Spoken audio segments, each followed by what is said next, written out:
Good evening, and thank you for viewing the June 22nd meeting of the Arcata City Council. The City Council meeting is being held as a hybrid meeting with both in-person attendance and teleconference access via Zoom. If you would like to join, please join us for the flag salute.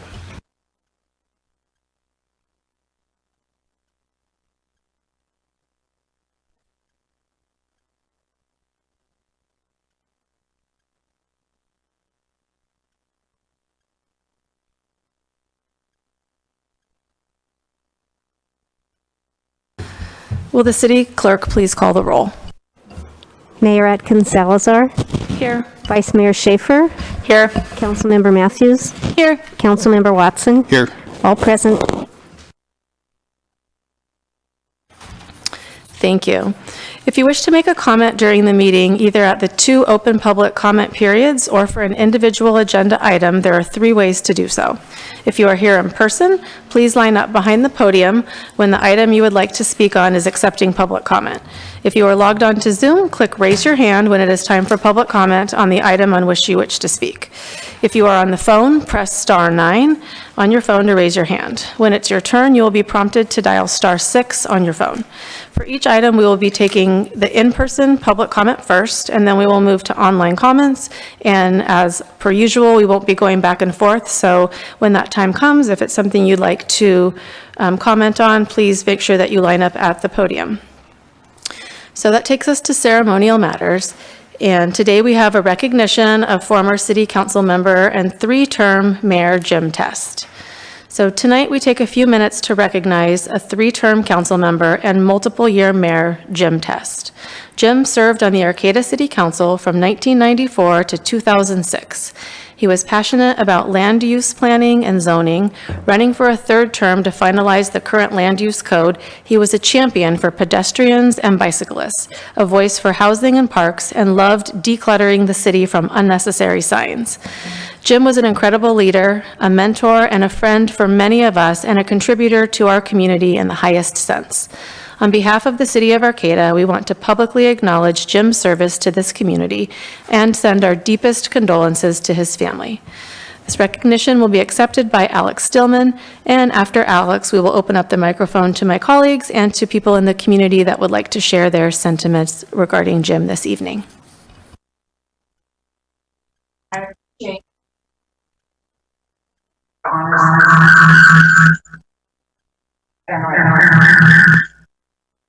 I don't know what that. Hello. Maybe that's okay. So I do appreciate that instead of closing the meeting in his honor, and I thank you for that. I first met Jim when he was trying to preserve a house that was going to be torn down. So he was really interested in saving the built environment and historic preservation. And he became the editor for the Historical Society's newsletter for a number of years. He's been a contributor. He was a contributor in our community for many years. And he really saved us at Main Street. I was so happy when he agreed to be our treasurer because we didn't have one, and he was able to sort things out and make things work for us. And so it's a loss for many of us in our community who knew him well, and he suffered, though, because he was in the Vietnam War, and he suffered from Agent Orange, and that was his demise. So thank you very much for acknowledging him this evening. Thank you, Alex. Madam Mayor, members of the council, it's a real pleasure to be here this evening. My name's Dan Hauser. I've participated with the City of Arcata in a number of roles over the years, but I really appreciate the fact that the council is having this brief tribute to former council member and Mayor Jim Test. I had the privilege of working with Jim for a number of decades and counted him as a great friend. Jim was dedicated to Arcata and to Humboldt County. He was a good listener. He learned very quickly, and Arcata is certainly a better place thanks to his being here. Thank you. Thank you, Dan. Are there any other members of the public that are here that would like to speak in honor of Jim Test? Okay, if not, we'll go to our online and see if there's anyone online that's wanting to speak regarding Jim Test, please raise your hand.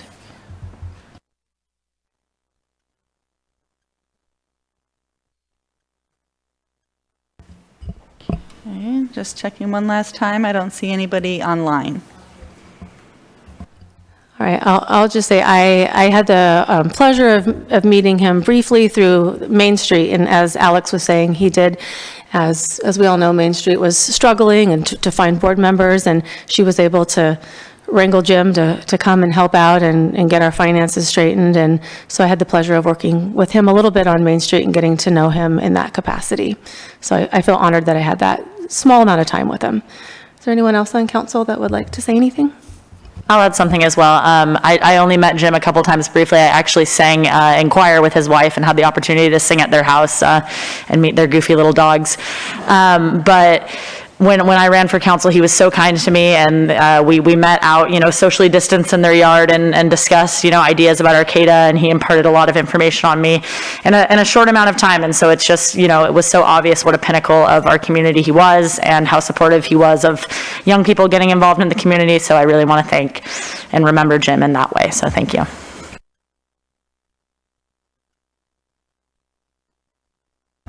We do have one person that has called in. Call-in user, go ahead.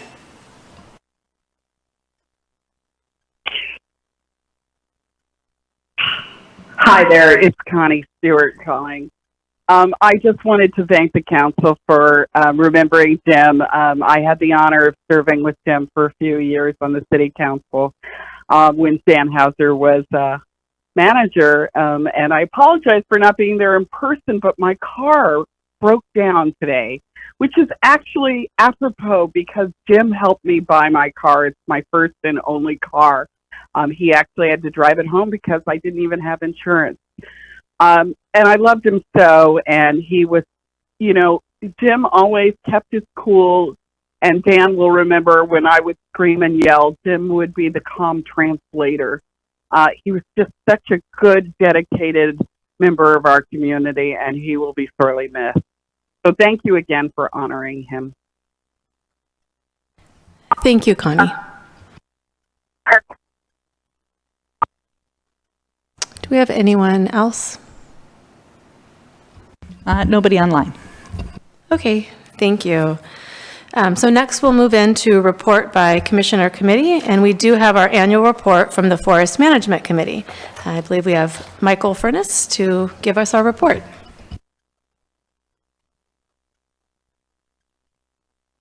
Am I on here? Yeah, it's working? Okay.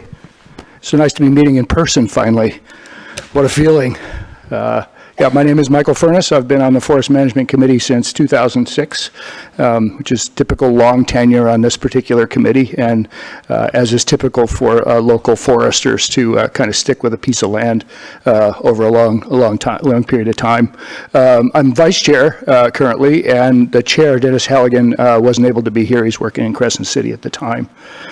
So the Forest Management Committee advises the City Council and City Commissioners of topics relating to forestry, ecology, and wildlife on city-owned forest land. In addition to making recommendations to City Council for potential amendments to the city's forest management plan, the committee members also review the city's timber harvest operations before they are filed with the California Department of Forestry and conduct post-harvest field reviews when operations have been completed. And so what I have for you today is a summary of various projects and activities that have involved the Forest Management Committee during the fiscal year 21 and 22. The committee meets every other month on the second Thursday at 7 a.m. Or at the call of the chair, and also conducts public field trips and evening meetings and workshops on occasion. Due to the pandemic, the FMC met less frequently during the year. However, we did meet on Zoom, and the committee's input in forest-related activities within the city remained robust, and many goals were accomplished. There was a very big change this year with the retirement of Mark Andre after a long and distinguished career with the city as the Environmental Services Director and the city's forester. And I'd have to say the city was apprehensive about this, or the committee rather. The committee was apprehensive about losing Mark. He really knew so much and was just very competent and took very good care of the committee. And And I have to say, we are absolutely delighted and relieved at the hiring of Emily Sinkhorn. It's a wildly complex job, and she seems to have it very, very well in hand, and is impeccably prepared for the committee meetings and really helps guide us through the work that we do. And so very happy about that. And also a shout out to Mike McDowell, who's our wonderful field forester and works very hard and rigorously to figure out what's going on out there and what we need to do. So anyway, you should be really proud of your staff here. So in general, the city, with guidance from the Forest Management Committee, manages the Arcata Community Forest for the long-term goals of promoting a healthy and late seral forest ecosystem, which is a kind of a old-growth condition for wildlife and ecological benefits, as well as providing quality of life resources such as trails, access to natural areas for the community. Management priorities include watershed restoration, wildlife habitat, recreation, carbon sequestration, and timber harvest revenue.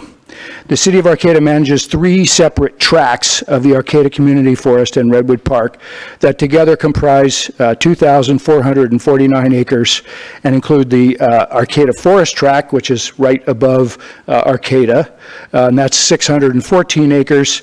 The Sunnybray Tract in the Sunnybray area, which is 336 acres, and the Jacoby Creek Tract, which is 1,500 acres, as well as the 25-acre Redwood Park.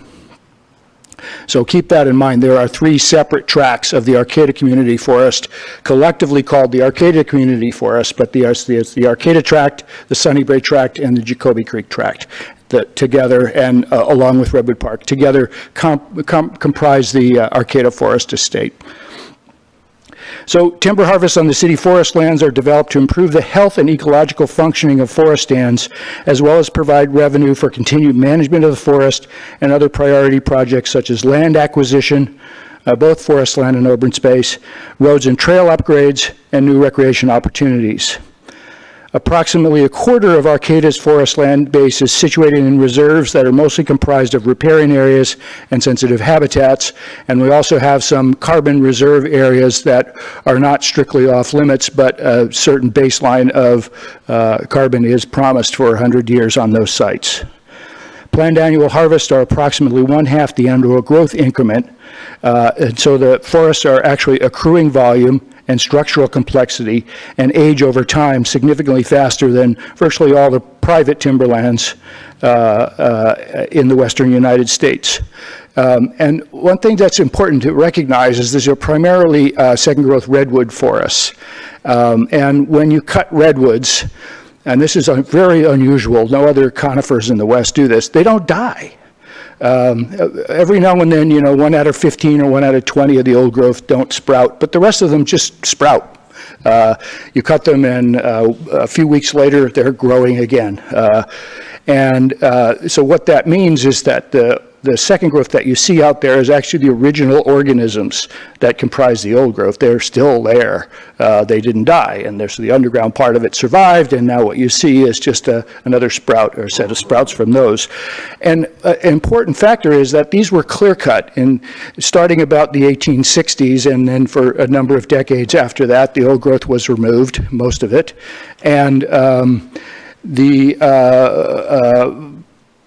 trees resprouted, and as a result, we have many more stems than you would have in a natural redwood forest, and say you would have at Redwood National Park. And because of the sprouts, you have something like between 3 and 8 times as many stems as you would have in a natural forest condition.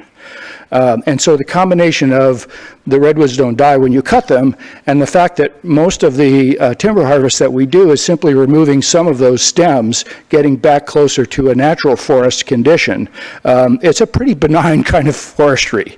So the pine family, which does intermix with the redwoods in many places in the forest, the Douglas fir and the hemlock and the grand fir, they do die when you cut them, but there are a lot more of those than there were in the original forest condition.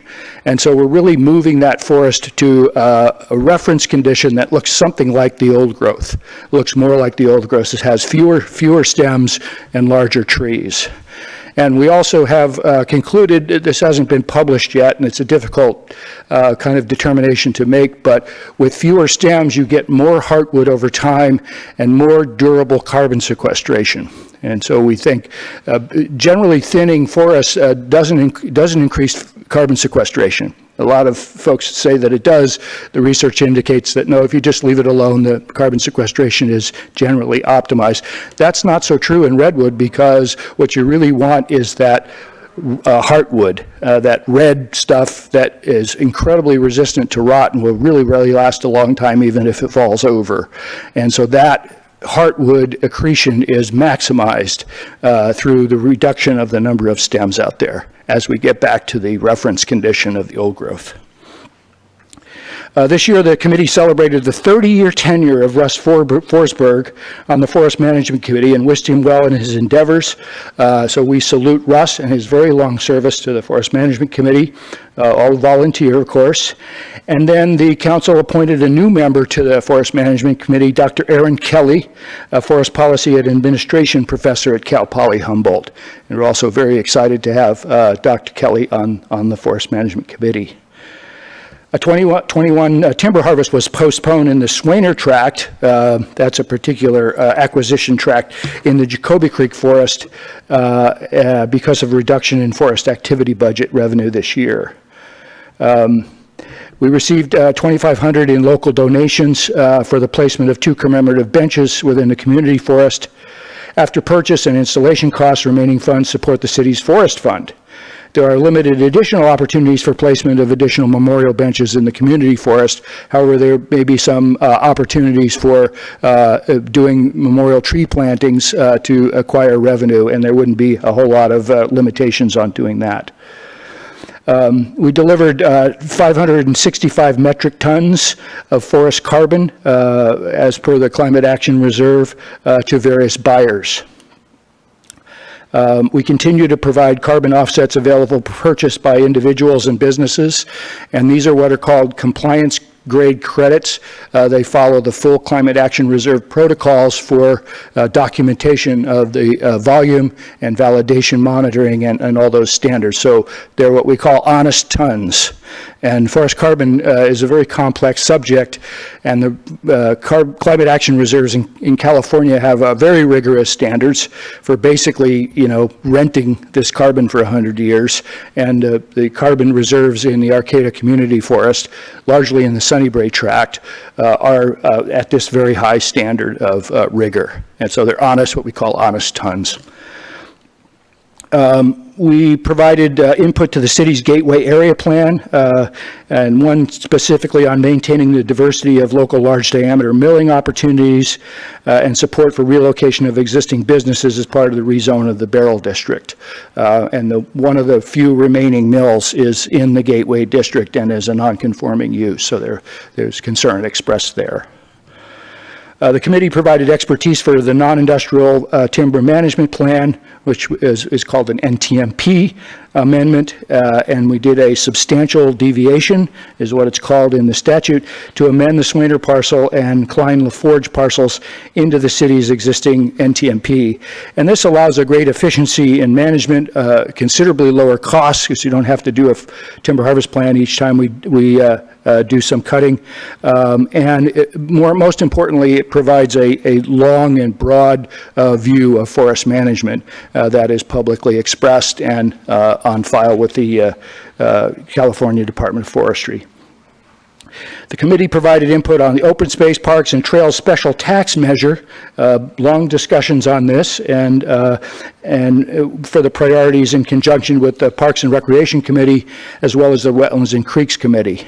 Forest improvement priorities that were recommended to the City Council for the fiscal year 22-23 for Measure A are the Margaret Lane Trailhead improvements for Arcata Community Forest Sunnybrae Tract, alternative trail to Trail 9 in the Arcata Community Forest between Trail 3 and 3.5 and the Fickle Hill Road Trailhead, as well as Forest Road and culvert upgrades.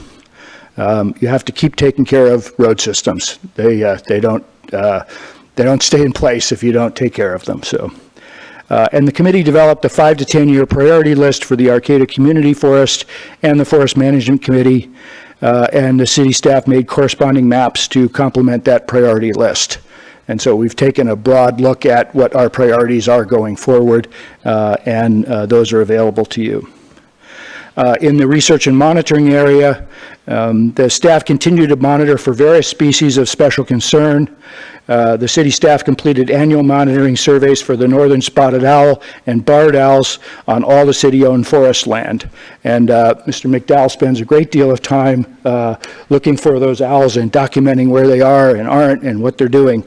And it's very, very important for going forward with forest management. The northern spotted owl surveys in particular required a great deal of staff time, and the bulk of the surveys conducted between March and July. Owl survey information is shared annually with applicable adjacent landowners in a cooperative manner to help facilitate ongoing efforts for spotted owl recovery. Annual spotted owl survey information is also provided to the state and federal agencies, as well as to the California Natural Diversity Database. The staff initiated the city's second measurement of carbon plots located in the Sunnybrae Forest Tract. Plots need to be remeasured every 12 years as a validation and to account for additional growth or diminution of stocks. And the remeasuring and modeling of the data is ongoing and will continue into the 22-23 fiscal year.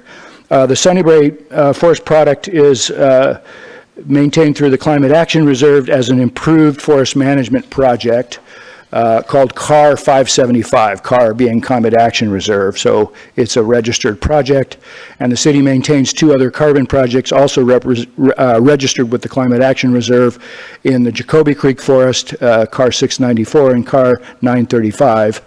And all the forest carbon projects were initially registered in 2012. And as I mentioned, these are compliance grade carbon offerings. In terms of roads and trails and watershed and vegetation, we have over 18 miles of roads and trails continue to be maintained at a high standard. We have, including myself, 3 different road nerds on the committee, so nothing really gets away from us in terms of the condition and watershed protection of the roads. The city improves signage within the forest to encourage the use of Avenza maps for navigating the trail system and for promoting safe biking speeds. So if you don't have Avenza trail maps, get that one, because it really is a very nice tool for navigating your way around the community forest. It's location sensitive. It'll tell you right where you are. The city staff completed work on the Peanut Butter Trail in the newly acquired Forsyth parcel, the Arcata Community Forest Tract, and that's the parcel right above the Redwood Sciences building and adjacent to the Cal Poly properties. The Redwood Coast Mountain Bike Association and the Humboldt High School Composite Mountain Bike Team provided volunteer assistance at frequent trail work days. City staff also completed safety upgrades to the existing jump trail segment. The committee recommended updates to the design of the lower jump trail, which include new features for mountain bikers and decommissioning of the old alignment and skid trails. So mountain biking and challenging mountain biking is an increasingly popular area of forest use, and we're trying our best to accommodate that and to keep it well regulated so it doesn't get out of hand in terms of scaring forest visitors or creating safety problems, and especially that mountain bikers aren't creating their own features. They have to check with us, and we have to approve those features before they're put in place, and if they're put in place. Several community work days involving hundreds of volunteer hours help the city remove invasive plants, maintain and improve habitat trails, and assist with litter cleanup. And so going forward, the planned activities for 22-23, conduct a field trip to visit the planned 2022 timber harvest in the Jacoby Creek Forest and other proposed forest harvest areas, and that's planned for next month. Continue to be involved with the non-industrial timber management plan amendments. Continue involvement with the completion of the Arcata Ridge Trail, with the crossing of Fickle Hill and other identified trail priorities, such as the Margaret Lane Trailhead Ramp, new trail alternative to Trail 9, and completion of the Jump Trail. We'll coordinate with other city advisory committees on matter of mutual interest, such as the Redwood Park Master Plan and Open Space, Parks and Trails special tax expenditures oversight, and other issues that are common between the committees. And we continue to strengthen cooperative partnerships with state and federal agencies, Cal Poly Humboldt, U.S. Forest Service Redwood Sciences Lab, and College of the Redwoods to involve students, faculties, and science in additional forest research projects. Work with HSU on long-term Upper Jacoby Creek forest data and sharing and planning for that new tract there. Continue to strengthen working relationships with the Wiyot tribe for involvement in forest management planning and cultural use of forest lands. Obtaining approval of long-term northern spotted owl management plans with state agencies, including CAL FIRE and California Department of Fish and Wildlife Service. And we updating the forest carbon inventories for the Barnum and Lucchese Climate Action Reserve projects. And seeking a cost share funding from the California Forest Improvement Program called CFIP, and which we've been successful with before and can provide significant funding if we come up with the match. And continued collaboration with landowners on cooperative land use agreements and road improvements in city forest lands. And so cooperation between landowners can really be very helpful in terms of limiting the amount of roads, total roads that go out there, and providing access that everybody needs for forest management. And then to conclude, basically, I'd like to invite involvement of the City Council with the Forest Management Committee and forest management in general. I know you have an awful lot on your plate besides this, but coming up and taking a look at your forest estate, or the forest estate that is owned by the people of Arcata, citizens of Arcata, is very gratifying. And there is a saying, let us enjoy life, let us be the Queen's foresters. So I've always wanted to say that, and I thought, with deference to Councilman Brett, we are your foresters, and we are happy to have that role. And I'll take any questions if there are any. Great, thank you, Michael, for that. Do we have any questions? I just want to thank you for that very comprehensive and really interesting report. Thank you so much. Okay, and it's in your packet. Yeah. Okay, thank you. Yeah, thank you very much, and to the whole committee for what you do for our community. Yep. And you know, not all committee reports get a round of applause, so you're doing something right. So we have oral communications, and this 15-minute time period is provided for people to address the council on matters that are not on the agenda. At the conclusion of all oral communications, the council may respond to statements. Any request that requires council action will be set by the council for a future agenda or referred to staff. Speakers addressing the council at this time are limited to 2 minutes. So we'll go ahead and start with our in-person non-agenda related public input first. So if there's anybody here wishing to speak on something not on the agenda, now is the time.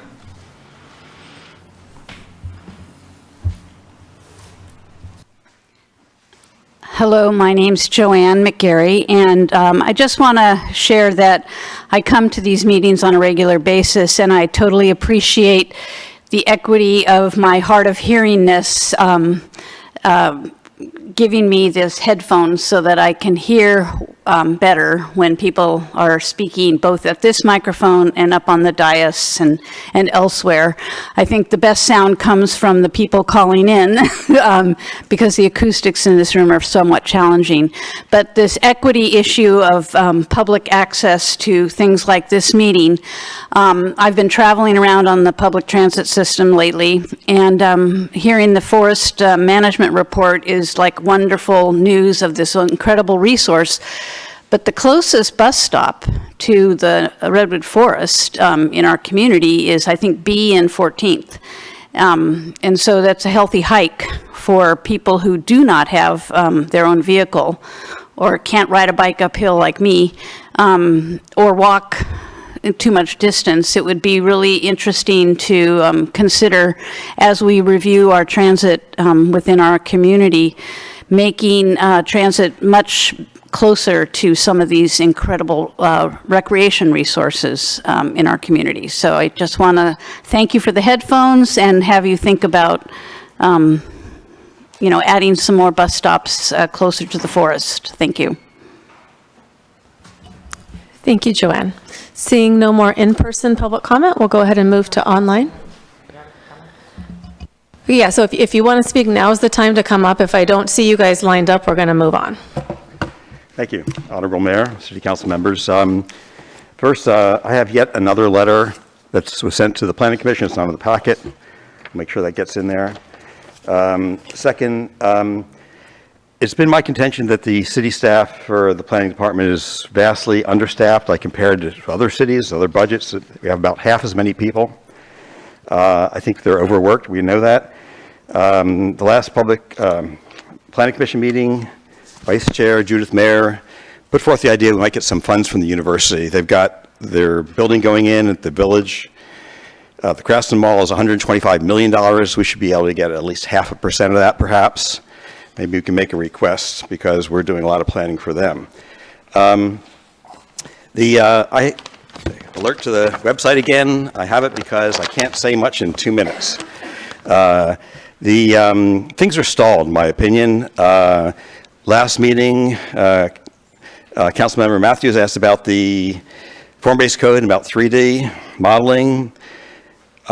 We've been waiting for the form-based code. It was supposed to have been released along with the draft plan. It was not.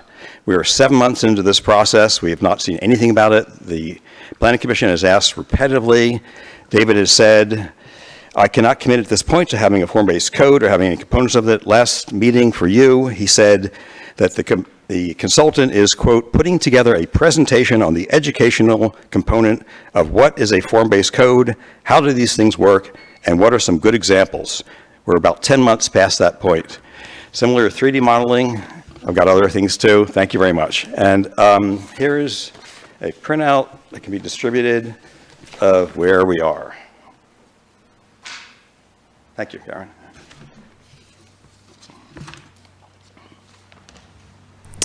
Thank you, Fred.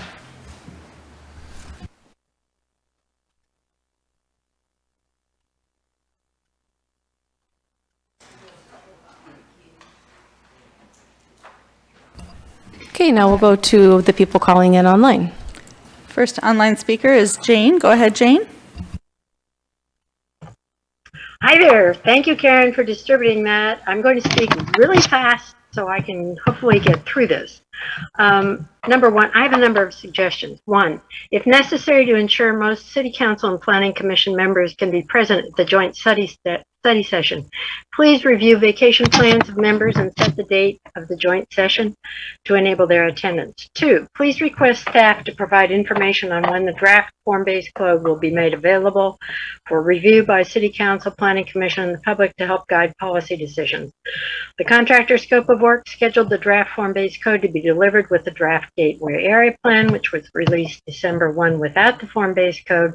We need to discuss the proposed contents of the form-based code in parallel with the draft gateway plan as originally envisioned by the contractor scope of work.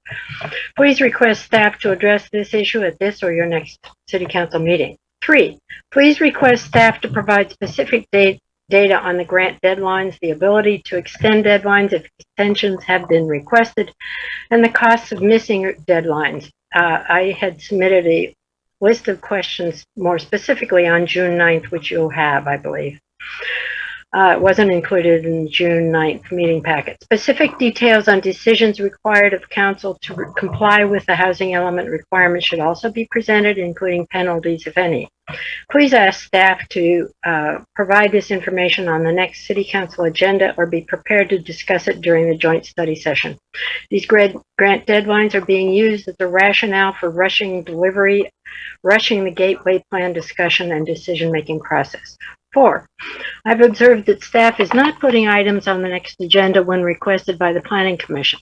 When the Planning Commission requests staff to put items on the next agenda, they should be placed on that agenda along with written public comment in the packet. Similarly, Planning Commission recommended changes to the draft gateway plan should be incorporated and presented in an updated draft on an ongoing basis so the Planning Commission can review them.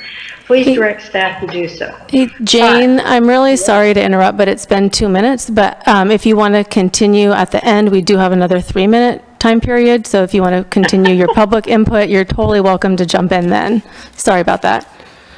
See if I can survive that long. You're going to be a while. Thank you. You're welcome. All right, our next public comment is from Lulu. Go ahead, Lulu. Great, thank you. Can you all hear me okay? We can. Awesome. My name is Lulu Michelson, and I am a renter in Arcata and someone who has spent the last decade working in local housing policy and on social justice issues related to housing and community development. And I just wanted to express my general enthusiastic support for the Gateway Plan. I think that this piece of planning is a really thoughtful approach to how we manage growth moving forward. I think, as many of you know, we're seeing housing as a core issue for so many populations in our community. We're seeing a rise in street homelessness and student homelessness. We're seeing seniors in our community facing increasing housing insecurity.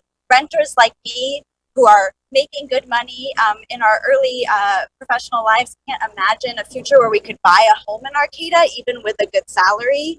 And so I think we see, a kind of fork in the road here. And I really encourage, kind of thoughtful, swift movement towards the passage of the Gateway Plan so that we can see, an invitation to strategic growth in an area that has walkability, that has access to good resources in our community.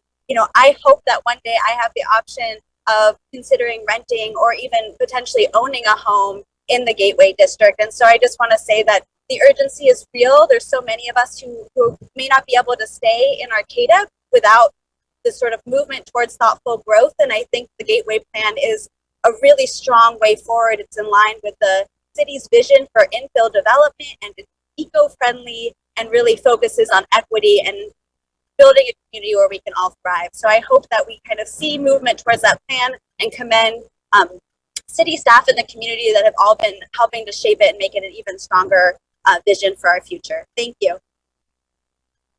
Thank you, Lulu. No further public comment online. So next we have the consent calendar, and all matters on the consent calendar are considered to be routine by the City Council and are enacted in one motion. There is no separate discussion of any of these items. If discussion is required, that item is removed from the consent calendar and considered separately. At the end of the reading of the consent calendar, council members or members of the public can request that an item be removed for separate discussion. We have A, approve the minutes of the City Council meeting of May 18th, 2022. B, biweekly report on general warrants. C, declare a continuation on the local emergency related to the coronavirus pandemic. D, award a construction contract for the countywide accelerated cure slurry project 2022 to Dryco in the amount of $477,028. Authorize the city engineer to increase the contract amount by up to $121,495.46, which is 20%, for a total of $728,972.74, to allow for any unforeseen contingencies and additional work as necessary, and authorize the city manager to execute all applicable documents.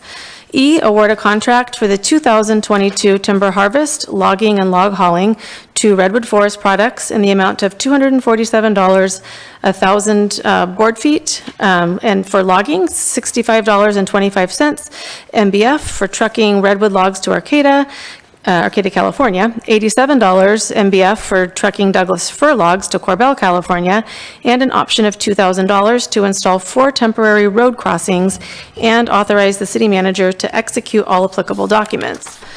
Yep. F, award a contract for the Arcata Public Safety Radio System upgrade to Day Wireless Systems in the amount of $1,057,716.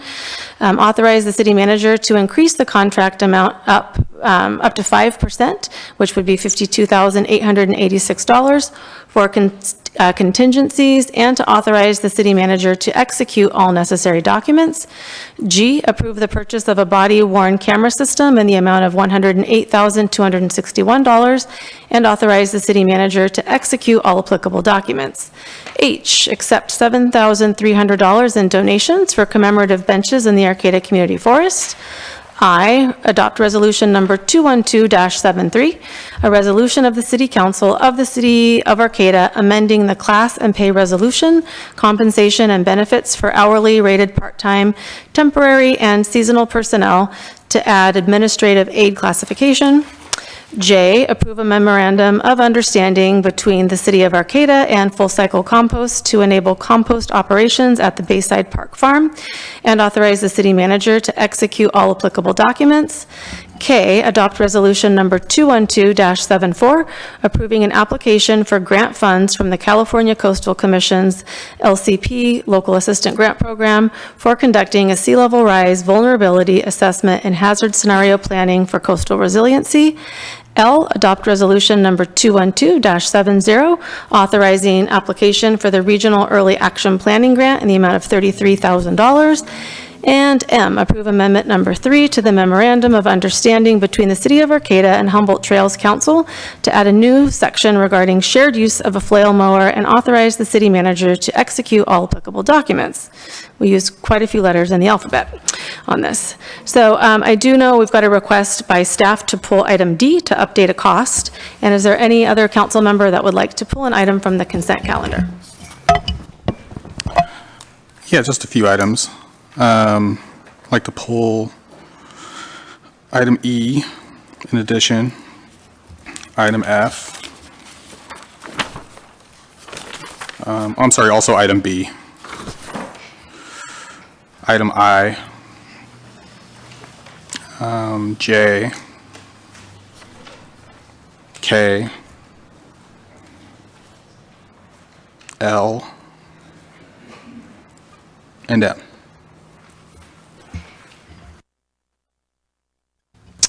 Do we have any members of staff or the public that would like to pull any of the remaining items? I see nothing online.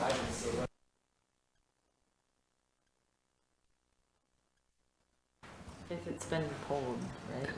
Yeah, so you can comment on an item that's been pulled. So is the one that you're wanting to comment on already pulled? Okay, so when we get to, we'll take them, I think we take them item by item, Bridget, is that, yeah, and so then we'll do public comment on each one. So, yeah, sure, Jim. Okay, so let's just start going down the list. So item, well, I guess let's go ahead and make a motion to approve items A, C, G, and H, if someone would like to do that. I'll make a motion to approve items A, C, G, and H on the consent calendar, please. I'll second.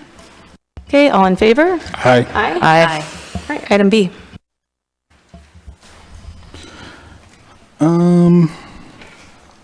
My first question is, just looking at the first page, why are there so many different, I feel like I've asked this before, so forgive me if I have, but why are there so many different individual payments to REMIF? Why isn't there just one big one? So the way that we remit the payment for our insurance carrier, we have different general ledger coding for how the check is coded. So the way that you see this presented, one individual check may have multiple line items for different medical insurance premium payments. Okay, thanks. Question about check 246485 to Amazon Capital Services. Yep, and then what page are you on? On packet page 23. Okay, thank you. You said Amazon Capital Services? Yeah. Yes. So that item, page 23, Amazon Capital Services, I'm just looking up the description really quickly. That was a purchase for chairs, and because it's coded to 662, I believe it's going to be related to our wastewater treatment plant. Okay, thanks. Check 246492 on the same page to Frontier Analytical Laboratory. Sorry, can you repeat the vendor again? Frontier Analytical Laboratory. Okay, Frontier Analytical Laboratory, that's going to be 246492. And that is just a open purchase order for lab testing for a wastewater treatment plant. Thank you. And how about just right below that, it's like Hotch Chemical Company? Yes, that says that is an open purchase order for lab supplies. Also for the wastewater treatment plant? 1 second, I'm assuming, but I want to check the coding just to make sure. Yes, that's also for the wastewater treatment plant. Thank you. And then next page, check 246508 to Reese and Associates. Bruce and Associates, 24658, you said? 508. 508, Reese and Associates, and this is page 24. Let's see, 508. It is related to geological review services for Alquest Priolo. Is that how you pronounce that? Okay, For thanks. Fault evaluation. Thank you. And on the bottom of the page, there's a bunch of, in the next page, there's a bunch of individual payments to Sun Communities Incorporated.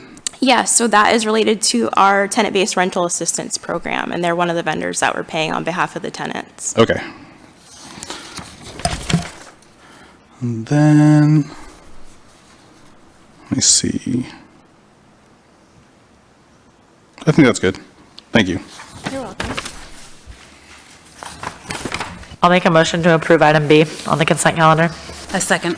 Okay, do we have any members of the public that would like to comment on this? Okay, seeing none, we've got a motion and a second. Let's go ahead and take a vote. All in favor? Aye. Aye. Aye. All right, that takes us to item D. And this is the one that was pulled by staff, so. Yeah, and I also saw you had a question, I believe. Yeah, okay. Yeah. I'm just looking at this contingency of 20%, and that seems excessive. Like, how can the estimate be $121,000 off? It seems pretty high. Contingency is not for the off the cost. It's since this is a partnership project, and City of Fortuna, City of Riverdale, Cal Poly Humboldt, and City are involved. If they want to add some additional slurry on the additional streets, so they could add that. So that's the reason we have that contingency. So if HSU wants to add additional slurry, we're paying for it? No, they will be paying for their portion. Okay, but our portion would be $121,000? No, it'll be proportionally shared among whatever they are using. But we're still asking for $121,000 of extra money for unseen circumstances? Yes, but when we make the payment or when we do the actual work, we will know how much work Cal Poly did or Riverdale did or Fortuna did or City did. And based on the amount of work, they will be paying their contingency or extra work. Don't we normally do like 10%? Maybe I can clarify a little bit. The slurry projects that we do, each year they rotate in terms of who is the lead bid. This year, the City of Arcata is, so those payments from those different agencies will all come to us for parts of this work. We also have some slurry work in this. Other years, the county is the lead agency or Fortuna is the lead agency, and they would have the item before their council. So the increased contingency also allows other entities to add work to their scope if we get a good price and they have the money to do it, but we need authorization to make sure we can continue to pay the bill. Is that right? Yeah. Okay. I mean, that all makes sense. It's just 20% seems really excessive. $121,000 off of an estimate seems really high. Well, we have done that in the past. If the project is more than $1 million, then we ask for 15%. It's depending where the cost is. But this is only $607,000. Yeah, so that's what we're asking for. So since a small amount, there'll be more contingency. As the project goes smaller, we ask for more contingency because there's more variability on the projects. All right. I mean, I'd support 10%, but that's how I feel about that. We can vote on it. Okay, thank you. And also, I do want to make some changes to the contract amount. The contract amount that you have in your staff report is based on the base bid presented by the contractor. However, the contract should be awarded based on the bid price, which is based on the total of the unit price, which was also presented by the contractor, but we use the total number rather than using the total of the unit prices. The cost difference is only $134, just $134.48, but we just want to be sure we are doing the right thing per the contract document. So we are requesting to make changes to the total bid amount, contingency amount, and the base bid amount. I can give you the numbers so you can read it right, but I will also read for you for those changes, for the recommendation part. You're going to read it? Yeah, I'm going to read it too, but when the mayor makes the recommendation, if she wants to read it. So the updated recommendation will read like this. Award a construction contract for the countywide accelerated Cure Slurry project to Dryco in the amount of $607,342.80.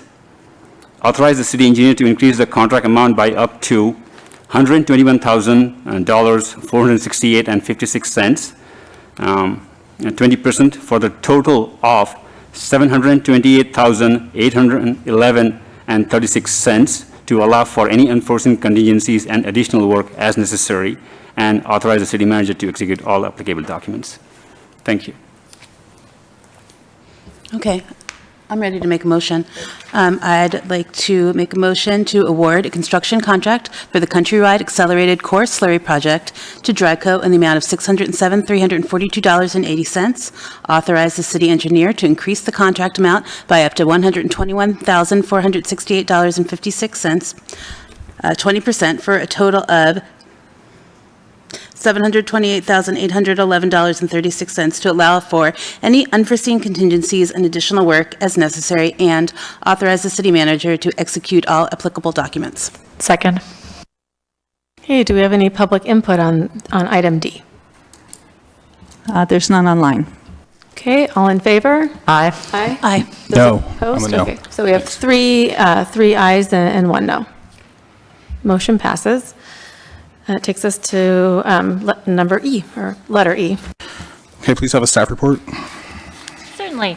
So this is a staff report for awarding a logging contract bid for the 2022 forest harvest planned in the Arcata Community Forest on the Jacoby Creek Tract. You just heard an annual report from Michael Furness. The committee will be heading on a field trip to this planned forest harvest location. It's on the western part of Jacoby Creek Forest off of Greenwood Heights, the Klein LaForge property. And a couple months ago, a couple weeks ago, we put out a request for bids for a logging contractor. We received 2 bids.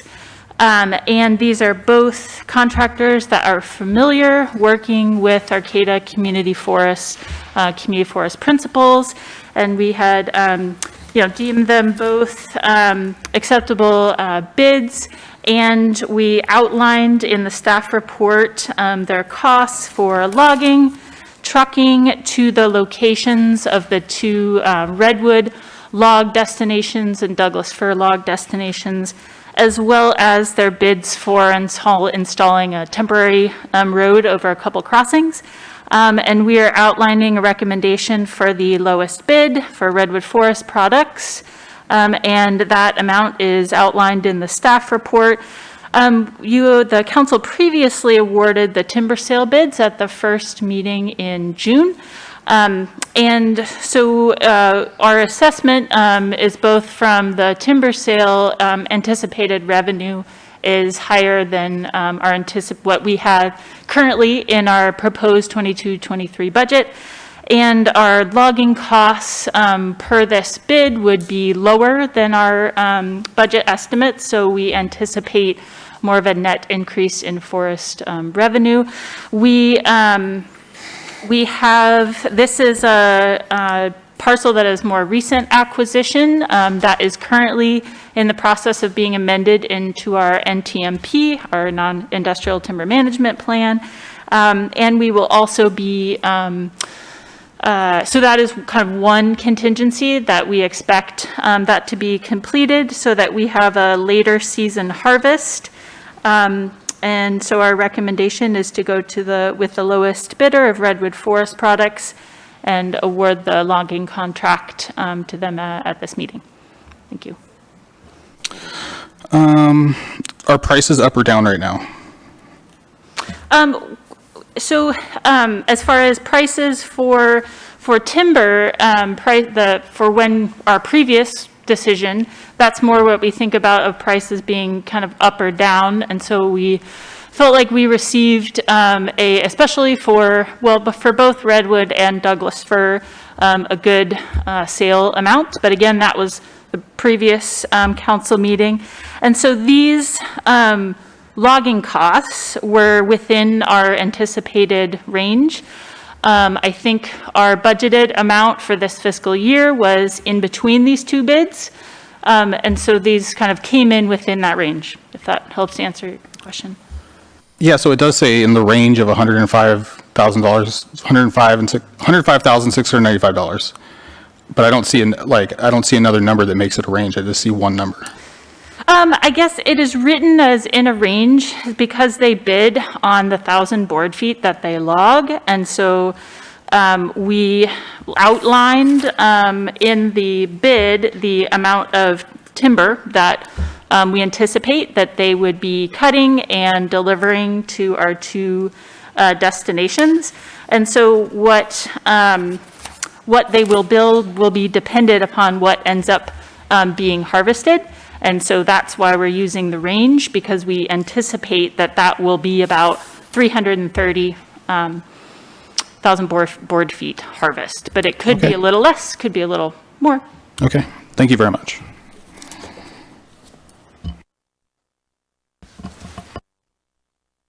Okay, I'll make a motion to approve item E from the consent calendar.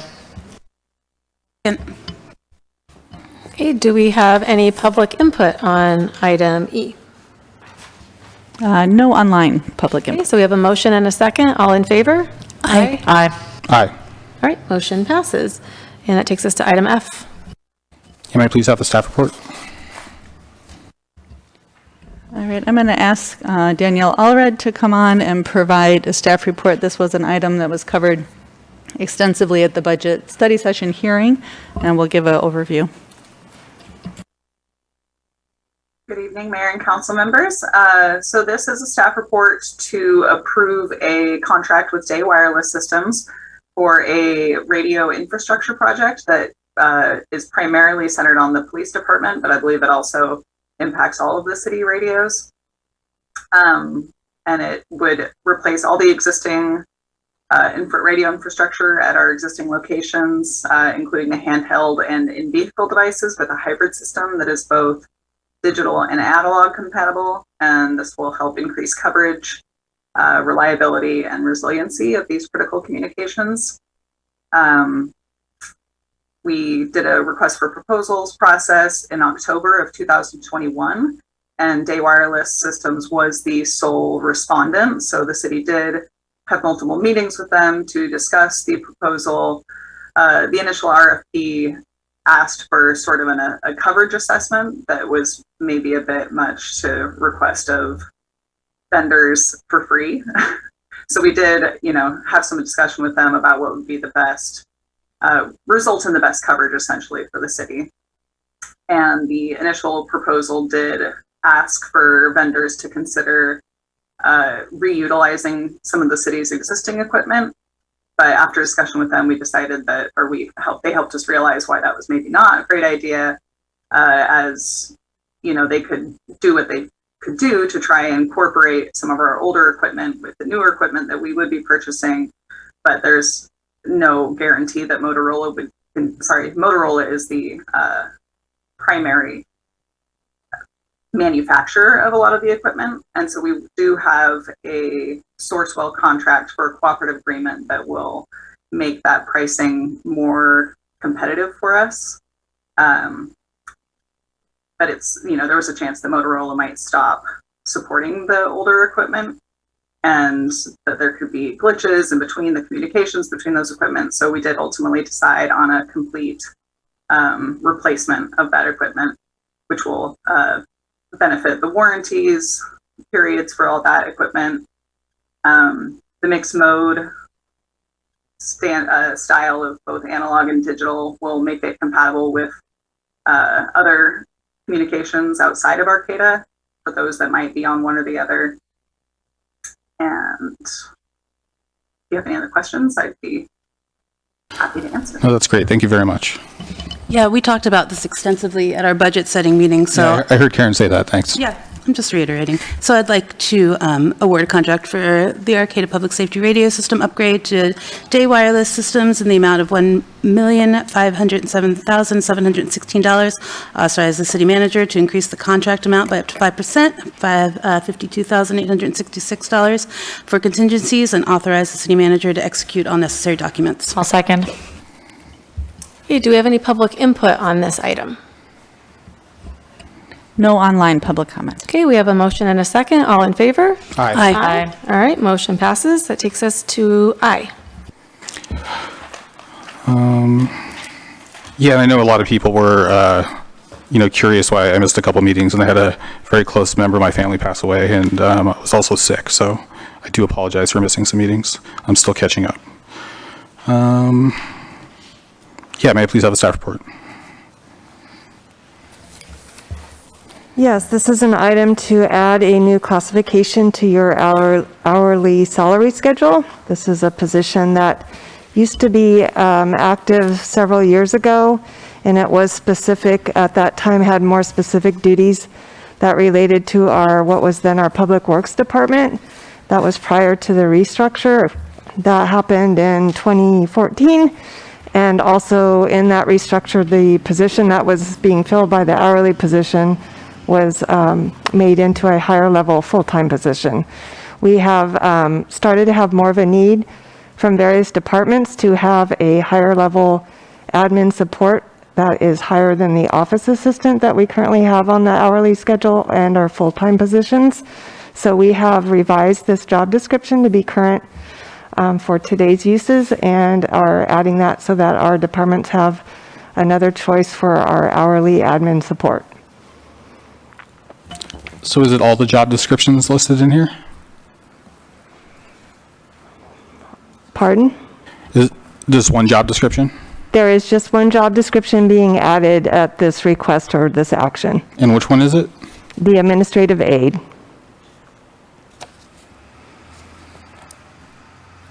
Okay, thank you very much. You're welcome. If I could please have another bag of tea, I'd be very grateful. Thanks. I'm going to make a motion to adopt consent calendar item I. I second. Do we have any public comment on this item? Okay, we have a motion and a second. All in favor? Aye. Aye. Okay, letter J. May I please have a staff report?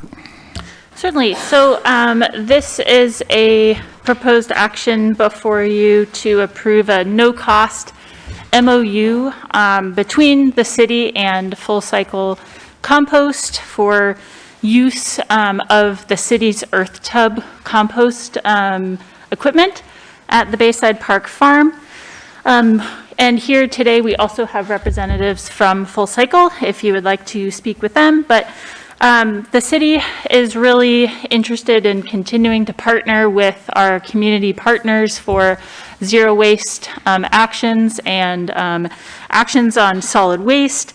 We really saw this as an opportunity to restart the use of the earth tubs. The earth tubs were started to be used in 2019, and full-time and part-time city staff at that time collected food waste and scraps from city facilities, and then worked that into compost at the earth tubs to be used at the Bayside Park Farm.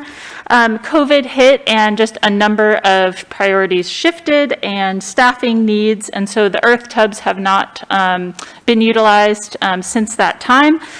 Full Cycle is a worker-owned project of Cooperation Humboldt and the Small Business Development Center. They have really shown interest in continuing to be a partner. And we saw this as an opportunity to restart food waste collection from our day camps, summer camps that are happening at the community center, as well as the senior resource center lunches that are picking back up and more days. And so a lot more food scraps being made, as well as offering an opportunity for our Food Works tenants to have a half off if they would like to participate. And so again, this is no cost. It's the use of the earth tubs, and that will assist the city in working towards our zero waste goals. We have this MOU proposed to be through the calendar year, as our department has been coming to you for a lot of updates around the organics recycling requirements that are from the state, SB 1383. We will have a lot of planning for food waste, organic recycling, coming to you and, speaking more in the community in this, especially in this next calendar year. We see this as a great collaboration until we really have all of the kind of regional needs in place for our comprehensive organics recycling. Thank you. Thank you very much. I'll make a motion to approve item J from the consent calendar. I'll second. Do we have any members of the public wanting to comment on this?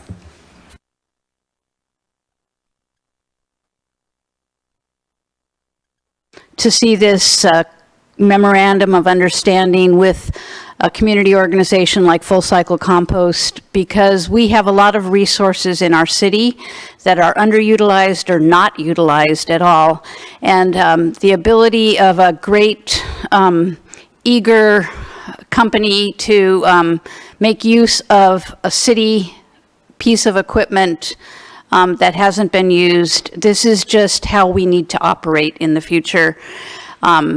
And as we are getting our act together on a law that's been in existence now for 6 months about organic food waste, and we're not doing a lot in a grand scale yet to compost that food waste, this is a great pilot type project using the equipment that the city owns and has managed, and having a great company that's really interested in doing the better thing for our community in terms of this food waste issue with Full Cycle Compost. So this is a good model for us to look at in a lot of arenas. So thank you for pulling it off the agenda so it could be discussed and I could stand up here and give a thumbs up for it. Thank you.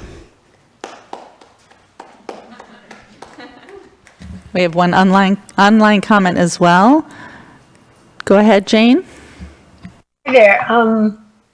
I'm very interested in the potential of what could be done to increase compost at that site, above and beyond the use of existing tubs. Could we possibly, the city has a lot of these black individual home composters that you sell for $25, assuming you still sell them, and I think you do.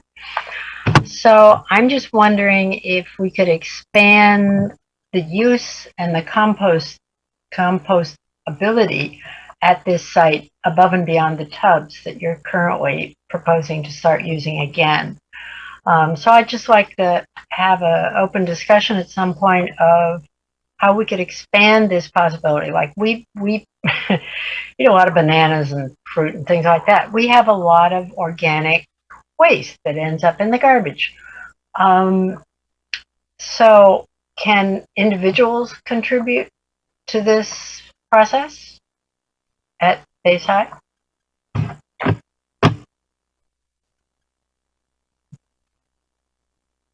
That's it.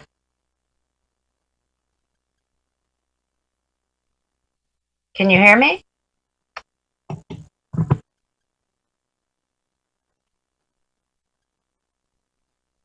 But Full Cycle Compost does offer a drop-off service for only $4 a week for the public, and it makes it very easy for the public to drop off for those who can't afford to have compost picked up at their home.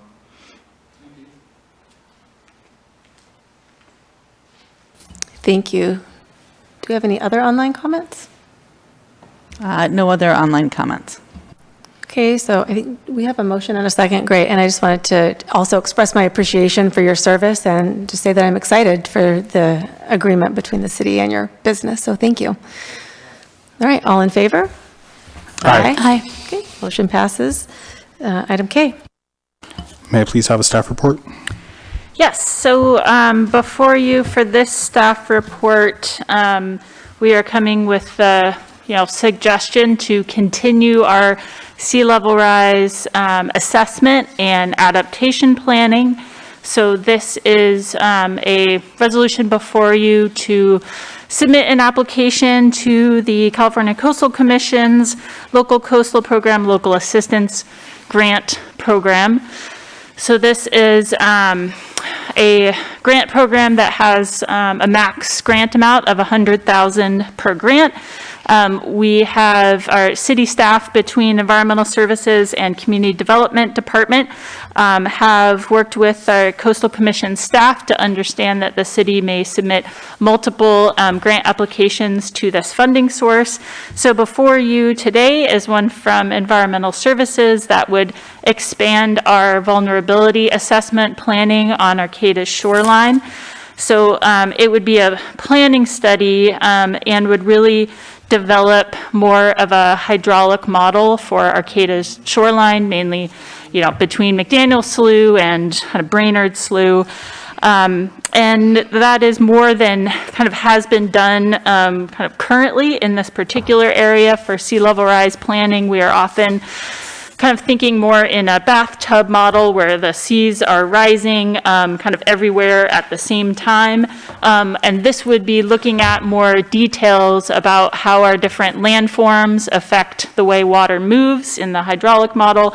And also, really looking at the vulnerabilities amongst the shoreline, and also what happens if there's more rainfall, stormwater, events, wave action, how all of that presents vulnerabilities at different points in the shoreline, and also then how we can start to plan for adaptation. So this would be a planning effort that is supported by the council's priority projects and would support future capital improvement planning for the city.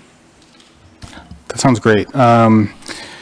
Do you know what this, I know the grand jury requested the city to make a response to sea level rise, and could you give me an update on that?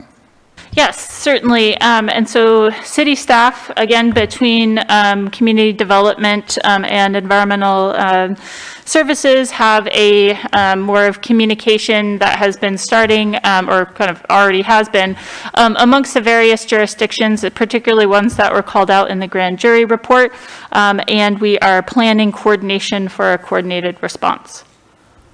Thank you very much.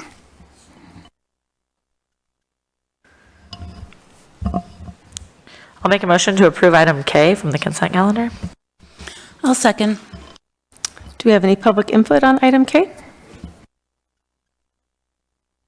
My name's Joanne McGarry. I really appreciate some of these being pulled off consent calendar as routine items because they really aren't. And the sea level rise issue is of vital importance to all of us in this area of Humboldt. And I attended a Coastal Commission meeting a few years ago where Alderon Laird gave a report about sea level rise. And I'm sure that the data is even more dire than it was back then, but it was gape-mouthed commissioners after his presentation about this whole issue.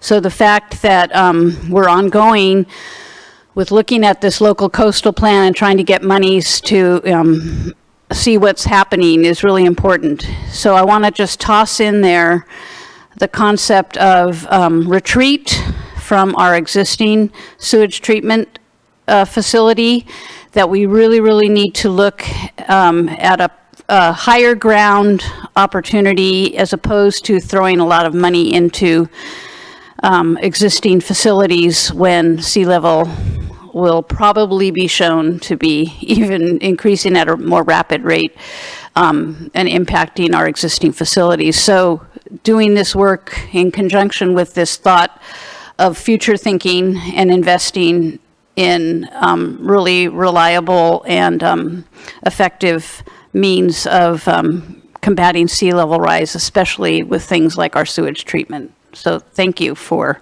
applying for a grant to do this. Thank you, Joanne. And we have one online comment. I think we have one more. We'll have one more. Go ahead. You want to one more in person one, and then we'll jump to online. Thank you. I'm Scott McBain. We have a building on the corner of 7th and J Street, and I talked with Environmental Services at the Wetlands and Creeks Committee, but we used to monitor this Jolly Giant Creek in our backyard, and I offered to get that gauge going again. It's right on the edge of that transition on the tidal zone, so like on king tides. So I don't know if staff are interested in having us get that going again, but we'd be happy to help, and it may be a good baseline data point for assessing future sea level change. Thanks. Thank you, Scott. That's great. Okay, go ahead, Jane. I wanted to second Joanne McGarry's suggestions about looking at the implications for our wastewater treatment, and I know we're in phase 1 upgrades right now, and I think it would be useful to look at phase 2, phase 3, and how sea level rise could impact those projected phases, so that we know with the projected increase in population what we're likely to need and when we will outgrow our current system and need to move to another location. Thank you. Thank you, Jane. No other public comment? Okay, do we have a motion on this? Okay, we have a motion and a second. All in favor? Aye. Aye. Item L. May I please have the staff report? Good evening, Mayor, council members, and the public. Tonight before you is Resolution 212-70, which would authorize the application for up to $33,000 through the Regional Early Action Planning Grant that the Humboldt County Association of Governments is managing. The application process is relatively straightforward. You were presented a couple of weeks ago by Una Smith, representative of Humboldt County Association of Governments, and she outlined the granting process. So we're happy to bring the resolution forward that would actuate this grant application. I'm looking under discussion, and it talks about the grant program provides much needed assistance, and on the 4th sentence, it says these funds will fund contracts for in-depth racial equity. And I was confused about that sentence. I believe the word should read in-depth. Okay. Because in-depth almost made sense, but I wasn't sure. So thank you. And then I also noticed under introduction, it says for a grant amount of $33,000 to continue gateway planning efforts. But on the budget fiscal impact, it says $25,000. Yeah, it's up to $33,000.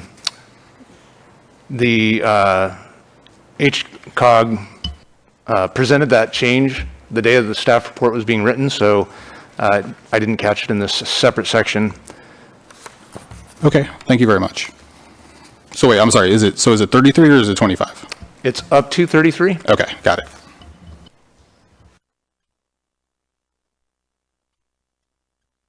I'll make a motion to approve item L from the consent calendar. Okay, well, just one second. We have a motion. Do we have a second? I'll second that. Okay, let's go ahead and, let's do public input. Got a question about it. So my question was, my understanding before with this REAP grant that potentially said some of that money could be dedicated to possibly community engagement and education on form-based codes. I don't know if that was correct or not, but it seemed like there might have been some room for that. And wondering if that's at all a possibility, and also with that in mind, like what might be the timeline when that starts to happen in that engagement. And I guess I'd direct it to you, David, because that's your expertise. All right, so I can have David get back to you with that offline, but we don't typically answer the direct questions from public comment. I'm sorry, I didn't Yeah, get but that we'll in time, definitely have that's him. my question, though. Thank you. Awesome, Jim, and we'll have someone get back to you with that. Thank you. You know, I need another bag of tea, and everyone's decided I'm not allowed into the council office, so I'd really appreciate it if somebody would please get me a bag of tea. I did ask Danette, and she hasn't brought one, but I'd be very grateful for that. Okay. Can we do the online comment quick? Well, sure. Let's see. Jane, did you have a comment, or was your hand just still up? Go ahead if you do, on item L. I think I needed to lower it. Sorry. I don't have a comment. But I do, would be interested in knowing exactly what the plan is for using that money. It would be kind of nice to know. Yeah, I think that's a good question. I'd like to know that too.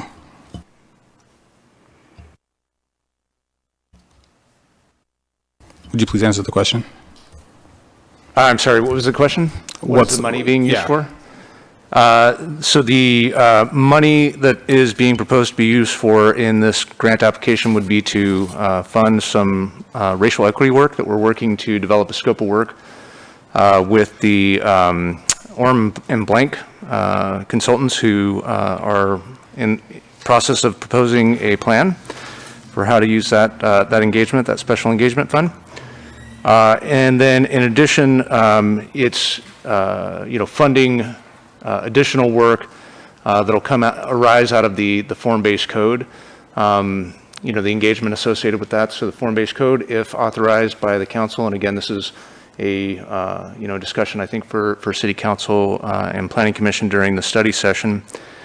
To really formalize, that is the road we're on, but that if we're on that road, then that's going to involve some community engagement around, what these buildings will look like, what standards we bake into the form-based code, and so we'll be looking to continue to flesh out our budget on that. If you recall, when I presented a few meetings ago, the sources and uses were about $300,000 shy, and we're continuing to try and fill that gap of that $300,000 based on our current estimates for for the project.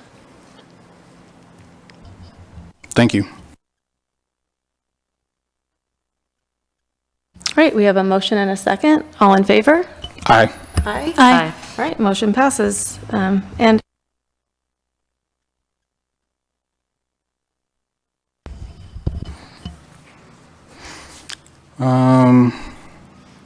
and I just know there's a lot of people here for other agenda items, and I just wanted to apologize for taking up so much time.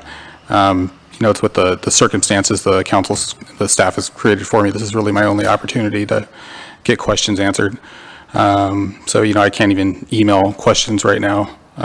So it's unfortunate. So again, I apologize for taking up so much time. May I please have a staff report on item M? Yes, so before you is an item to approve an amendment to our existing memorandum of understanding with the Humboldt Trails Council. The Humboldt Trails Council is a community volunteer based organization that supports local trail maintenance and advocacy and development. We have an MOU that the first MOU that was developed was really to codify the Trails Council supporting volunteer work on city trails, and that has been a tremendous success over the years.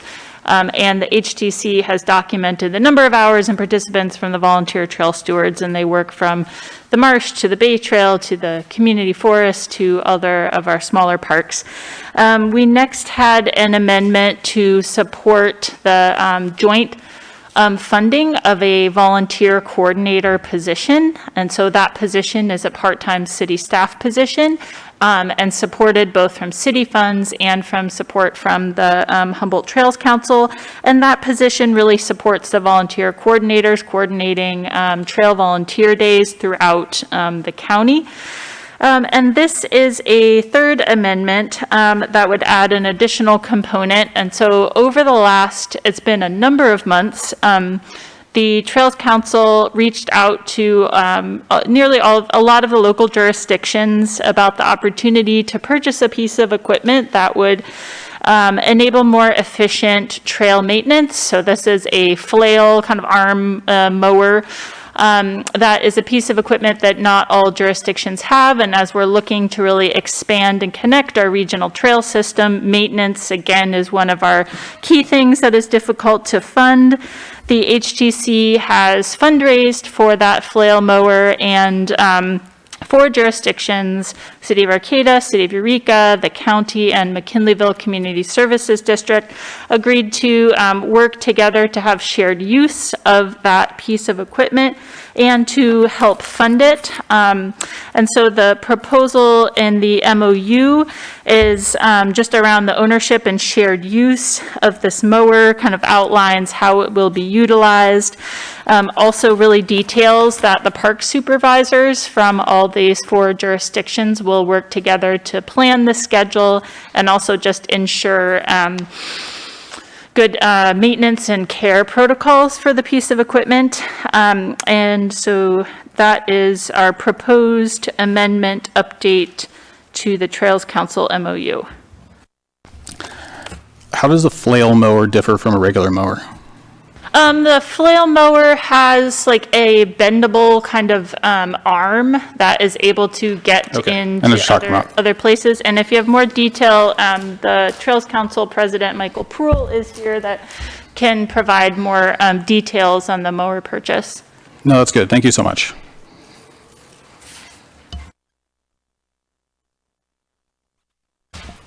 I'll make a motion to approve item M from the consent calendar. I'll second. Okay, and public comment.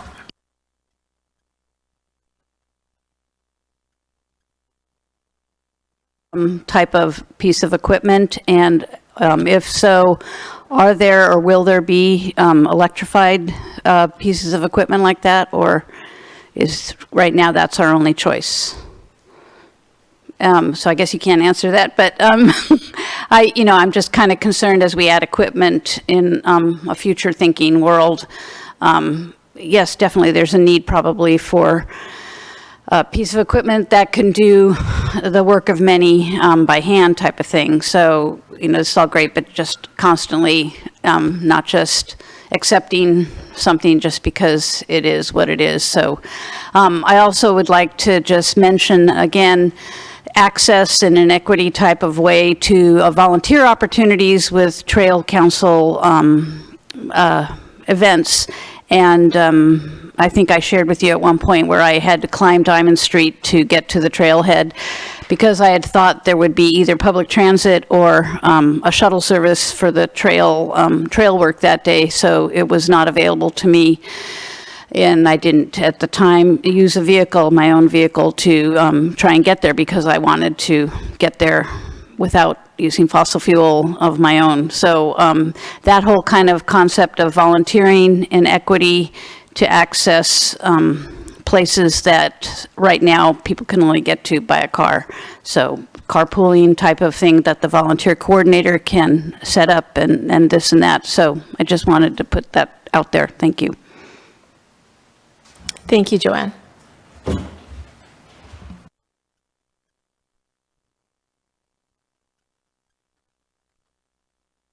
Hello, I'm Michael Proul with the Humboldt Trails Council, and Emily has done a tremendous job of capsulizing the MOU that we have and the changes that we've made in it over the years. I just wanted to strongly recommend this. We've been working on this for a little bit over a year, and it's been a great collaboration between the City of Arcata, City of Eureka, Humboldt County, and then McKinleyville Community Services District got it added later on. I think it's just going to be a great win-win situation for all 4 government entities. Thank you. Thank you. Do we have anyone online? No online comment? Okay, we have a motion and a second, so all in favor? Aye. Aye. Great, motion passes. Okay, we have old business. So we have consider initiating amendments to the short stay vacation rental program, and can we have a staff report from Community Development Director David Loya, please? Yes, good evening, Mayor, council members, and public. I provided a oral report during staff reports at your last meeting, and just brought forward some of the issues that we were learning about this new program. It's about a year old at this point, for short stay vacation rental permitting. And so I wanted to bring a more formal staff report before you, talk a little bit about the issues, some of the things that we've learned over the last year implementing this program, and ask whether you wish us to initiate an amendment. You can certainly provide, if you do choose to initiate an amendment to that body of regulation, can certainly provide some input now on what areas of focus, or you may, if you wish, wait until we have a little bit more in-depth outreach with operators and folks in the community to ensure that we're capturing, all of those issues, or you can have a blend of those two approaches. So let me just provide you a little bit of background for some of the issues that we've come up with. Most of these are really just operational. Observations that we've made. I guess I want to start by saying I'm happy to report that we haven't had a whole lot of complaints about the program. To my knowledge, we've had none, and I don't know if that means that, thank you, everybody is happy with the program the way that it's operating, or if it just means that people don't know that they can reach out to us and lodge their complaints. But we don't have a lot of complaints. And so that brings me to, I guess I'm jumping around, going a little bit out of order here, but it brings me to bullet number 3 on packet page 151. Right now, one of the things that the operators were concerned about was having to provide their 24-hour contact information, or their management company's 24/7 contact information, viewable from the street, the public right-of-way, so that they could receive the first complaint instead of the APD. So one item that you may consider is, around this. Do we still need to require a sign? If so, what is the signage required? Some folks have provided input to us. The standards that we've adopted are, significantly more expensive than they would be if we adopted another standard. So certainly want to look into that a little bit and make sure that we're providing, the information that we feel like we need to at a reasonable cost to these operators. So that's just one item. And again, just because we haven't received complaints yet doesn't mean we won't in the future, about those. Another issue that did come up, and we did receive at least one complaint about this issue, is the limitation on the distance between units. So this is bullet number 2. And so Kala, who's primarily tasked with the hub of operating the program for our city, and Brian King put this map together. I'm going to zoom in because obviously you can't see it, but I just wanted you to see that this is the city of Arcata, and it shows where the units are clustered. And so we'll zoom into about this distance, and you can see there's a lot of clustering around Northtown, downtown, some south of Samoa, a couple in the outlying neighborhoods. David, what do the colors mean? Okay, yes. The colors are a little bit more granular detail than you probably need at this point, but they distinguish between the different types of operators. I guess one, if you want to pay attention to the red and green, these are the ones that are exempt. The other ones are non-exempt. And we have about half and half. Right now we have 153 permits. Not all of those are approved at this point. When I reported to you last week, we had 141 permits. And so a little uptick in the last week. They're running approximately half exempt, half non-exempt. But you can see the dispersion is pretty good. We do have a couple that are, immediately adjacent to each other in some of these neighborhoods, but for the most part, the dispersion is pretty decent. A couple close together in this neighborhood here. So that is certainly something that you'll want to consider. Should we put a limitation on how close these can be together? If you recall, or if you weren't part of the original discussion, you obviously won't recall this. But one of the things that we talked about when we were adopting this regulation to begin with was the more layers, the more nuanced the regulation is, the more staff time it's going to take to operate it and to track it and make sure that we're enforcing appropriately. And so we went with sort of a slimmed down version of what we've seen in other jurisdictions. So that's something I wanted to bring to your attention. We have had some concerns that, from neighbors that, hey, my whole neighborhood is, turning into a short stay vacation rental facility. The other thing that we might want to consider is a limitation on the number of permits that are allowed per parcel. So a couple of, different scenarios came up when we were developing the original permit process, and we thought about, if you had an ADU, a primary, secondary unit, that sort of thing. But what we've seen in practice is that at least a couple of property owners have converted, either multifamily structures primarily over to short stay vacation rentals. So it's basically operating sort of like a hotel. Or we have a few property owners that have, multiple detached units on their site, and they're converting the majority of those to vacation rentals. And so, does the council want to consider some sort of limitation on, the total number per site? Right now, we don't have a whole lot of apartment complexes, speculating in the short stay vacation rental market.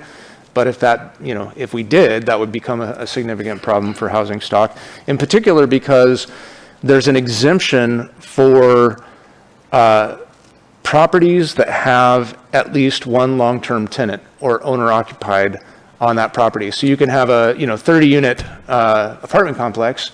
You can rent to one long-term tenant, and under our current regulation, 29 of those could be exempt from regulation under the cap, the limitation of 100. So we haven't seen that, yet, but we could see that. And then, the other sort of question that came up, we have just a few property owners who own multiple properties in the city of Arcata, and they've converted all of their, many of those properties over to vacation rentals. I don't know if that's a concern to the council, if you wish to regulate how many any one individual or one entity can own and operate. And then lastly, I guess, another layer that's been a little vexing to both the public, to the operators who are, trying to get these units through our permit system, and also to staff to try and figure out, when do I have the, necessary documentation that I can actually issue the permit and say, yes, you comply with the regulation, is the concept of the exemption in the first place. A lot of folks were worried that they were going to get left out if, they were, they were owner occupied, they wanted to, rent out their ADU, their second unit as a vacation rental instead of to long-term tenants. And they felt like they might get outcompeted by the other folks that are, really in this for, business purposes. And so we set up this regulatory framework that said you have a limitation of 100. You can't have any more than 100 unless you have this long-term tenancy. You have a long-term tenant on site or you live there yourself. And so then we could have as many of those convert to short stay vacation rentals. There's no limitation, no cap. So right now, we, as I mentioned, have about 153 applications in process. That's about 2% of the housing stock. And I guess one recommendation or consideration that staff would like the council to take under consideration is whether or not to just say, hey, look, we're gonna have a 2% cap, or we're gonna have 150 is going to be the limit, or instead of having this unique structure where we have have to ask people to try and demonstrate that they have long-term tenancy, on those properties. So there, again, we did not bring forward any, public input into this discussion. There was some sense of urgency among some public members around, conversion of neighborhoods. And so, we brought it as a staff report last time, and now it's a full agenda item. I did attach the ordinance that was enacted that we use to regulate this program. So if you have any questions about that or any of the material that I presented tonight, I'd be happy to answer those questions. Sure. So before I ask any questions, I would like there to be a robust public comment period before we make any changes, of course. With that in mind, at our budget meeting, we talked about raising fees. Is that something that's in the staff report? Yeah, thank you so much, Councilmember Matthews. I did forget to mention that. We do have in your budget staff report a fee resolution which has an increase in the fees for this program. I did want to mention it at this agenda item, and I forgot, so thank you for bringing that up. We have also found, operating the program over the last year, that our original estimates for the cost to issue these permits was very low. This was a major issue for the community of short-stay vacation rental operators. Many of them said, hey, look, I'm operating on a thin margin and you just can't charge me a lot to issue these permits. It's cost prohibitive to me. We are finding that the estimates were, 2-3 times low. And so there's a proposal under the fee resolution to raise the fee to $150 for issuance and $100 for reissuance. We may make a recommendation to adjust those depending on the actions that come out of this. If we can simplify the program, simplify the application process through reducing the amount of regulatory, distinctions. If we set the 2% cap or the 150 cap, for example, that would probably lower our cost to issue the permits. But I also want to acknowledge that we are the lowest that I know of for a permit fee for issuing these kinds of permits amongst the entities that have this kind of a permit program. We're not making money on this. We're covering staff costs, so it's not a moneymaker for the city. I do, think we need to balance that. Our recommendation for increasing that fee is really based on not subsidizing this program through general fund money and making sure that the operators that are benefiting from, the issuance of these permits are actually paying their full burden cost.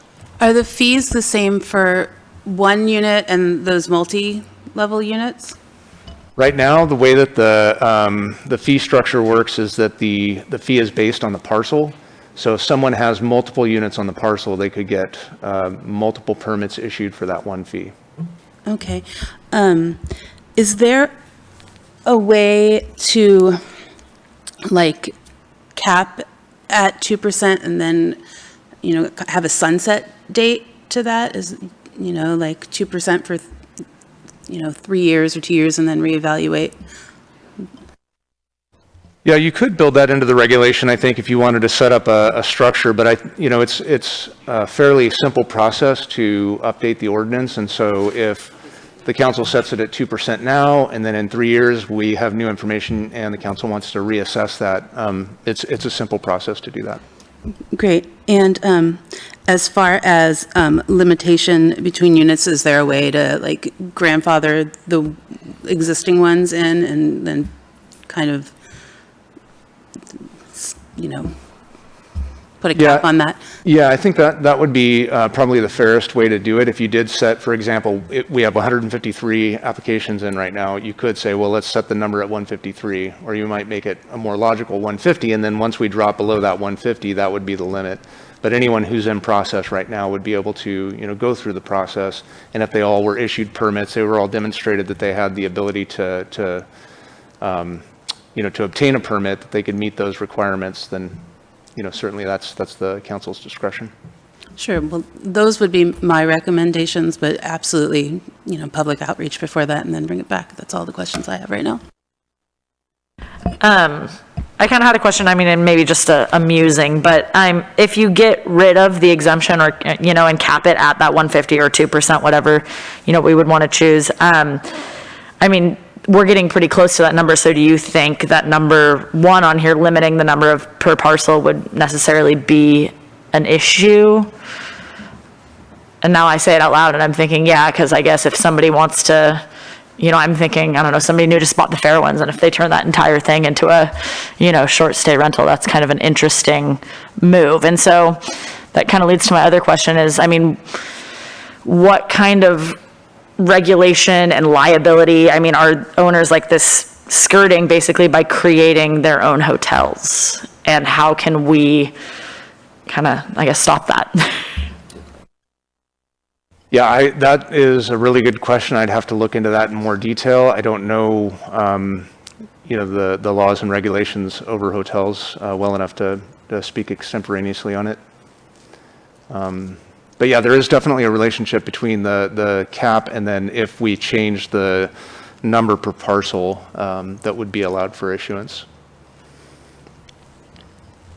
And then my other question was, I'm kind of in regards to the complaints. I mean, I know that you said you haven't really heard many complaints. Is that to APD or is that from people participating in the program or both basically? And that, we just generally haven't heard any complaints about Airbnbs very much? Yeah, did you have something to add? Okay. Yeah, we did, we inquired with APD, and they have not, to my knowledge, received any complaints. We also, in our department, since we are operating the program, we would, potentially receive complaints as well.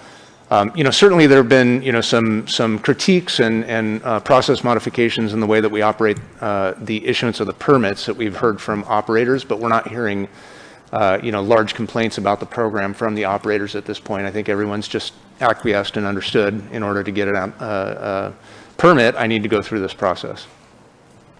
Great. Oh, go ahead. Yeah. I mean, that being said, I understand the importance of vacation rentals, especially since we just took away 2 hotels in Arcata. So I definitely appreciate that. But I just wanted to put that out there as well. Yeah, I was going to add, one of the conversations we did have in the beginning of this, because the other parcel that I think carries quite a number of units was multifamily at the time of converting, but it had prior to that actually been a motel as well. And with the other current example potentially in Northtown, maybe, I don't know if we look into a definition of something around, I don't know, previously hotel or something. And I do want to say we're not making, as Director Loya indicated, we're not making money on the permit process, right? That's just a planning process with a fee. But we do receive TOT tax. We do receive bed tax on our Airbnb, and that is significant for the city as well. Yeah, so just kind of to sum up, I do agree with Councilmember Matthews that to kind of just, I guess, open this up, we're talking about it here publicly, people know that we're going to make some changes and to, bring it back probably a couple more times and get some of that public outreach on this. But I would be interested, and I know it would be difficult to do retroactively, probably, definitely, but to, permit by unit, not necessarily by parcel, and because we are seeing, I know down on South G Street, there's one that's all Airbnbs, and just thinking of, like houses, lots of large Victorian houses locally, things like that are being converted fully into short stay rentals, to just kind of explore that. And then I would definitely be in favor of removing the requirement for the phone number. I don't think I was ever super into that to begin with. And then I'd like to look a little bit more about, lumping the exemption just in with that number and creating kind of a set number, because I think that will definitely streamline your guys' department's job and help kind of fill that gap where we're not, where we're losing money on this program. So that's where I stand on it. But I would like to, see this back and kind of suss out some of those details for sure.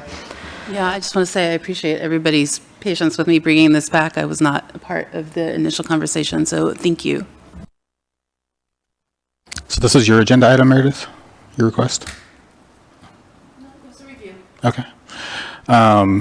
Yeah, that's another thing right now. The mayor isn't responding to my emails or placing any of my items on the agenda, which is also really unfortunate. So I'm really disappointed about that. I'm really happy to talk to you on the dais, and we can go over all your agenda items at the end. Okay. But I've been advised by council not to respond to you outside of the chambers, so that's how we're going to play it. I'm glad you mentioned the hotel conversion, because that's probably the biggest mistake the council's made since I've been on it. And it's going to wreck those businesses and those residents, and it's really unfortunate that, the staff pushed for that. I feel like I do hear complaints, and it's from people who can't afford to buy or rent an Arcata, let alone find a place to live. And as it approaches, this seems like it's spiraled out of control. First, we thought a cap of 100 was enough, and now it's almost 150. So, I'd like to make a motion to get rid of the exemptions and lower the cap to 75.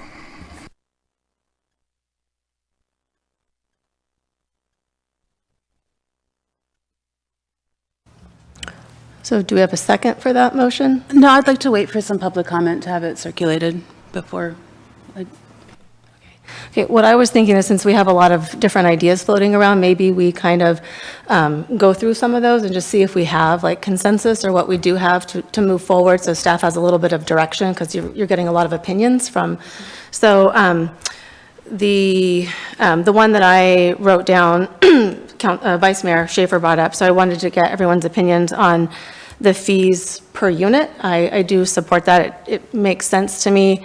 It doesn't make sense if one person is paying the same fee for one as someone else is for paying for 5. So it seems like it should be per unit. So I would love feedback from all of you on that.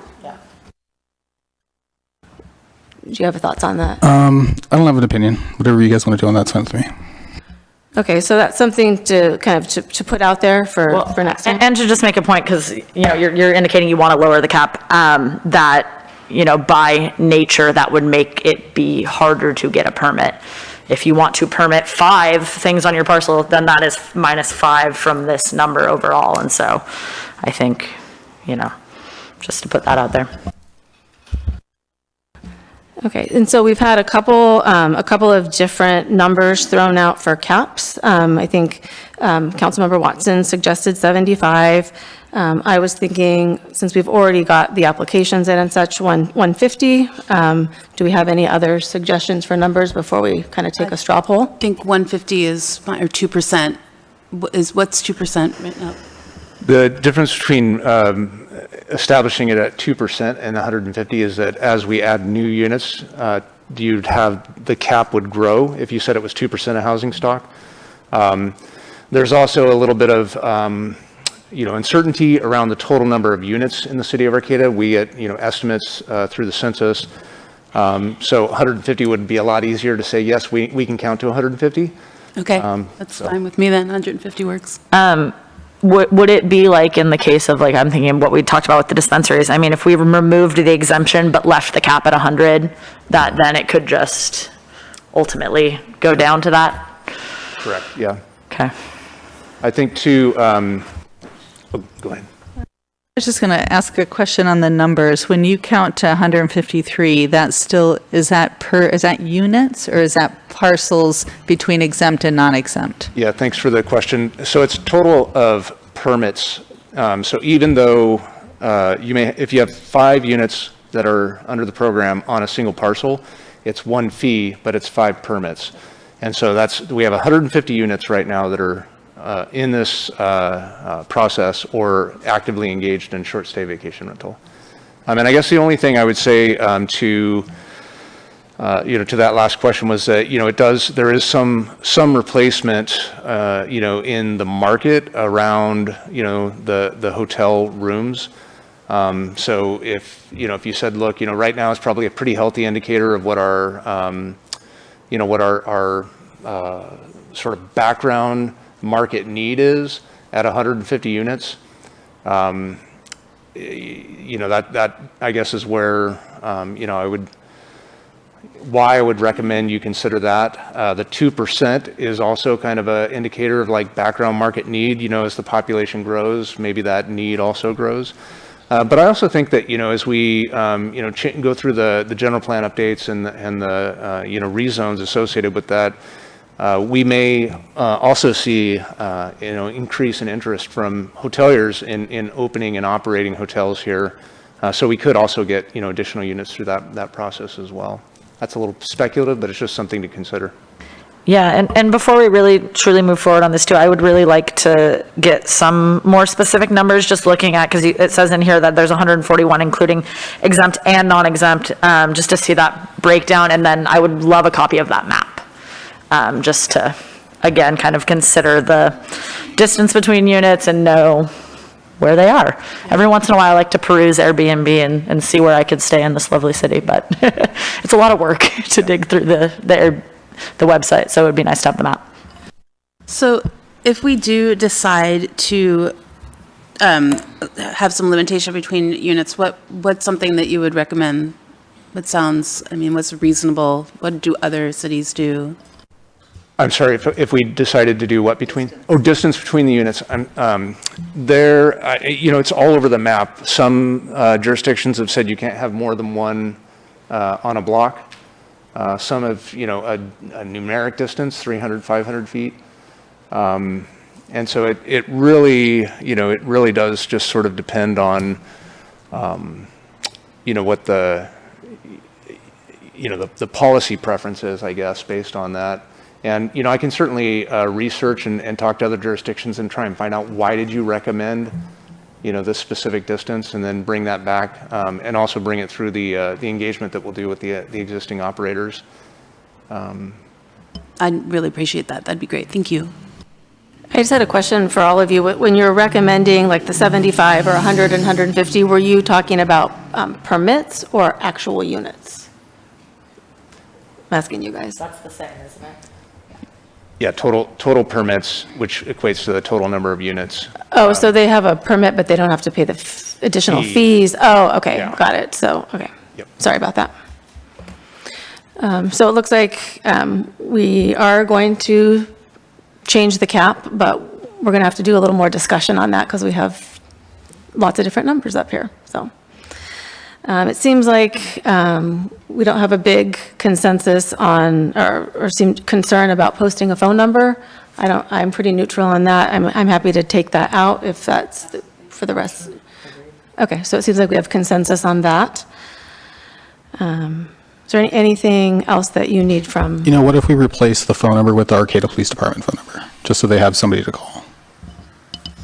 Yeah, I'm Non-emergency number. Well, I think non-emergency, I think is a decent idea. Well, wasn't the issue price for putting a sign up? Is that what the complaint was, or was it for privacy? I thought it was about price. Yeah, people are concerned about privacy, but there are certainly lots of workarounds for that. You can get a Google phone number that doesn't display your actual phone number and put that up. It'll ring through your existing line. So we've been advising people around that.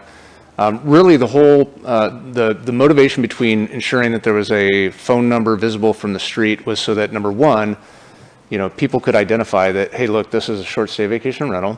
And number two, that their first call isn't to city services, to put the burden on city services, that if there's a bad actor in that unit, the first call is to the management team that's, supposed to be ensuring that, they're complying with the, city regulations.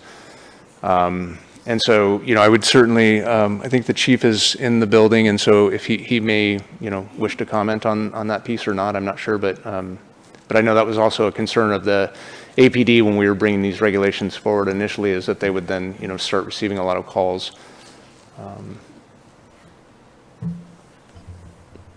Well, I mean, if it's just regarding privacy, there are the workarounds. So that's, but again, I'm not very passionate about this either way, so. Well, and I think in the opening, the idea was that we haven't received the phone calls that we anticipated in it, so maybe it was not as necessary as the original concern. But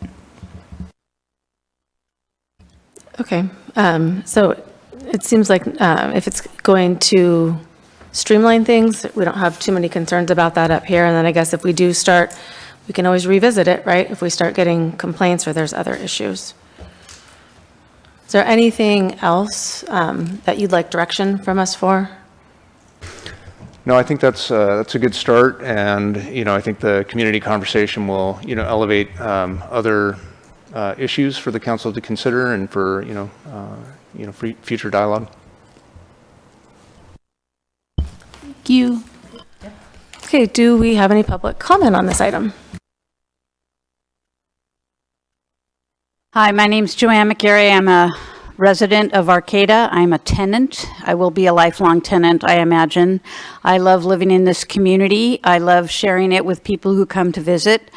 I just attended a wonderful celebration of the new microgrid up at the airport this morning. And in terms of energy and equity and efficiency, I would really like, in the climate action plan discussions and bringing up this short stay vacation rental concept, that we maybe consider, if people have short stay vacation rentals that they are operating, that an energy audit and energy efficiency effort be made, electrification by a certain date. You know, a lot of people who come here, maybe they're not familiar with our cold weather in the winter or whatever, and will exercise excessive use of different energy resources. So I think this might be a good start in our community to get better energy conservation and climate action, you know, in the homes and in the units that are being visited by people from outside here, and that people who own those units are benefiting financially from. So a concept of a energy efficient unit and renewable energy type of thing by a certain date might be a consideration, not necessarily for this immediate ordinance, but in the whole thought process of the holistic approach to how we're moving into the future. Because I don't want people to come up here and turn their heat on to an excessive degree, or, you know, cook with gas, even if they can have an electric or a inductive stove in their unit. You know, all those types of things, solar, whatever. But, you know, these are thoughts I'm just thinking of for the future in considering what we can do to make sure that this is a great place to visit and learn from how to live for the future, so they can go back to their place and maybe implement some of those things that have been implemented here. So just a thought to toss out there. Thank you, Joanne. Hello, Chris Richards here. I think another way of looking at this, that with the vacation rentals that you guys haven't really discussed, is the demand for those. I mean, you're describing that folks are complaining they can't make enough money to pay your measly permit fee. I mean, is there any data of how empty are these homes during the year? What are the demands for vacation homes? I think that might give you a clearer picture of maybe your 2% isn't high enough for the demand, or maybe, you know, thinking about folks that don't have homes to live in would be more of a concern, especially if you added up the data of how many homes are just sitting empty for X amount of time during the year. Maybe the number should be lower, more like 75 or something. You know, I think that data would be an interesting thing to see, to try to determine, you know, how many should we really even have. Anyway, that's all I had. Thank you, Chris. Yeah, hi, Paul Patino. I'm a short stay vacation rental operator I'm an exempt because it's the house I own and I keep a room in it. Talking about energy, if somebody comes in and just turns the heat on, central heat, and just leaves it on, it's going to cost me a lot of money. And there's I can't charge them after. So it behooves the operator to instruct the people and let them know that there's ways of operating the central heat so that you don't cost me $100 for your 3-day stay. So it's a really operator thing. That's one. The other one is I would like Airbnb to collect my TOT and send it to you instead of me having to do that. There are entities, I understand maybe the county or city of Eureka Airbnb collects for them. So why can't we have that happen in Arcata? All you have to do is tell Airbnb you collect in Arcata. Anybody that's paying Airbnb and listing on Airbnb, Airbnb will collect and send it to you, and I don't have to do that part. And it guarantees that people who don't have permits and slip in and put their thing on Airbnb end up having to pay even if they haven't got a permit. So I'd like to see that done. I don't understand why we don't do that, since at least one other entity in the county does that. So, thanks. Thank you, Paul. Hello, Alex Stillman. So is in the city of Palm Springs, they have a whole plan for what you do about Airbnbs or vacation rentals. And also, when you rent it, you have to sign an agreement. And you can't, whatever the agreement says, you have to abide by. So if you decide to have a big party and your agreement doesn't say that, a neighbor can report you, the police can come and remove everyone from there and stand there while they leave, and then the doors get locked and that's it. They can't go back in. So you may want to just take a look at what Palm Springs has been doing. And they have I was there for the film festival last year, and we stayed in, it wasn't an Airbnb, it was a vacation rental. And they had this, you had to sign this document, and you saw it was posted there. And that's what happens. Some neighbors, friends that had neighbors in one of the neighborhoods down there said that they just took everyone out. The police did. So it would be nice if you have neighbors complaining, just as you mentioned. The police don't get any calls, but if they did, this would be a way to handle it. And I would look into that documentation that Palm Springs uses. Thank you. Thank you, Alex. Do we have people calling in online for this? All right, our first online, go ahead and raise your hand or press *9 if you're on the phone. Our first speaker is Jane. Go ahead, Jane. I recall when this issue of how many what kind of a cap we should have was set at 100 in front of the Economic Development Committee. We had Airbnb, we had vacation rental people there, including an organization that managed those. And we had no discussion at the time of the existence of any exemptions, okay? So we thought we were setting and agreeing to a cap of 100, period. And at the time, we thought there were only about 80. That was probably about 3 or 4 years ago, maybe 5 years ago.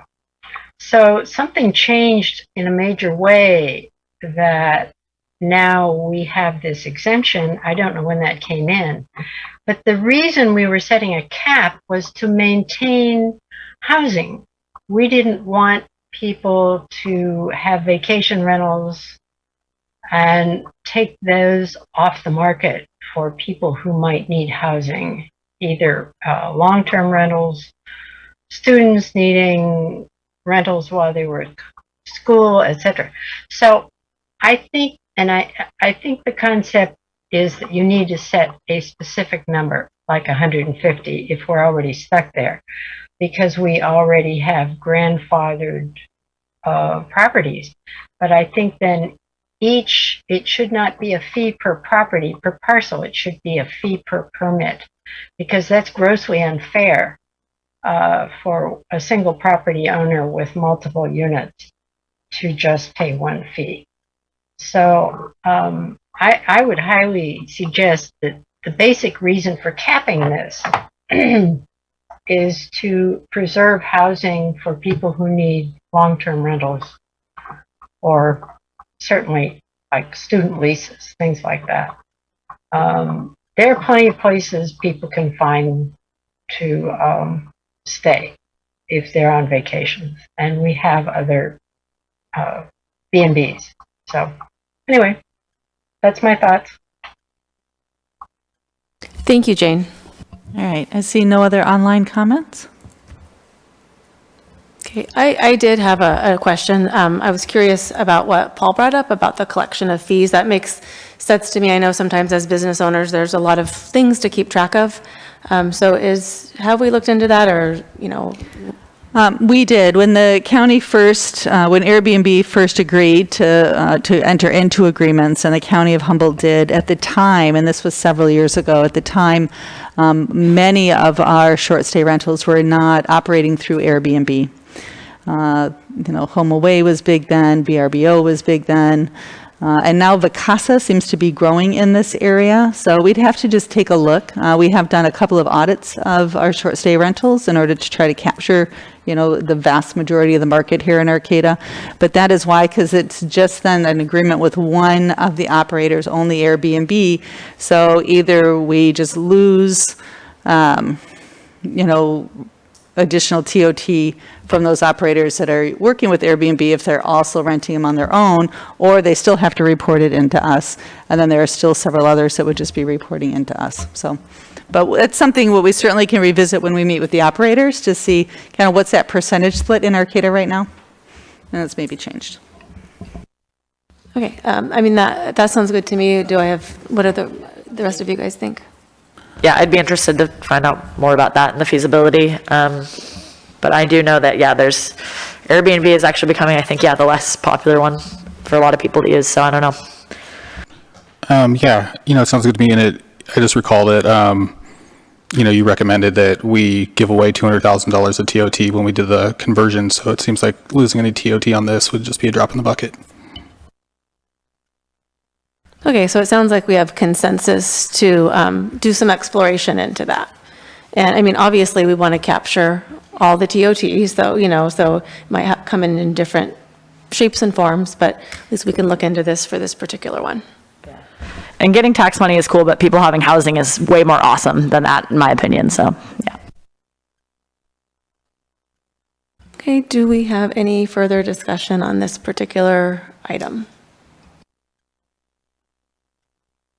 Okay, let's go ahead and take a 5-minute break. So we'll be back at 8:16. Thank you.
We're going to start momentarily, so if everyone wants to make their way back into chambers.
Yeah.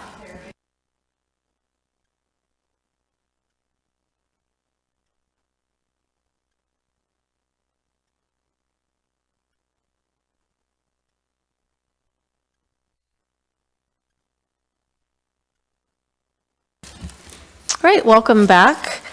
We're still in old business, and we're moving forward to item B, which is to consider draft general plan engagement report and general plan update review process.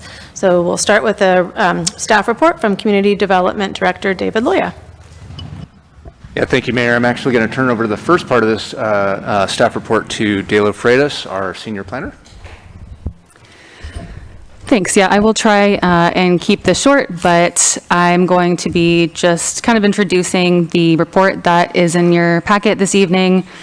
It's not a final document by any means. It is definitely a work in progress, but staff did try very hard to make it a robust draft that really laid out the journey that we've been on with the community over the last couple of years. David and myself, as well as Jennifer Dart, Gillen Martin, and Heather Equinos, our engagement consultant, have all had our hands in the draft, worked on it, reviewed it, and we've really tried to make it as concise as we could. It's still pretty long, but we have a lot of work to try and synthesize, and I just wanted to take a moment and thank all of the public who have given their time, the council, the planning commission, all the committees. So many hours of work have gone into this, and there are many more to go. So thanks to everyone who has taken part. And the way this document is currently laid out may be subject to change for clarity, but the way we decided to do it was to kind of lay out a chronological summary of the visioning and sort of the priority setting meetings, as well as the Gateway Area Plan draft review. Basically, we tried to do a mix of meetings that were large and small, similar to our housing element, trying to deep target communities that were not always showing up to the larger meetings, and trying to find a variety of different ways to reach people, from town halls, open houses, committee meetings, and hearings, but also walking tours and targeted presentations, and definitely COVID threw an extra wrench in the mix as well, trying to make sure that everything we did was safe and as accessible as possible to the public. So the report as drafted and two of the appendices listed in the staff report are available on the website. You can find them on the Strategic Infill Redevelopment Program webpage under Ongoing Community Engagement. And the appendices that we've uploaded are the open house posters and the visioning summaries, which have been on the website for over a year. The other ones we will definitely try and get up as soon as we can. All of the appendices are just the raw data that we summarized in the report. So the themes that we can say pretty comfortably have come out would be definitely a reinforced support for infill development, alternative transportation, and walkability, and really just continuing to underscore that need for additional housing development, as we've talked about tonight. All of that is pretty clearly laid down in the current general plan and in our current adopted housing element. We're going to try and build on that philosophy, and many of the main tenets and goals of the current general plan will likely remain relatively similar. Our work so far has definitely also reinforced a need and support for considering how to ensure racially equitable outcomes of our work and really evaluating that policy to make sure we are doing as best as we can for current and future residents. And I would say the area that we're going to be looking to continue the most work is really design. How will additional housing, additional development guide the look, feel, and function of our city moving forward, and how do we ensure that we continue that really excellent high level of design that Arcata has enjoyed for so long. And I did want to just point out that packet pages 225, 226, 227, basically the draft kind of themes and conclusions does include a lot of the main themes that we're seeing so far, as well as some potential questions for the next phase of community engagement, which include how to ensure excellent quality of design through a form-based code, and what standards should be required versus optional moving forward. Items like solar access, building, siting, and design that were commonly noted as concerns in our engagement. So on that note, before I turn it over to David, I did want to just plug our form-based code information session, kind of to speak to some of the concerns that were raised during public comment. We're having basically a brown bag recorded Zoom session, noon to 1:30 next week, a week from today, July 29th. And the Zoom link for that is available on the city's website, from the Flash page, the homepage, as well as from our CERT page. And we will have it available on the city's YouTube page and on our CERT page after the fact as well. So that is what I wanted to cover with you. Thank you for letting me speak, and I'll turn it over to David. You know, it seems like because there's a kind of a significant amount of content about the Gateway Plan, I'm just wondering, if the right thing to do is for you to recuse yourself. Yeah, I mean, this is new to me, so I'm happy to if that's what's recommended. My understanding was this was all like high level and procedural, so we're not making any decisions, so I didn't need to, but I will defer to council. If you think that I need to recuse myself, I'm happy to do that. My initial understanding was I didn't need to, but I'm fine either way. As Nancy's coming up, I also want to point out that this is related to the general plan work,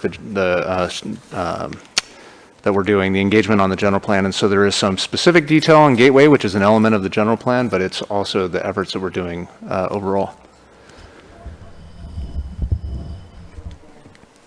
I would suggest that you not talk about the Gateway plan at all, and you have your discussion around the other issues, and then if the Gateway plan needs to be discussed tonight, then you can recuse yourself.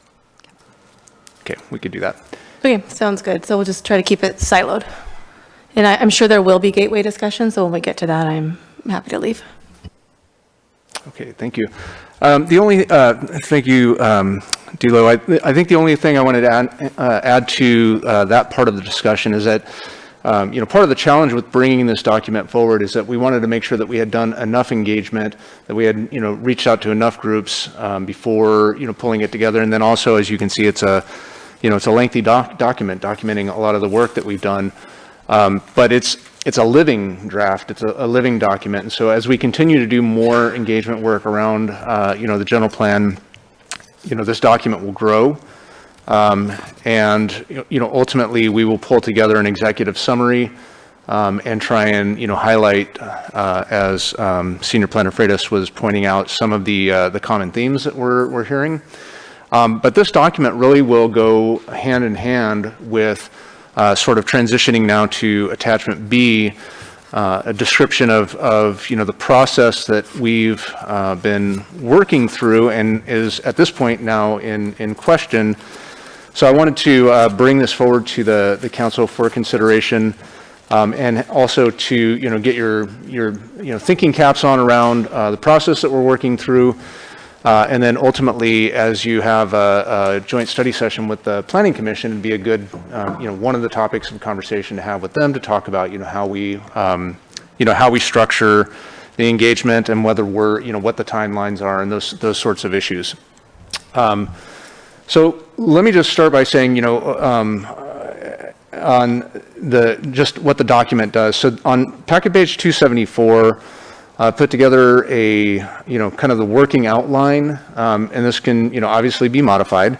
But this is a working outline of how, we've been working through this material to date.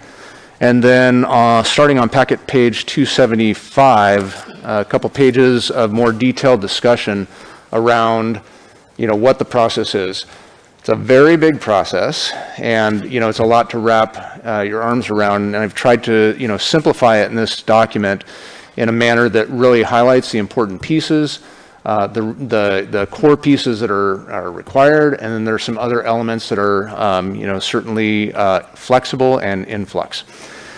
So that's what this document is intended to do. And as the conversation evolves, we can modify if there's new direction to to change the way that we're conducting the engagement. We can modify this document, and that'll help everyone understand what it is that we're doing. So the one first piece that I think there was a little bit of confusion about related to who the decision maker is in this process. This is a legislative action. You're changing the laws. It's not a discretionary action in the sense of like issuing a permit. It's a lawmaking action. You're setting policy, and from that policy you'll set zoning. That zoning will be the regulations that implement this policy. So as a legislative action, the council is the decision maker. There's no other body in the city of Arcata that makes decisions per se. They make recommendations, and so they're all recommending bodies.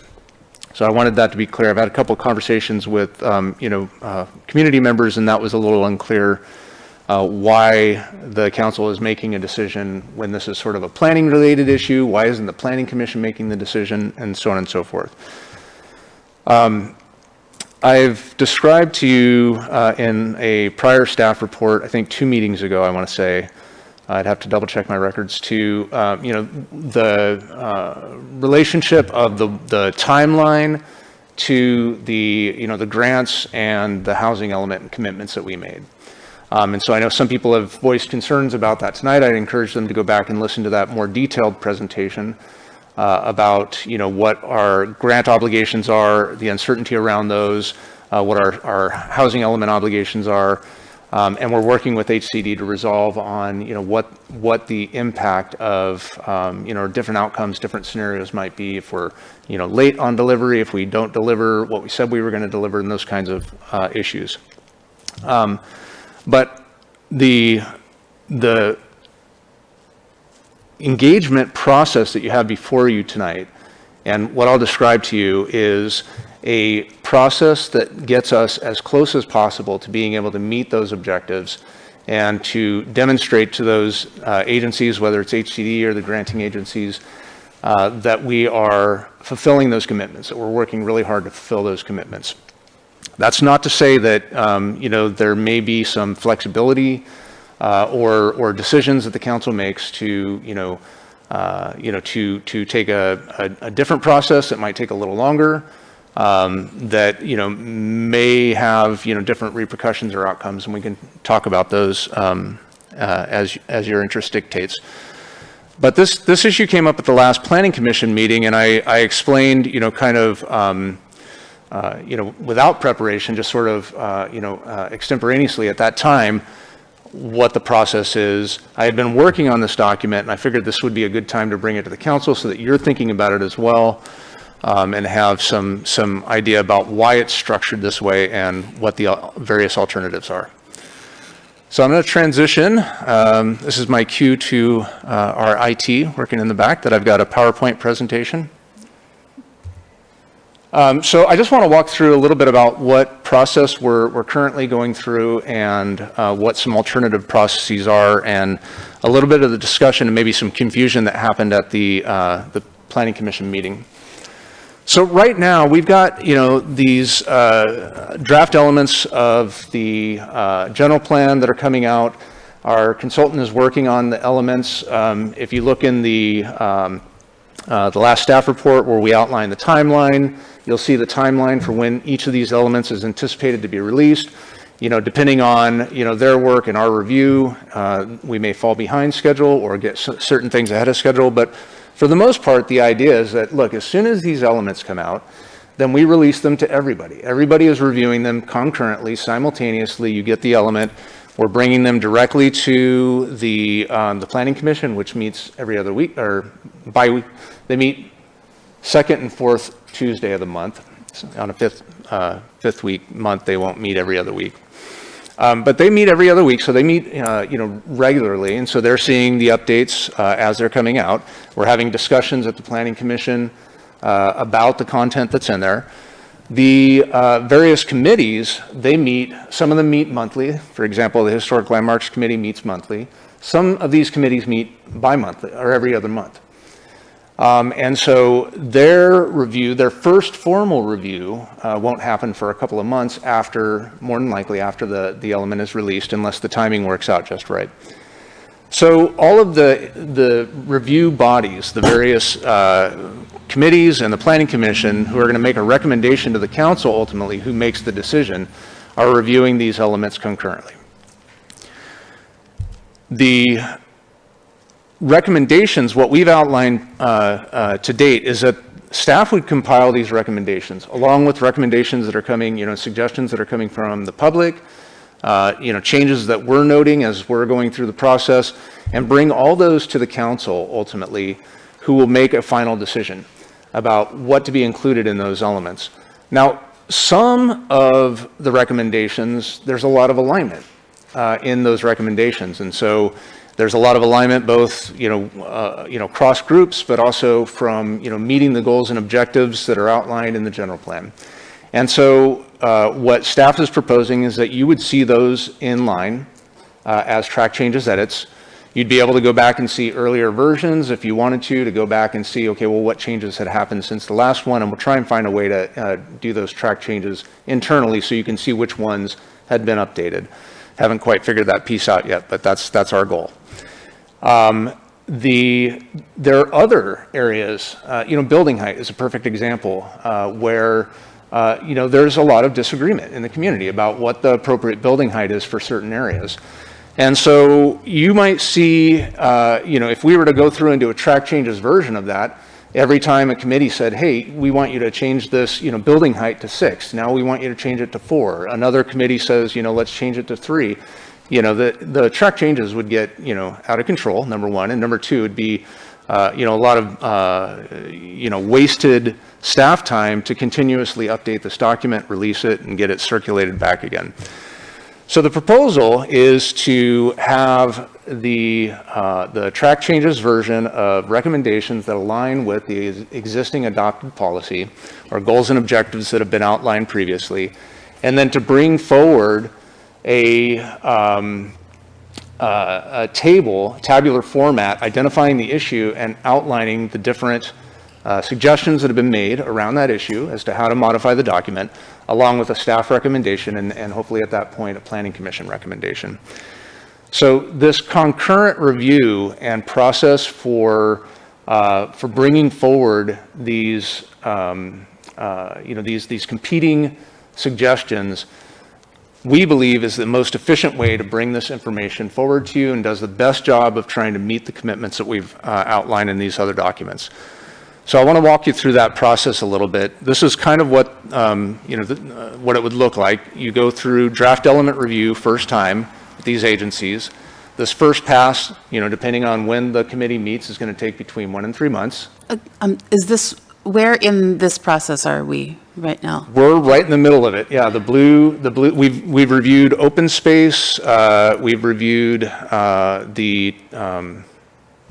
Romeo Lifeline. We've reviewed a couple of elements. Growth management, reviewed a couple of elements at the Planning Commission level. They're also reviewing a body of policy that I can't talk about right now.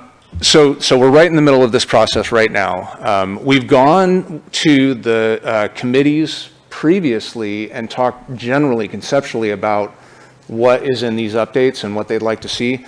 But they haven't seen, none of the committees have seen the draft elements yet, with the exception of the body of policy we're not discussing. So once we go through this first pass and everybody has had a chance to review the document, some of these committees will have been able to, make recommendations, and the Planning Commission may have seen those, but, this method doesn't accommodate all of the committees first reviewing it and then sharing that with the Planning Commission. So we get to a point, staff collates all of those, the Planning Commission has, one last crack at the review and makes a recommendation to the City Council. You'd be able to look at those inline revisions and say, yeah, that looks like to me that it really comports with the policy that we've identified. We want to include those or pull these ones out. You'd be able to look at the table that has the competing recommendations, go 6 stories, go 3, and be able to decide at that point for, whichever the area in town is that, the change is being made, that, look, we want to pick, whatever the recommendation is. So then that way the Planning Commission, or the City Council rather, has the ability to go through and balance those competing policy interests and try and, look at it holistically. If, you pull on this string, it pulls on this string over here, and we try and line all that up, and then you have a conversation around that, and you say, okay, this is what we want to see happen, is to make all of these various changes and not these ones. Then that goes one more time. Every committee would have an opportunity, not a requirement, to look at that. So that basically looks like this. The council receives this first pass, and then if it seems necessary, you have certain bodies of information you really want the creeks and wetlands, for example, to look at, you'd go back for a second pass potentially, and go one more time through specific committees that feel like they need to see it. This is going to be a commitment on the committee's parts. It may mean having special meetings. It may mean having, special working sessions with the Planning Commission, study sessions with the City Council to get through this process in this time frame. But we think that we can do this first pass in 1.5 to 3.5 months from now, based on the work that we've done to date and the work that we have yet to go. And if we needed to do a second pass, that could take anywhere between 3 and 4.5 months total. So this is what that looks like. The animations are all off, but the Planning Commission and the committees review simultaneously, provide changes to the City Council. City Council makes a decision about those changes, and what's missing here is the second round. But this is the format that's being proposed now, the 2.5 to 4.5 months.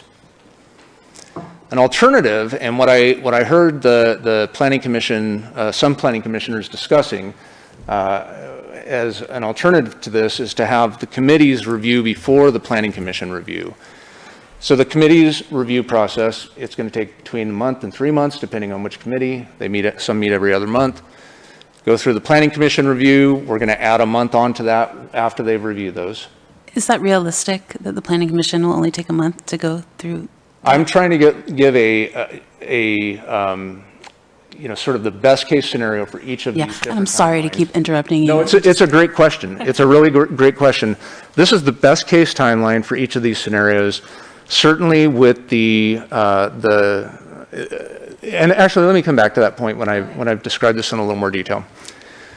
So the Planning Commission makes a review, and if they don't make changes, then they basically have the recommendation from the committees.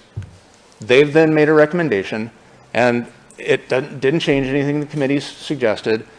They forward that on to the City Council, and then you go through your review. If you don't make changes, there's no need to send it back to another committee or a second pass. That, again, we could hit around that 2.5 to 4.5 month mark. To your point, that probably isn't terribly realistic. There are going to be changes along the way, and so you'd have at least one cycle back where you'd add at least a month and a half and probably more. That cycle would then, once it got through that first loop of committees to Planning Commission, changes back to committees, back to Planning Commission, you would have that to the City Council, assuming there were no further changes. And this timeline looks more like 4.5 to 6 months. If the City Council then decides, well, hey, look, we want to make changes now that we've waited for all of these documents to finally get to us, we want to make changes, then you'd have to do a second pass at that, going back to the committees, presumably. I mean, again, this is flexibility. If you said, look, we're going to make changes and we're just going to send it back to the Planning Commission, that would change this timeline. But And then if the Planning Commission did another loop through the committees because they made changes, you can see this is starting to stack up. So this process, I'm estimating at a best case scenario, anywhere between 8 to 11 months with sort of an iterative serial review. How does that kind of work into all the grant funding that we're? So right now, we have some of our grants are end at the end of this year. Some end at the end of next year. So the grants that ended at the end of this year, if we don't have a work product, there's going to be some concerns. One of our granting agencies, the Department of Conservation, has said that they've already told us, look, we're going to be flexible. The HCD, who's managing and overseeing our SB2 funds, have said these deadlines are firm. You have to finish your expenditures by July. You have to produce your work product by the end of the year. I'm sorry. So and I can wait until. No, please. These are like fresh. So all of these reviews of the Planning Commission, does this include reviewing like form-based codes? Does this include reviewing 3D models? Or is it just like real high level stuff? So this, at this point, is going to cover all of the general plan updates. The zoning required to implement these is going to have to come after the fact. Frankly, we're still working through this, so I don't want to, indicate too much, but we're concerned that if we bring it all as a bundle, that there are going to be, conflicts of interest that prevent the work getting done. So we're breaking off the general plan. There's an exemption for general plan amendments. So, and the EIR will still cover all of those other zoning amendments, but we'll just need to bring those forward one at a time to try and play play against whatever those various conflicts of interest might be. So the committees and the Planning Commission, they can agree on building heights and whatnot and give recommendations on that without form-based codes and ministerial rights and all of that stuff? Yeah, I think so. And we'll be going through some of the the form-based code engagement concurrently with this. And again, I mean, as I discussed earlier, there's been some discussion and questioning whether or not form-based code is the correct approach.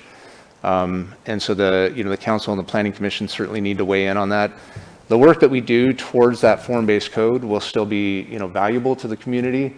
But I certainly don't want to invest in creating a form-based code. These very valuable dollars that we have very limited access to then later find out that the community or the council isn't interested in a form-based code. So the difference here, it does impact those grant funded, some of the grant funded work that we're doing, but it also affects the the housing element commitment. There was a rezone requirement in the housing element to certify it. We're working with HCD. We don't have a clear path yet, but we're working with HCD to get a clear path on, is there some leniency? What I fully anticipate is we're going to get an enforcement letter when we reach out to them and let them know that, we're not going to make the rezone by August of this year. We've talked to them about, we've, asked them about, COVID, delay for COVID and various other items. Those conversations are still ongoing, but I'm anticipating an enforcement letter that basically says, hey, look, you need to get these done.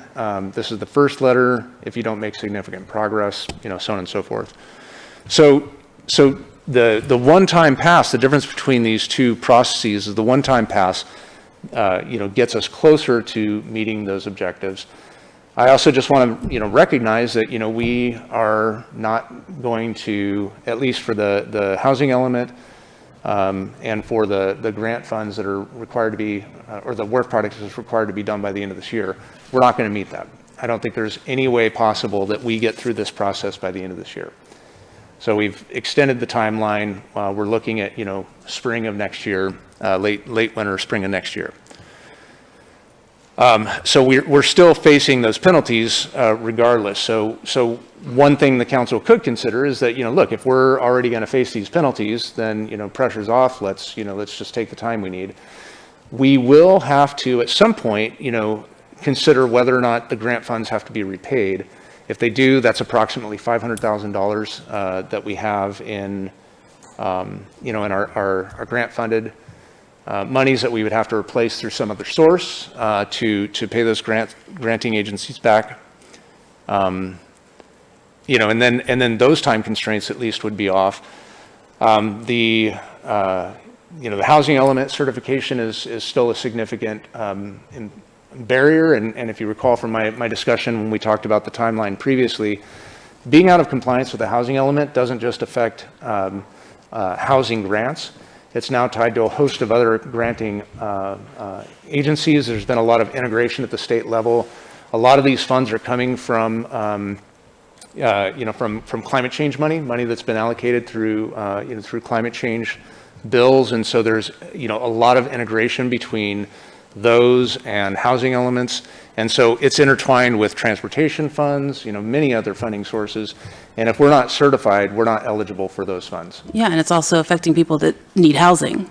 So while I understand that, we might not meet this, I still don't think we need to drag our feet, I guess is. Yeah. So here's the process, again, just to sort of recap what we're recommending at the staff level to try and, get us as close as we possibly can be to meeting those commitments. I'd certainly be happy to answer any additional questions you have, and I know the community has some comments on this process as well. Did we finish the short stay vacation rental item? Oh, yeah. What did we decide to do? We came up with those kind of items of consensus and then told staff to bring it back. They're going to do some public engagement and bring it back. Okay, thanks. Yeah. And so I really appreciate the high-level overview.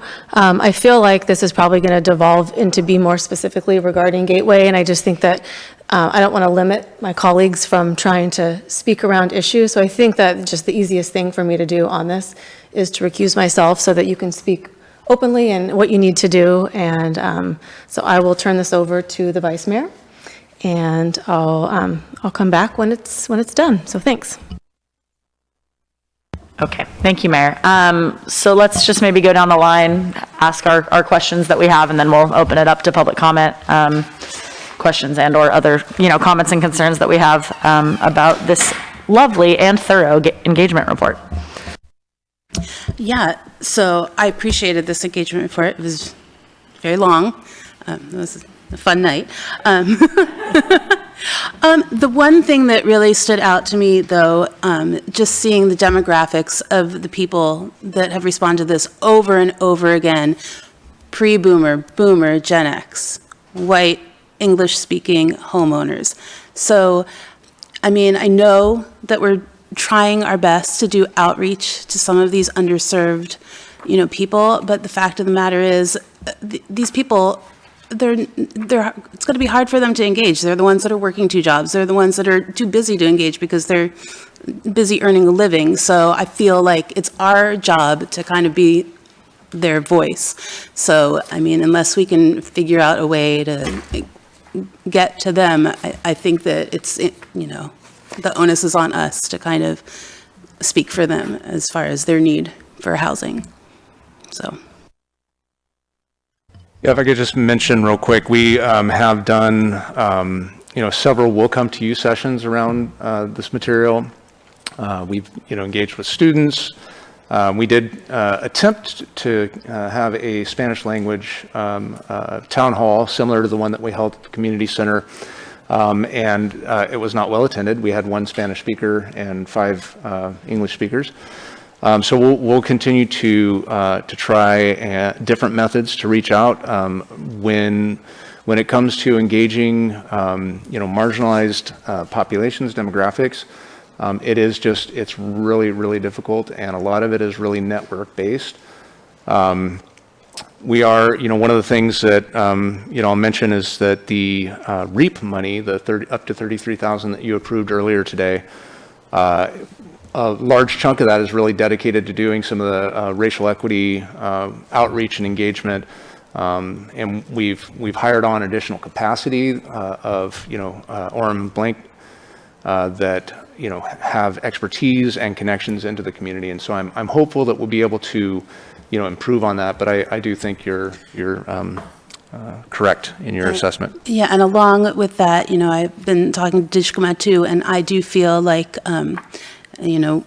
Wiyot land, and Wiyot people cannot afford to live here, and so we need to do our due diligence by making sure we set aside some place for them as well. Yeah, I feel like that was a reoccurring theme in the report as well, just, that and lens that we've been talking about, and I recall that you spoke about it last time, David, just having that racial equity approach, having that land acknowledgement, kind of, be a part of this plan. I had a quick question. It seemed like there were 2 surveys in here, but I think that they were the same. Am I correct? Okay. I was trying to see the difference. I was I think these are the same survey, but I didn't know. And then I did have a question, and I think you kind of answered it but these income brackets, and it just says level 1 through 6. What is the breakdown of that? Because 38% is in level 6, which I imagine is probably the highest income in that. And so just to kind of echo what Meredith said, that, and I've had this conversation with Karen before, I think I had it with you as well, David, just that, it does seem a little skewed in the homeowner direction. I recall being on a walking tour, and I think myself and Joanne and one other young lady my age were the only renters in about a tour of 40 people, which is really not reflective, of the community here. But, and again, I know that it is obviously, we've given the opportunity and we go to these people, but, how much are their voices being heard? But back to the original question, what are these income levels, I guess, was my main. Yeah, and I apologize for that. I think, again, this is a living document. We wanted to try and get as much of the raw data into the document as possible. The survey questions, some of them you can, suss out what the question was, but we really need to include along with that the questions that we asked, the survey questionnaire, so that you can understand that. I don't have off the top of my head what the income levels were, but they did go from low income to high income. And you indicated that that's going to be all something probably that will be in those appendices online as well. And you said the signs are all in there, right? My one problem was I couldn't zoom in, I want to pinch and zoom in. So, but I imagine on the computer I'll be able to do that. Thank you. I guess I have a couple other things. If we're just talking about, engagement process, just kind of things I think that we've talked about that I know people in the community have asked for and wanted to see, but I think Councilmember Matthews brought up before, solar shading, modeling, things like that, and kind of, a more design process where there's something that you can physically look at. And I think that is a lot more accessible to everyday people that don't know about planning and don't know about what actually a 4-story building might look like in comparison to an 8-story building. Even if it's on, small scale, you can still tell the difference. And so having a little bit more of a, kind of a manipulative visual way to have people engage, I think will be really helpful. But that's all I have right now, so I'll pass it if you have any comments or questions. Councilmember Watson.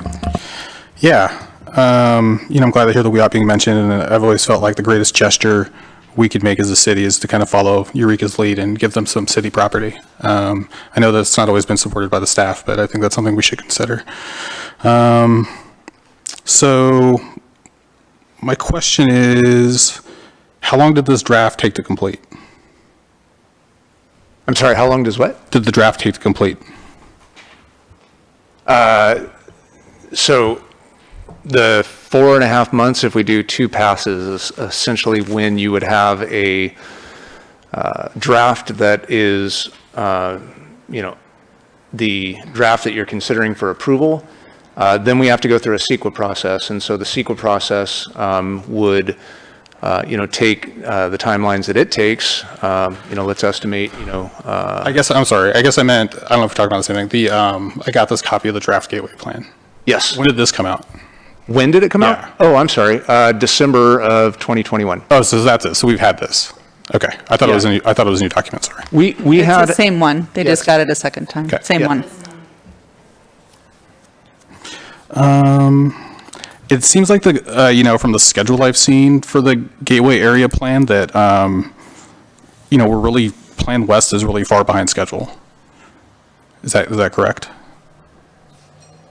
They had a schedule in their original RFP response that we've had to modify multiple times for various external reasons, and so we're not on that schedule. The schedule was originally designed around direction that had been given by prior councils, and so we made an aggressive schedule to produce the work product based on that prior direction.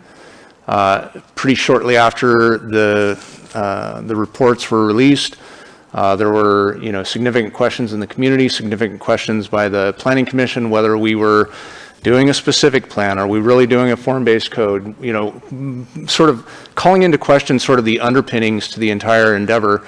And so I asked our consultant, and I said this in many public settings, that we asked our consultant to tap the brakes on some of these work products. If they produce a draft form-based code, that's money that I can't spend on some other document. If ultimately the Planning Commission and the City Council direct staff to not do a form-based code, I don't want to have already spent that money. So instead of bringing the form-based code and the Gateway plan out at the same time as was originally envisioned, we were retooling the approach to try and be responsive and sensitive to public engagement that we were experiencing. So we have a joint session coming up soon. I hope that that's the date. So, because I think we need to kind of start moving. So what is that session going to look like? I mean, I'd like to make sure that something concrete. I mean, I'm hesitant to provide direction to you until we have that meeting, but I'd like to, after that meeting, really be able to. So, and I've never been in one of those before. So what is that going to look like? And we'll be able to come to some kind of decision afterwards. I didn't know if the Vice Mayor wanted to start off, so, okay. We have been starting conversations with the Vice Mayor around the structure of that meeting and meeting with our engagement consultant coming up to kind of finalize. But the intent is to come out of that meeting with a roadmap that the Planning Commission is comfortable with, the council is comfortable with, and the community has fully understands and knows where they can plug into that process. I mean, I think that is one of the big goals of that study session. Spoiler alert, I don't think it's going to be on July 12th. I think the mayor was going to speak to that. I think we've got several conflicts in terms of attendance at that meeting on that date. So we will be looking for new dates just as of yesterday morning for sure. So Yeah, because I think everybody just really wants to know what's coming next and where the direction is going. I mean, that's just the feedback I've been getting over and over and over. So I'm just really eager to have that meeting so we can move forward. Yeah, I don't know how it's just since yesterday morning. I mean, several weeks ago, I told staff that I was not going to be available that day. So if you needed a quorum, you'd have to change the date. So yeah, just a heads up on that. Doesn't sound like you got the communication.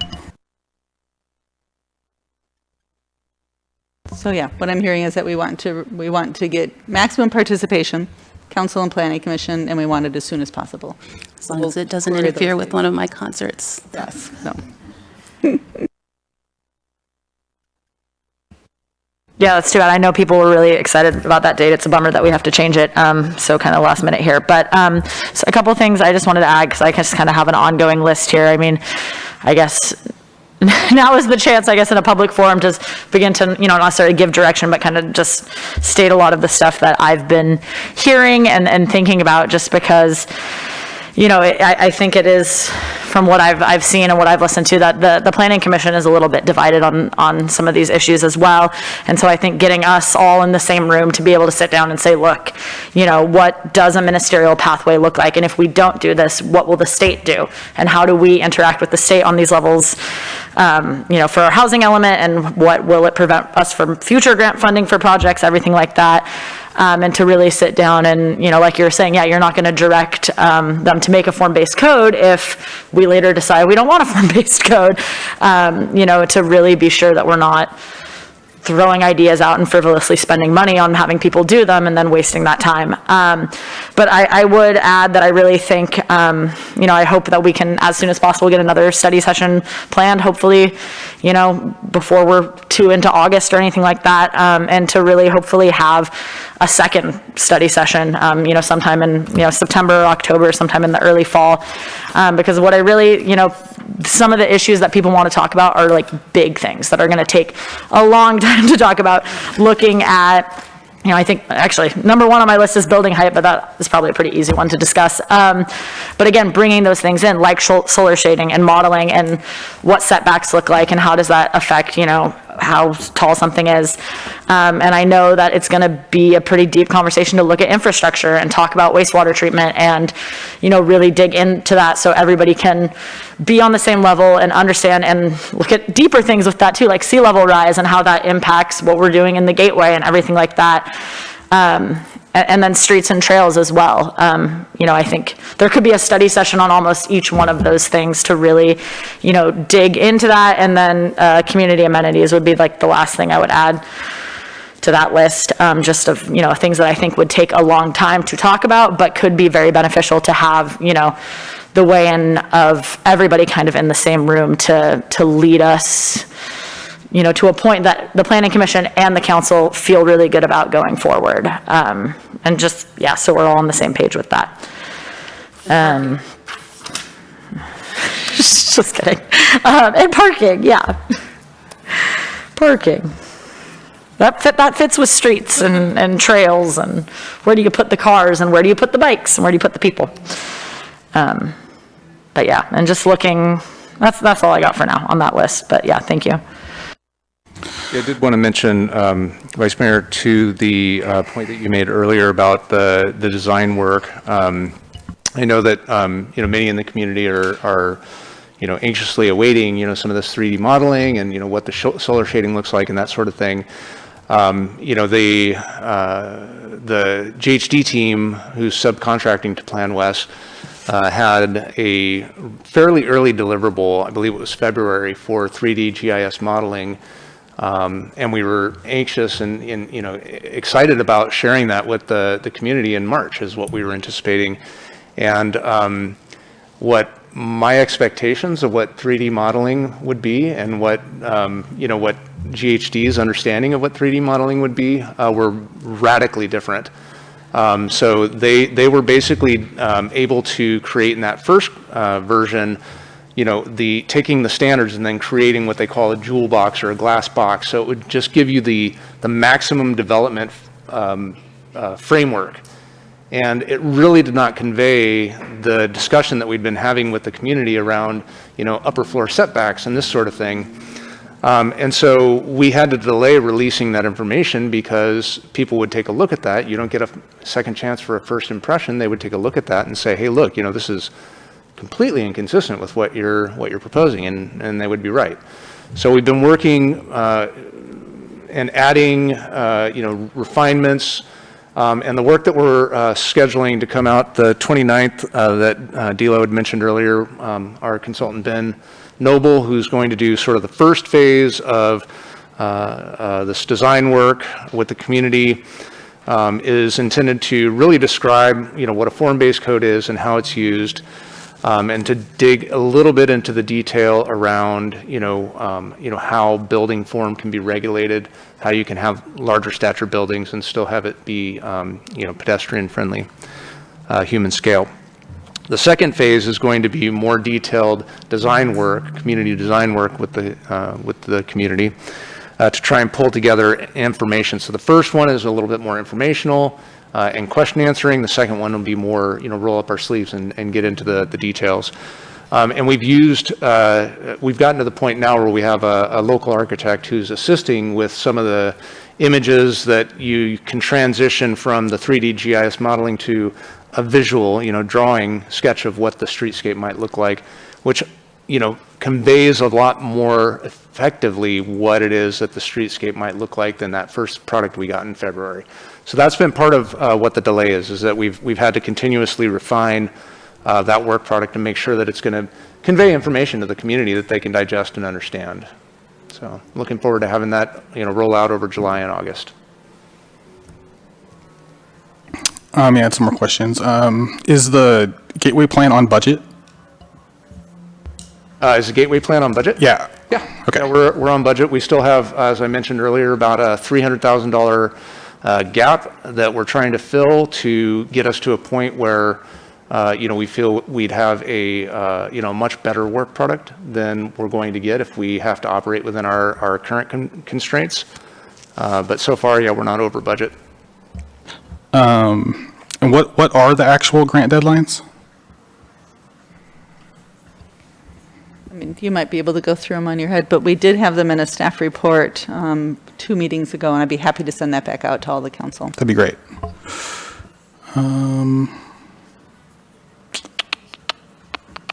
What happens to the Creamery District under the gap? The existing zoning from the Creamery District would be replaced by the Gateway area. The Creamery District itself would still be recognized and identified just like many of the neighborhoods in our community are identified. So yeah, nothing technically happens to the Creamery District. The zoning is more flexible than the existing zoning in the Creamery District right now. Is it mentioned in the gap, the Creamery District? Multiple times, yeah. It's Okay, kind all of. right, thank you. Okay.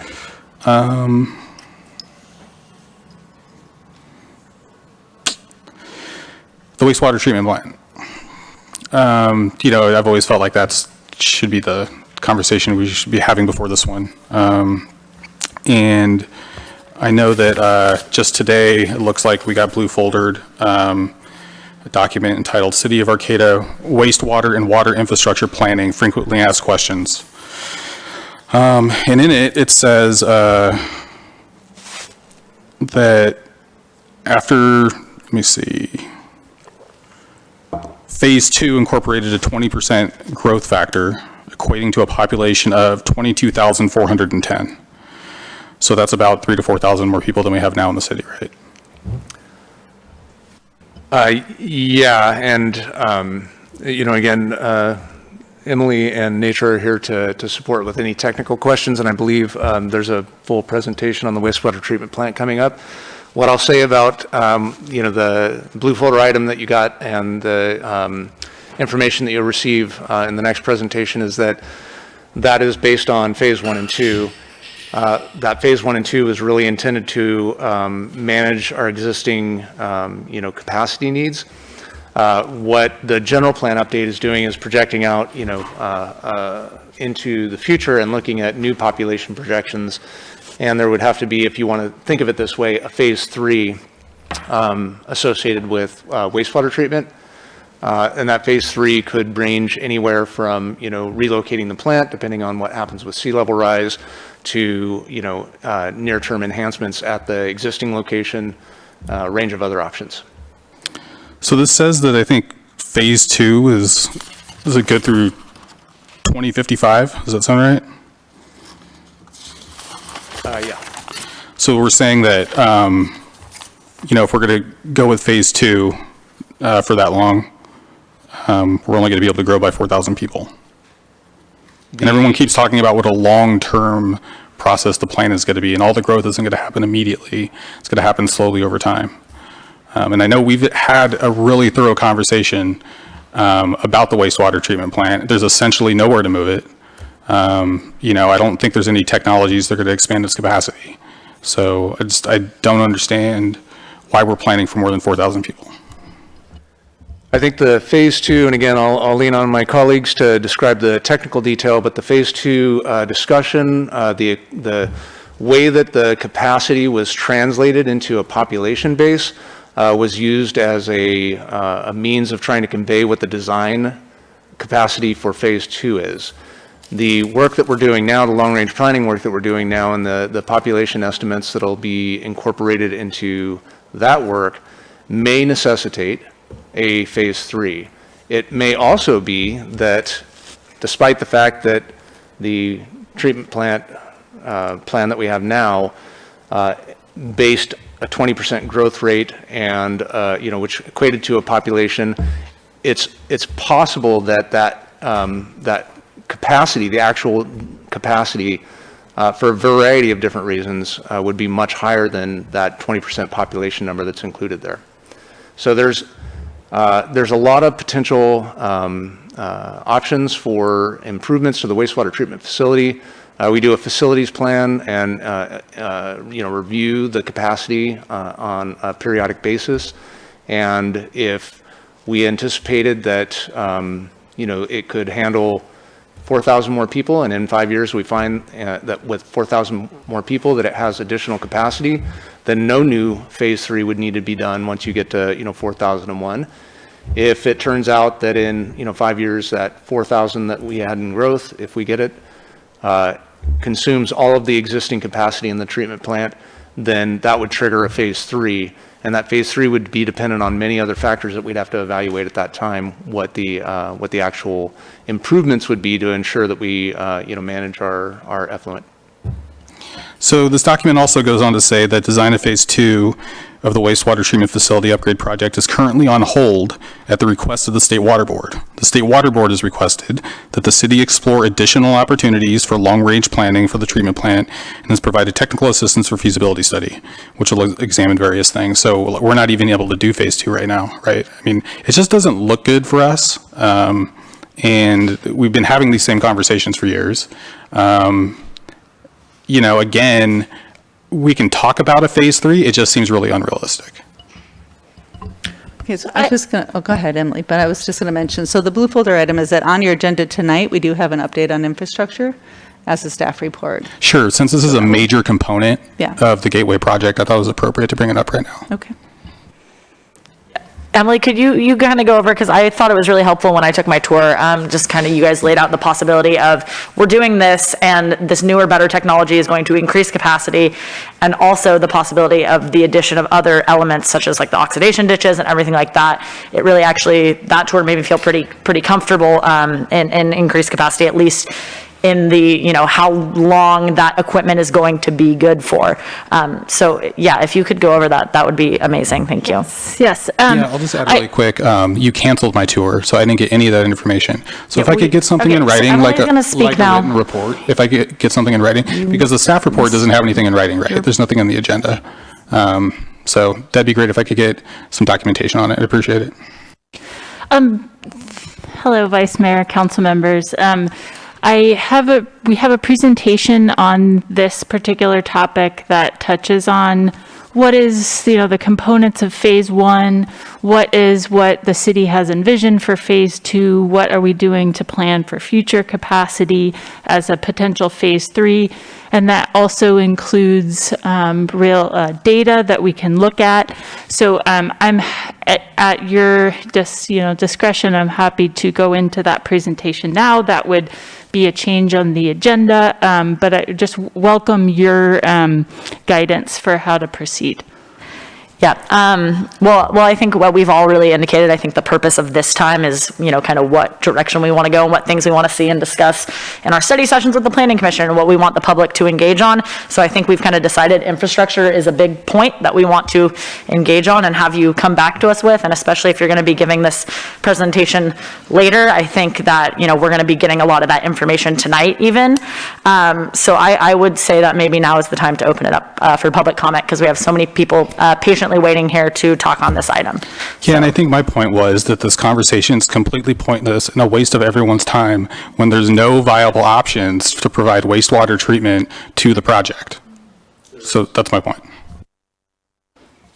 Great, let's open up to public comment. And I heard David said there is, and Emily nodded in agreement. So I think we're going to find out about all of that later when we have some staff reports. So let's open it up for public comment. If you are here in person and would like to speak, please make your way to the podium if you would like to speak on the general plan engagement report.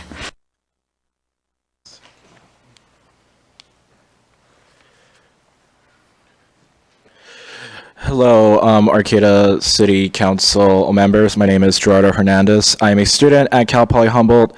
I've been fortunate enough in getting to know the city of Arcata for almost a year now, and currently I'm a local policy intern for the North Coast Environmental Center, analyzing Arcata's Gateway Area Plan. I am here today to say that I appreciate the utmost transparency regarding the city's rezoning plans, especially in regards with the Gateway area. It is important to continue this dialogue and move forward to implement this plan into reality soon. Data from the 2020 U.S. Census has an estimate of 34.5% of Arcata residents living in poverty. This Gateway Area Plan can create more equitable housing, which will be a substantial solution to tackle Arcata's housing crisis and help build more housing units to generate affordable housing to the residents of Arcata. Cal Poly Humboldt is looking to increase their student enrollment by 50% within 3 years, and this will create a high demand for more housing availability in Arcata. In a 2018 California State University statewide study, it was discovered that 19% of Humboldt University students reported being housing insecure at least once in those last 12 months in that study. This plan will facilitate building more housing units and can help these students with having more housing security.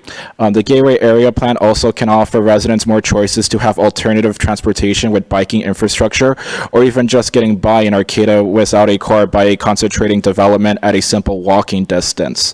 With all of this to consider, overall, this plan can help the environment in Arcata by reducing the amount of greenhouse gas emissions by vehicles and protecting natural resources.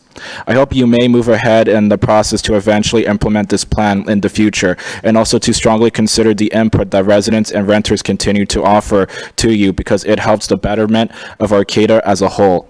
The public engagement report shows that the outreach process has far exceeded the minimums required by law, and that city staff have made a prolonged effort at broad engagement, and that by and large Arcadians support the priorities laid out in the general plan update, particularly infill development, alternative transportation, and protection of green space.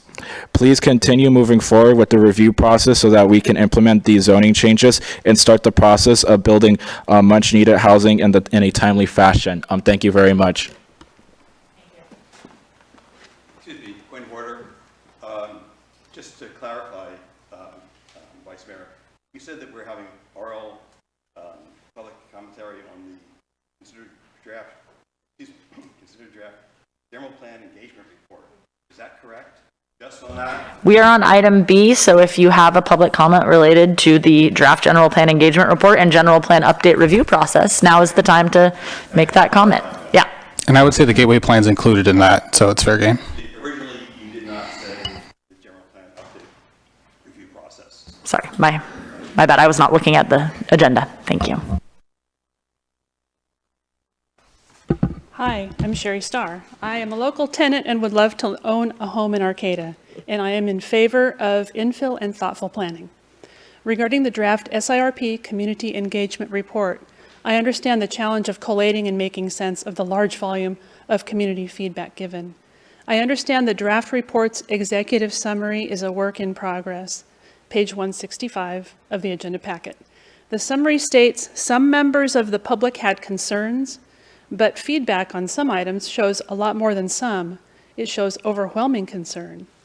I reviewed the "What Have We Heard So Far" poster in detail. That's on page 263 of the agenda. There were numerous responses written on sticky notes on most of the posters.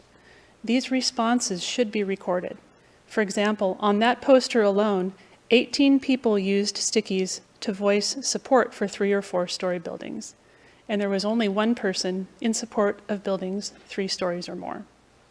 Raw data from the open house should be posted so we can all review it and draw our own conclusions. It should not solely be interpreted in a summary. Feedback was given with dots placed on the posters.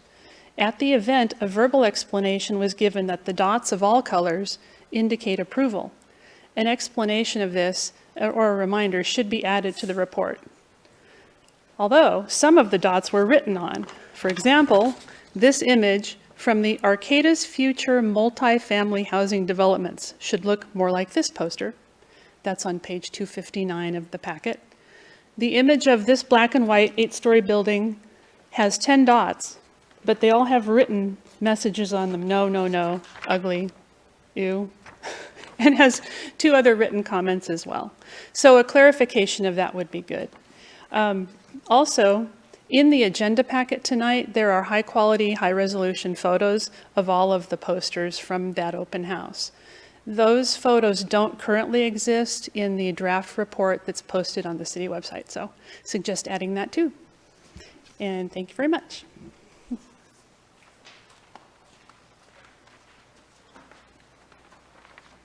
I'm Scott McBain again. I wanted to follow up on some of Sherry's points, but I'm a business owner adjacent to the Gateway Area Plan. And I'm very excited and cautiously hopeful and optimistic about getting a high-quality gateway plan that will really help build a strong and healthy community for Arcata. So I just want to kind of reaffirm the commitment to a successful high-quality gateway plan, not just a plan. One of the things that you need is objective, quantitative, quality, transparent information from the community on key issues for the gateway plan. And some of the things that Ms. Starr brought up make it kind of hard to get that in a quantitative way. And it's really important for you to making decisions given the scale, the scope, and the potential permanent transformation of the city with the gateway plan. This isn't something that we can go back and go, oops, we messed this up. And we really need to focus on a few of the key issues. And one of the nice things with the engagement report is that it's qualitative for the most part, but it does bring a lot of information together, and it helps us focus on like what are those key issues. And I think we know a lot of them. We keep using the building height as an example. The ministerial approval is another one, obviously. And more fundamentally is how do we get good mixed use infill of housing and businesses that builds this healthy community for our next generation of Arcatans that we strive for. And I think to get this, we need to get better quantitative information from the community on this, including those disadvantaged components that we talked about earlier. So I'd like the council to consider hiring an expert that can do this, that can do a survey and do that outreach to get more quantitative information, but it's focused on what we've learned from the engagement report. I think it would be really helpful. The 2 sources of information that we currently have that for the gateway plan is the 2-day open house that was held in January. The other is the survey that we did as part of the RGA that focused on trying to ask some of these important questions and get very specific answers for those. But both of those aren't scientific representative polls or surveys that we need. So that's why I suggest that we use the engagement report as a tiering to then do a quick but scientifically defensible survey of those key issues. This was done by the city back in 2020, you may remember, where the city contracted with a consultant to do this for the open space and spaces and parks ballot measure A. And I think that was done over a 7-day period and really helped the council get in information from the community members and helped you guys move forward making decisions on putting that on the ballot. So I'd encourage that. Thank you.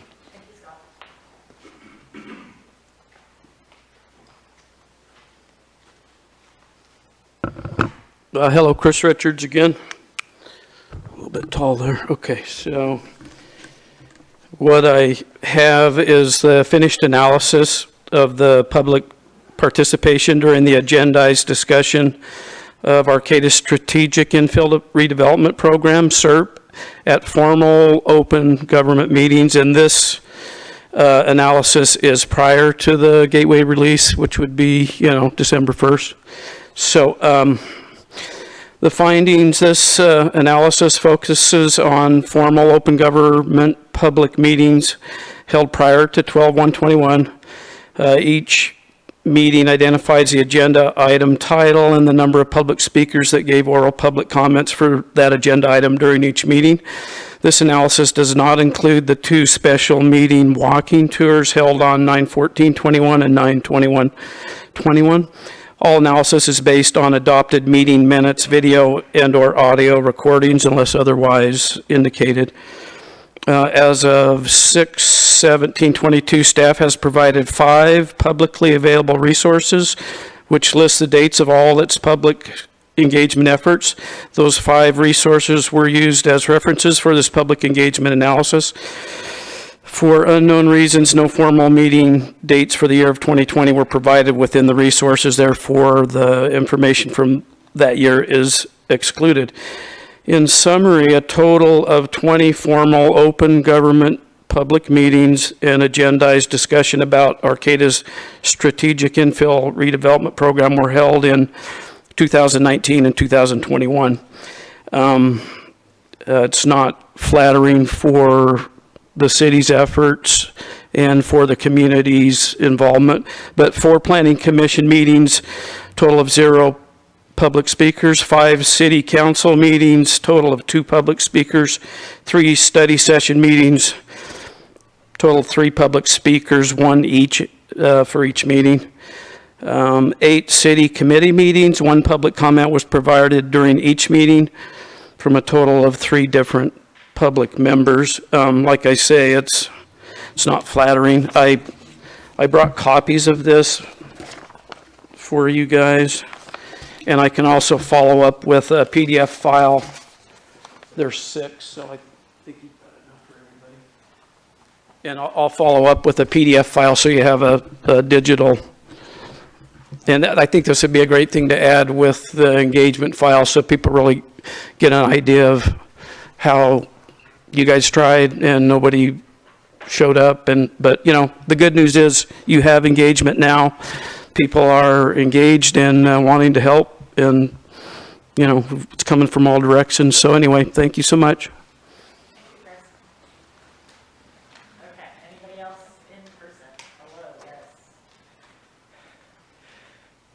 City of Arcata Council, Vice Mayor, our city manager, and team here representing Greater Humboldt County and the wisdom of the well above average quality of life that I, Steve Davis, the firstborn son of Ralph and Joanne Davis, this year, 2022, I honor my parents and the passing of my father on January 3rd, 2022, with his long-term service as the first dentist of McKinleyville, and I honor my mother, who to this very hour continues her best service to my family and our community. Thank you so much for growing up here in Humboldt County, born in 1961 and raised here, my first memories here with Arcata McKinleyville Seventh Adventist Church here in Arcata, now coming tonight from the newer church on the hill in Bella Vista, McKinleyville. Humboldt County and the city of Arcata is back. May 1st. We had a May 1st celebration. We celebrated Mother's Day. We had the kinetic sculpture race start, and we celebrated Juneteenth on the 19th. And I have thoroughly enjoyed these times and moments of 2022. And I'm very hopeful that the Cal Poly Humboldt students will make sure that they have a place well in advance for their excellent studies that they can continue here. I'm hopeful for the additional faculty homes that must be found and built and completed with the best of architecture and the best of builders, with the best of infrastructure on the most important thing for everyone, quality water to drink and cook and for personal hygiene, and then the right way that that water gets out of here.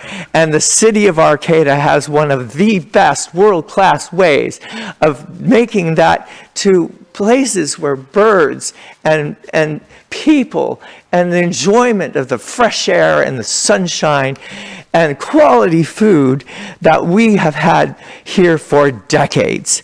So, to honor our Wiat lands, our many people of faith, I am hopeful that today, when yesterday's news in the Times Standard said that 2 years Thank you, have Steve. gone I by. appreciate your passion, but that Thank you is your so 3 much. minutes. We'll have another 3 minutes at the end if you hold out with us. But thank you for your comment. Well, mental health challenges around the world, across the United States, and close to home here, with 2 years that Sempervirens so has not thank been you. able That to is your provide it. 3 minutes. The step-down housing. Sir, thank you. So, thank We you will take our next for speaker.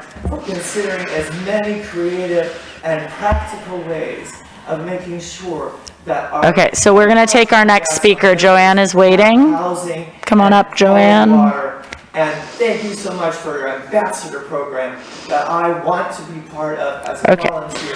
And Okay, so thank you, Steve. That is your 3 minutes. We're going to take the next person. Awesome. I love the passion. Okay, Joanne, you're up next. Thank you. You have 3 minutes.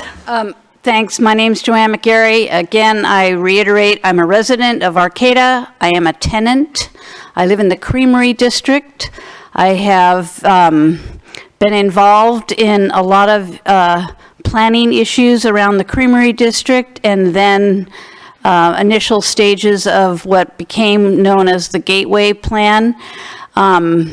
I have attended some of the tours and the open houses. I've tried to be involved with the rest of the community on social media. I've actually been blocked, so I haven't been able to see or participate in any of those kind of discussions. I totally appreciate Fred's Arcata1.com so that I can actually see what other people are doing and saying, but I do have a commitment to this neighborhood particularly and the general plan of our community overall. I am not going to speak any more about this particular issue, but just know that there are people out there beyond me and beyond those who are sitting here who really care about how this place is going to look and be and how we're going to live in the future. And I really do think you should look at Sorrel Place. You all had a tour of it when it first opened up. I think it's worthwhile to go back and visit. If that's a model of what future housing will be, it's important for us to check in on that type of housing to see how it will work for us or not. So I do recommend that the council go back to Sorrel Place and take another visit and see how things are going. So thank you.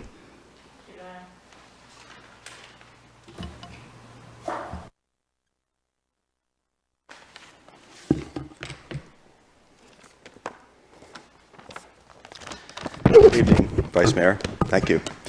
Normally I like to speak with facts. Tonight I'm going to speak from my heart as well as the facts. I'm infuriated, okay? I believe that David Loya is gaslighting you and taking advantage of an inexperienced city council. I didn't think I was going to say that, but here I am. He has outlined 2 choices. There are other choices as well, as he knows. The Planning Commission, maybe he has misinterpreted what they've asked for. That is not what they've asked for, in my opinion. I've been listening to going to the meetings. I have transcripts on Arcata1.com. There's a 13-minute segment you can listen to. There's a 45-minute segment of the previous meeting. The Planning Commission has been asking for information from David Loya for months. He has actually refused to provide it. They have 3 upcoming sessions on design. They've been asked for the form-based code.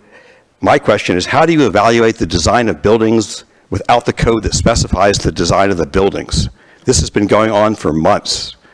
I'm sorry to be so excited, but it infuriates me. This is from the draft plan, page 23. It shows one sample of 3D modeling, so we know that it exists. Other than that, to say that, David, you gave us the same speech 2 weeks ago of the reason for the delay. It started in February. That was 4 months ago. I think that it could be provided by now. The Vice Mayor, You mentioned solar shading. On this website, there's a word cloud. I put it up kind of as a humorous thing. There's 28,000 words in the draft plan. There's not one instance of solar shading. There's also not one instance of house or home. We're expected to have opportunities, but not houses.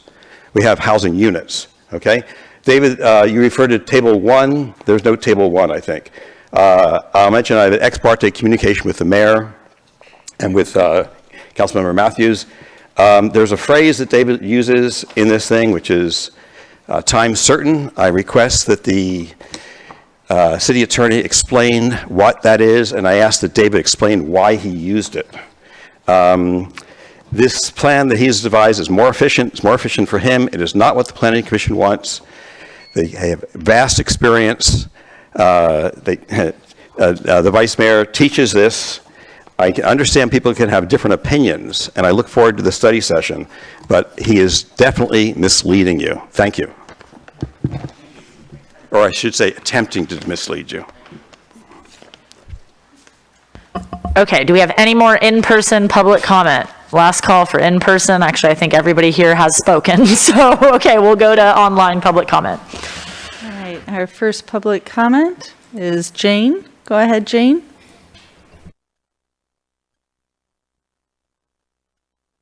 Can you unmute yourself, Jane?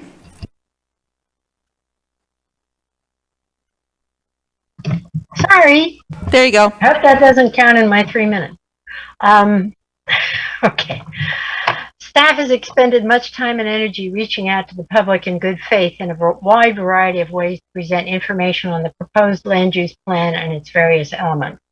The resulting engagement report presents a great compilation of ideas from the public based on that long series of public engagement activities, including a visioning survey.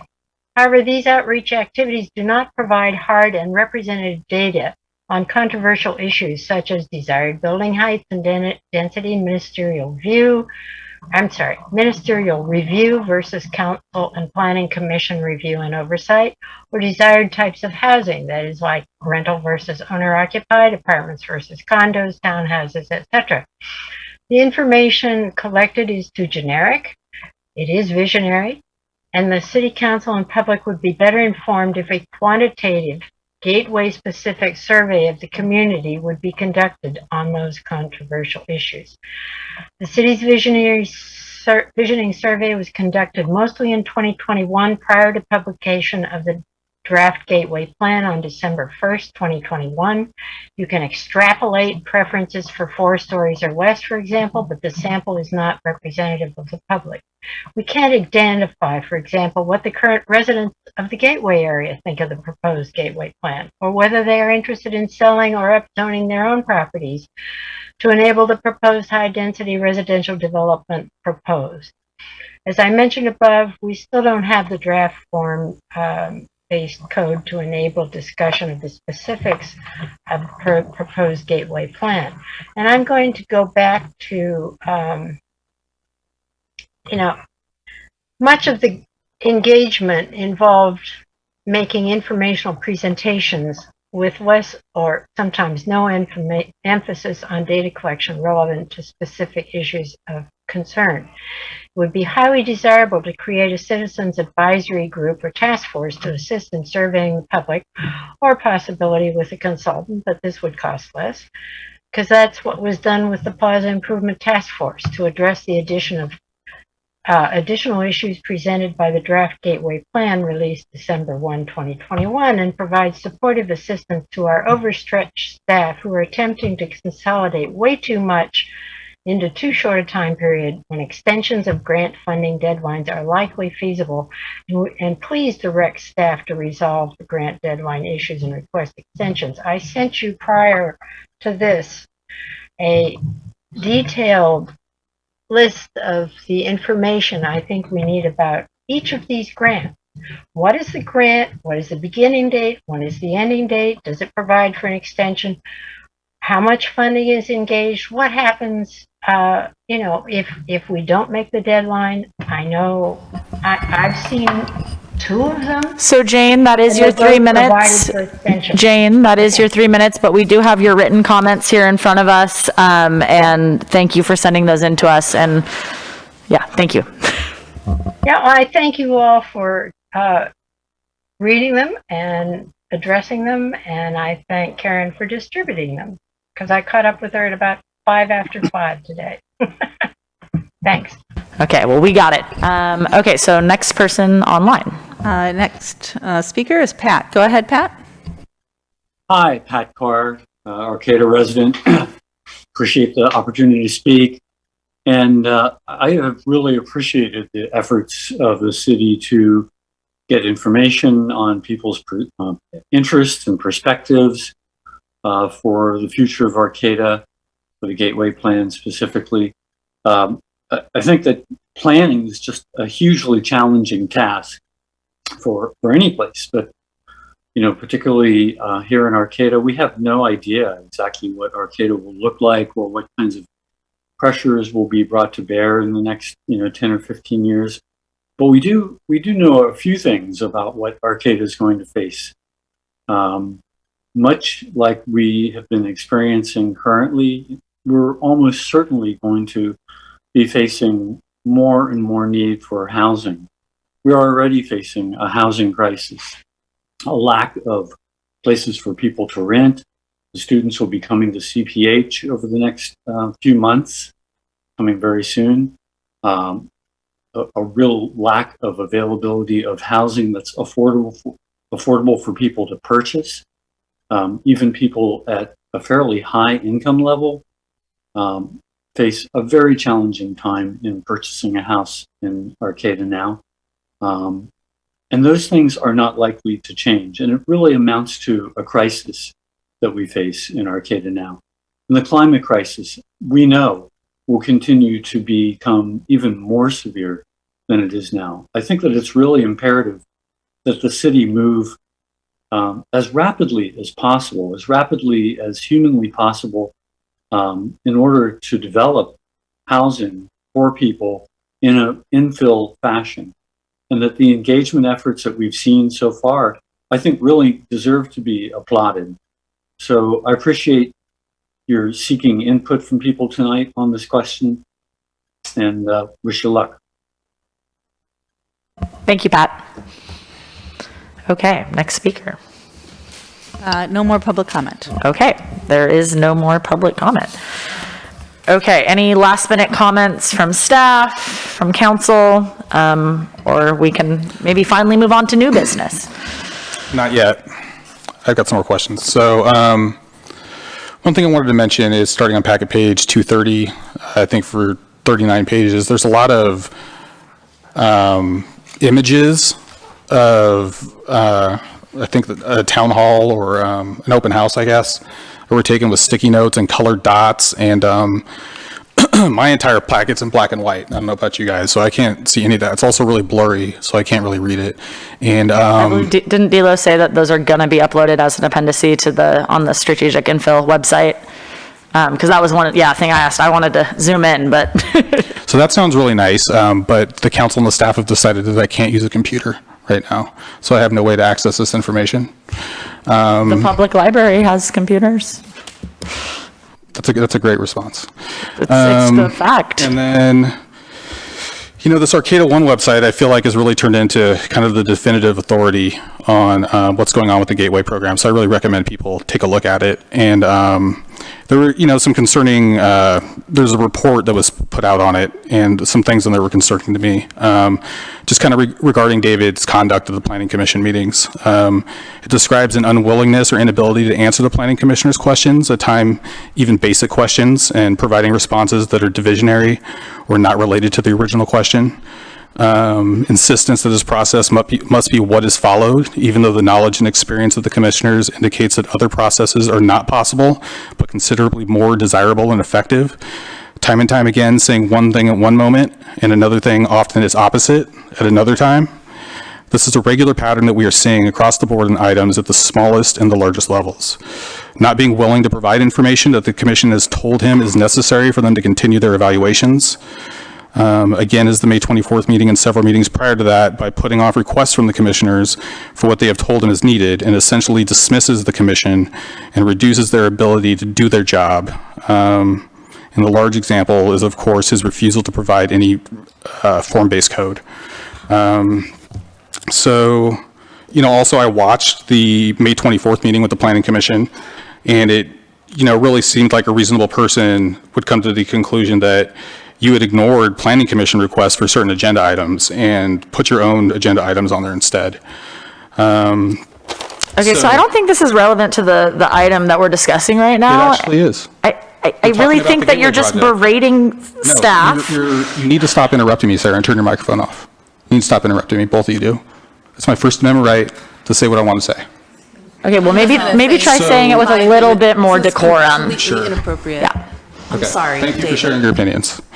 This is all facts. You can go watch the videos. So, Process to. reading this makes me sick to my stomach, and it's sickening to see this culture of lies and deception cultivated by leadership continue to thrive at City Hall. It's been like this for years, and it needs to stop. We need to clean up City Hall and give the people the transparent government they deserve. And I'm looking at 2 staff members right now that I have lying on video to the City Council. I'd like to make a motion to move on The to council, new business. yeah, well, you're not going to get the votes. Oh my God, I'll second it, whatever. You're have both, a quorum you're because there's both only 3 witnesses. of us. You're both witnesses to Nancy Diamond lying. And I have a witness showing the assistant city manager. Lies This as is well. totally inappropriate. I'm done now. Just don't understand what the end game for this Great, is. let's get the mayor back here and move on to new business, please. And for the record, none of that was denied by any staff members.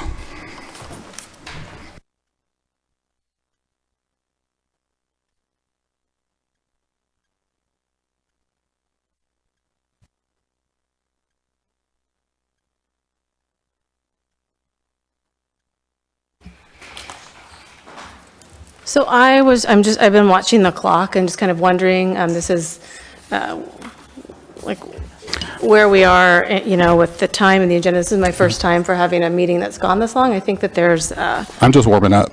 I'm ready to go. well, I mean, I think that we have a, I finally don't have work tomorrow, so let's do it. Yeah, I've been out of my house since 7:30. I haven't seen my kids today, but let's get through this tonight because I don't want to come back to this. well, okay, well, just hold on one sec. I think that we do have like a policy and procedures for a time. Is that correct? I mean, I'm just checking in. I feel like at 9:30, we're not supposed to go on to it. Oh, it's 10:30. Okay. So, yeah, it says that if we don't complete by 10:30, we can either move to the following Thursday at 6 PM or decide to continue on. And then, if things require public comment, we have to have a unanimous vote to move on, basically. We need to approve a budget tonight, though, don't we? Yes, that would be good. Okay, I just want to make sure that when we're handling everything the way we're supposed to. So just give me 1 second to get all my papers in order here. All right, so we are moving on to new business. Where the heck is that page? Okay, so we are moving on to the city budget. And maybe please have a staff report. Good evening, Mayor and council members. Tonight, I will be presenting a continuation of our June 7th budget meeting for fiscal year 22-23 budget. I'm Andrea Starjevsky, Finance Director here at the City of Arcata. So just a high level, there are some changes. The presentation is mostly highlighting changes from the last meeting. We'll start off with the fee schedule. We'll go into appropriations limit, then some budget updates, and then a recommendation. Overall, the recommendation before you tonight also includes our typical master fee schedule public hearing and also our appropriations limit public hearing. So for the master fee schedule, on packet page 313, we have a slight change from our last meeting. There is a correction related to our transit passenger fares for Dial-A-Ride program. Instead of listing the fees at $21 for 6 rides, the fee has been corrected to a decrease of $18 for 6 rides, or $3 a ride. And then for our appropriations limit, this is starting on packet page 322. Typically, the appropriations limit is included as part of the budget adoption resolution for the next fiscal year. This year, we are also including the requirement for the public hearing for this. And behind that is review of the documentation for how we have calculated the appropriations limit.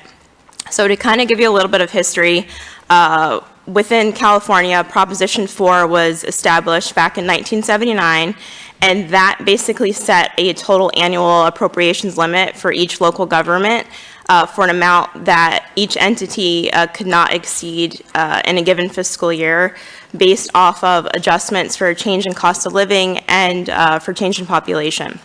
So basically, the goal of the appropriations limit is to keep the per-person government spending with an inflation factor included or adjustment pretty much at 1978 or 1979 levels.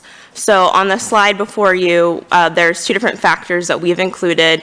One is a population increase percentage of 2.42%, and that is provided as a factor from the Department of Finance for the state of California. Then there's also an inflation factor for the change in California per capita personal income of 7.55%, and that is also provided by the Department of Finance. So basically, taking those two numbers, 1.2, 1.7, multiplying them together, we arrive at a total adjustment factor of 1.10. And basically, where we started is looking at the appropriations limit for the prior fiscal year of 16.6 million, applying the adjustment for the increase, and then looking at where we land for fiscal year 2023 at that $18.3 million. And once again, the two different factors that we choose are included in the overall budget resolution for fiscal year 22-23. So then high level, just walking through budget updates from our last meeting. There are several items I want to highlight. One starting with bank service charges. So on the slide before you, we have offsetting revenues and expenditures for general fund related to additional bank service charges. And this came about just by doing a very thorough review of the overall budget document before it comes to council for budget adoption. So for general fund, there's no net change. There's $40,000 in increased revenue, offsetting additional $40,000 in expenditures. For water and wastewater adjustments for bank service charges, we are increasing expenditures, but we do not have offsetting revenues for both of those funds to cover. I believe for the wastewater fund, we have enough revenue to offset where we don't need to dip into reserves for next year, but this bank service charge would lead to additional dipping into water reserves to be able to fund the additional costs before you. And I've tried to group like-kind items together for the changes that are in your budget packet.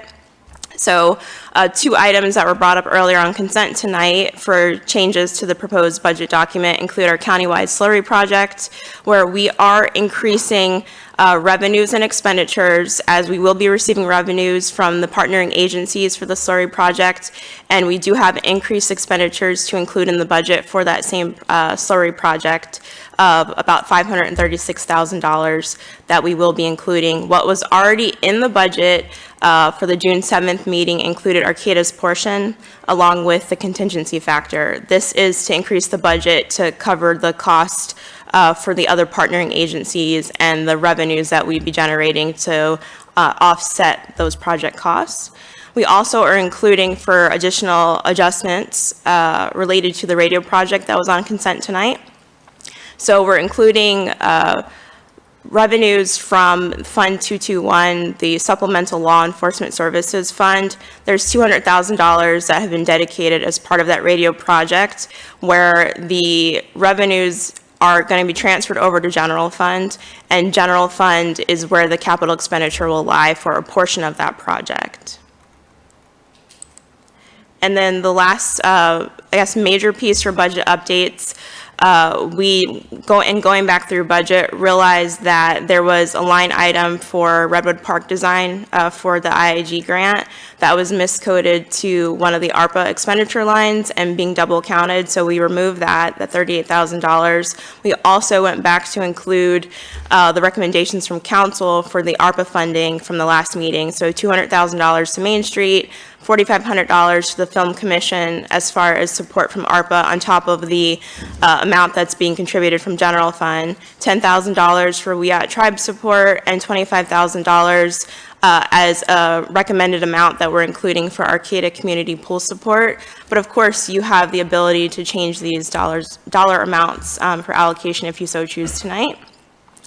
One of the other items in connection with the I guess the items that were recommended for ARPA funding at the last meeting, I did send out a blue folder item today where in reviewing the Arcata's ARPA project listing, the $4.4 million that is being allocated for various projects citywide, the amount should be 4.4 million, but the amount that was listed in your previous budget packet was 4.490. Leading to the misrepresentation of what you had available and remaining to allocate. So what that means is in your previous budget packet, I believe starting on page 427, the amount that was stated remaining to allocate was about $78,000, but you only have about $7,000 in wiggle room remaining to allocate. So I will stop there to see if there are any questions before I go into my recommendation slide for tonight. The only question I have is on one side, this $200,000 said Arcata Main Street, and then on another side, it said Main Street Chamber support. Which one is it? Yes, so I believe the Main Street and Chamber support was the description we used previously when we came to it the last meeting, but how it's budgeted in the budget that's coming before you for adoption tonight, it's $200,000 for Main Street. Okay. Is there any way that we can add in Main Street Chamber support? I feel like if they're kind of heading to, do you want to say something before I go? No, I think the reason that we originally had the title Main Street Chamber was because they did come forward with a 3-year request, and that 3rd year was going to be the combined Main Street Chamber.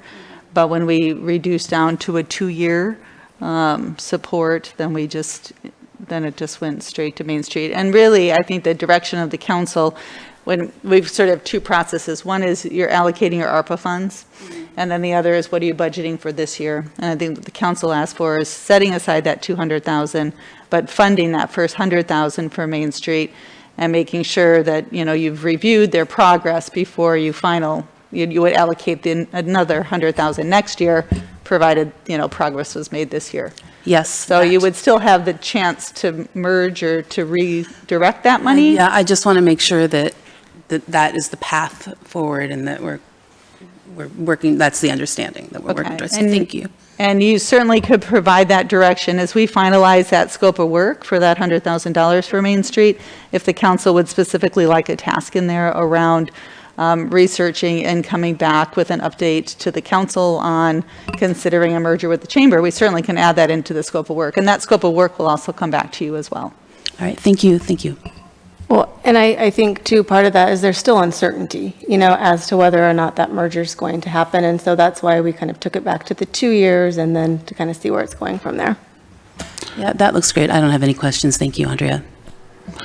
I had requested detailed information about the budget, and I'm just wondering why that was not provided to me.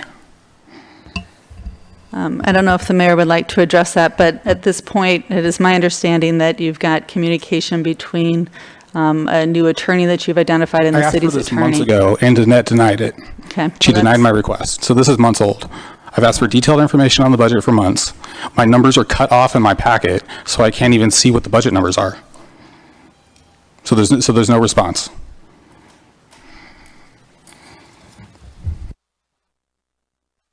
Is this on? Okay, I believe it was explained to you that the information was not available when you asked for it and that it would be given. Do not cut me off, please. Let me finish. It would be given to you when it would be available, and when it was available, it was given to all of the council members simultaneously, the information you had requested. That's not true. Well, the city manager is absolutely correct that your communications to city staff are through your attorney and who is communicating with our outside. Sure, that wasn't the case several months ago, though. So you haven't answered my question. You can sit down, Nancy, it's okay.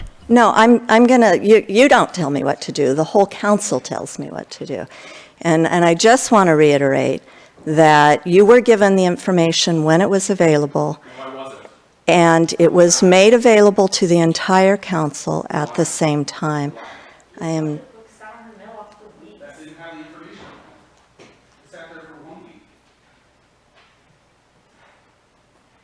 Okay, well, where we are here and where we have been for months is that all communications have to go through attorneys. It's been that way through all of the iterations of the attorneys, and that's still where we are. That's a lie too. No, it hasn't. That's just a recent thing you started doing. So everybody's just lying. Great. I think the budget looks awesome. I thought our study session was super helpful and wonderful, and I would like to make a motion to look at the right page. Can I interrupt you just for one moment? Oh yeah, no, you're not done. I'm sorry. I had one more slide I wanted to go over for recommendation. Thank you. Thank you. Okay, so as far as recommendation, as we had walked through at the last council meeting, the estimate for our fiscal year end 2022, as we close out June 30th, is about $6.5 million. Based off of revenues, expenditures, we're estimating that we're going to add about $611,000 into general fund reserves. So as part of the recommended motion for tonight, we are recommending that if we happen to have additional savings above that $611,000, that we're recommending to spend those additional dollars not to exceed $617,000 on our radio replacement project. So we're recommending up to $542,000 to pay off that project implementation, and then also for our Terrace Ave road repair, $75,000 to complete that project. Is that the sinkhole? Yeah, and you received a public comment on that tonight. Awesome, thank you. And that neighborhood has been very patient and waiting for this repair. Great.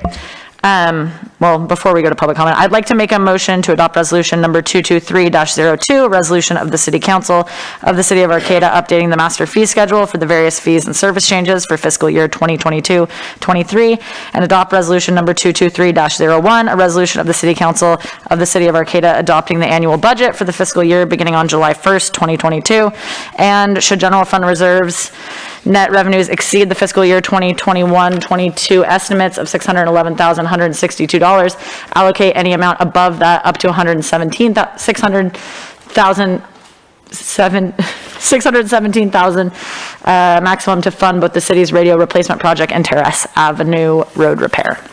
I'll second. So I'm going to assume that we're not done with the conversation. I just Is have one that more question. okay? Just one more. Yeah. Okay. Where did you hide money in the budget this year?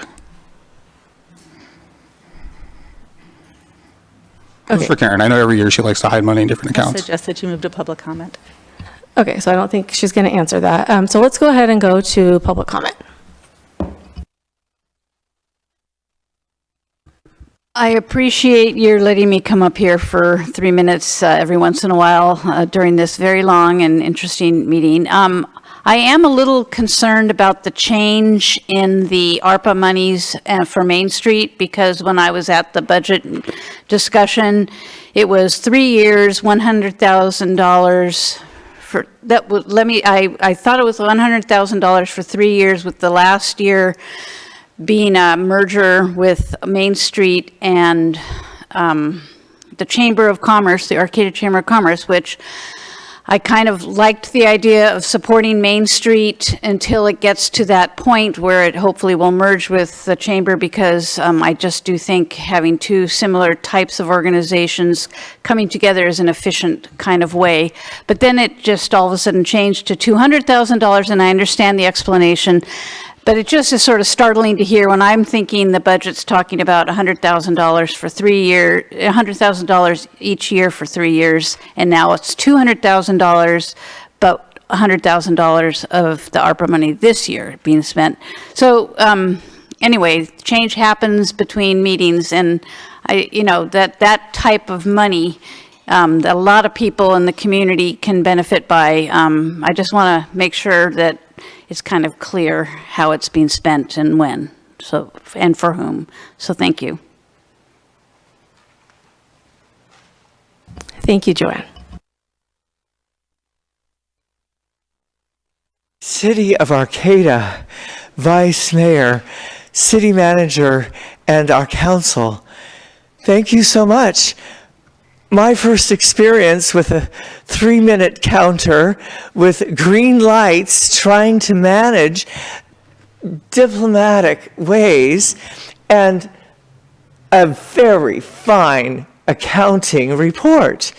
If I heard correctly, I should be able to get an $18 6-ride pass. I'm assuming this is for the bus. City of Arcata, you're giving a discount during a time when gasoline prices have doubled and tripled, and some of us, especially senior citizens, are very concerned. Thank you. I'm very concerned about our best efforts of creatively managing the guests and people with long and wise counsel, where you have the most wonderful above average quality of life. So, in your budgets, to make sure, along with the $25,000 for our Arcata community pool, we can make sure every day, every person who's coming into the borders of the city of Arcata can get to a good cleansing contrast shower. And to manage food that is delivered to them if they don't have it, and then taking care of the garbage, and making sure that gentlemen and ladies in the city of Arcata, and with the hopefulness of us in the unincorporated place of McKinleyville, if there is someone that is on a sidewalk and you see them and they might be a Mr. or Ms. Grunge, we have the Arcata Fire Department people that can get them to Betty Chin and AHA cleansing contrast showers outside and inside, and manage our mental health challenges simply by wonderful water to drink and water to cook, and then personal hygiene guaranteed. So, this is dollars. This is not tens and thousands of dollars. This is every day that your ambassador program that I read over, and I'm still working with the very Reverend Sarah Potter and the Nazarenes of Arcata and the Humboldt Unitarian Universalist Fellowship to help you make this happen. Thank you. Thank you, and thanks for your positivity. Do we have anyone else in person that would like to comment on the budget? Okay, seeing none, let's go to online. All right, I'm going to say our only speaker is going to be Patrick. Go ahead, Patrick. Hello, I'm Patrick Swartz, Mayor Atkins Salazar, Vice Mayor Schaefer, and Council Members Matthews and Watson. Thank you for your service to our community here and your patience tonight. It's commendable. I'm speaking to you on behalf of the North Humboldt Park and Recreation District, whose sole purpose is to oversee the Arcata Community Pool, and of which I serve as a board member there. And we're here to request funding from your ARPA, and I see you have us designated for 25 grand, and I don't know where that number came from. We're actually requesting 100 grand from that fund. And just to give you some backdrop, we're a special district, and as a special district, we weren't qualified for any PPP funding or any EIDL funding or really any other funding to help us weather the storm and overcome our closures and our shutdowns and our ability to kind of recover from the impact of COVID. So these ARPA funds are really designed to help overcome the impact of COVID. And the only source of funds we have to request from is from you guys, either through the state, the county, or the city, in these funds that were designated by the federal government as pass-throughs. So we respectfully request that you reconsider this 25 grand, increase it to 100 grand. We have plenty of need for it in terms of capital improvements. I think you've read my letter and you've read my email in terms of the pump and the HVAC system and whatnot. And also, I think you might be aware that Arcata Community Pool is really the only community pool in Humboldt County, and we provide a lot of services here that teach children and adults how to swim, rescue swimmer training, all kinds of things which you see in the email there. So I respectfully request that you reconsider that 25 grand and increase it to 100 grand. It's a desperate need for the pool in terms of our recovery from COVID. And maybe you can reallocate some of that paving money. I see there was about 350 grand of paving, which I'm not sure how paving recovery is related to COVID recovery. But anyway, this is what we're requesting, and we appreciate your time. Thank you. Thank you, Patrick. There's no further public comment. Okay, so before we move on to the vote, I did just want to clarify one of the concerns, Joanne, that you brought up earlier in your public comment, is when, this is just near and dear to my heart because I'm the one that brought it forward on behalf of Main Street. So the conversation at the study session was the $200,000, $100,000 per year. That's what we decided on primarily for an executive director and help getting Main Street back on their feet. It was one-time money, and then with the assumption that after that, they would be back on their feet, fully funded with the festivals and ready to move on. And then it's just gotten a little bit complicated because of the possibility of a merger, which we all do support and hope that that happens. But that was just clarification on the conversation from the way I recall it from last time, so. And Monica laid it out really nicely in her presentation, and I'm sure Main Street would be happy to share that with you, just to kind of see what their general outline was, because it was a great document that they put together. I'd like to make a motion to increase the funding for the Arcata Community Pool.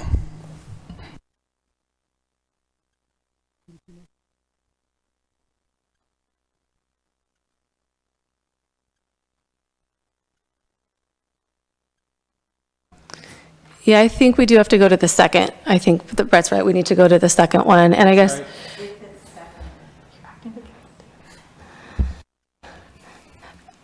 Okay, well, we're gonna address both of them. It's not a problem. So let's just go ahead and we'll address yours. So I guess my question is, there's a motion on the table to increase it to 100,000, and right now there's only $7,000 extra. So is there something that you'd like to suggest that we leave out, or? Yeah, let's take it out of the reserves. Okay, so do we have a second for that?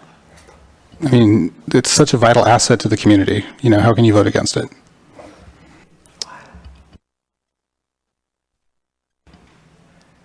Okay, I'm not hearing a second on that. So we're going to go ahead and go to the other motion where we do have a motion and a second on, that was the recommended motion from our agenda. So let's go ahead and take a vote on that. All in favor? Aye. No.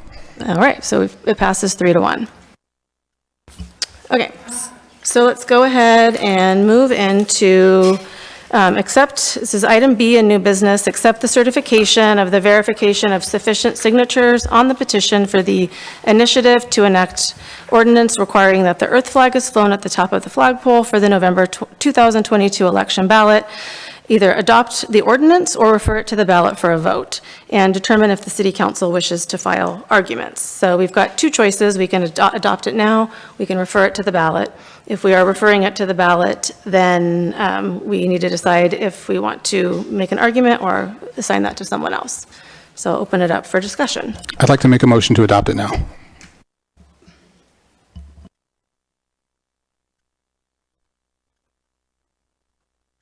I'd like to make a motion to submit the ordinance to the voters of Arcata at the general municipal election to be held on November 8th, 2022. I second that. So any discussion on this item? I'll just start by saying I am in agreement with the first and the second, just based on the feedback that we got from some of the veterans organizations. I mean, I think the concept, I understand where Mr. Meserve's coming from with, you know, we live on the earth and then the country and the state. But I'm not a veteran. I haven't put my life on the line for our country, and we did get some really serious pushback on this and concern from veterans organizations. So that's why I think it needs to go to the ballot for, you know, so that we can, I think this is a bigger issue than us. I believe Mr. Meserve himself wants it to go on the ballot? Well, once we've got the motion, we have a motion and a second, so we'll open it up to public comment, and then everybody can speak on that but I want to make sure that we're done with our council comments before we go into public input. Should we talk about part 2 at this point, about if we wanted to provide a rebuttal, or if there's a community organization that's interested in doing that?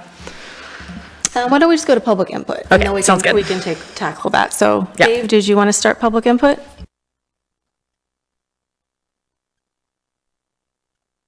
Yes, thank you very much. Yes, you're right. I would like to see it go onto the ballot. I think that, 1,381 people want to see it on the ballot. That's what they signed for. And also, I think, to me, this is something to increase awareness of the importance of the earth. And to do that, what we need to do also is for the people to embrace it.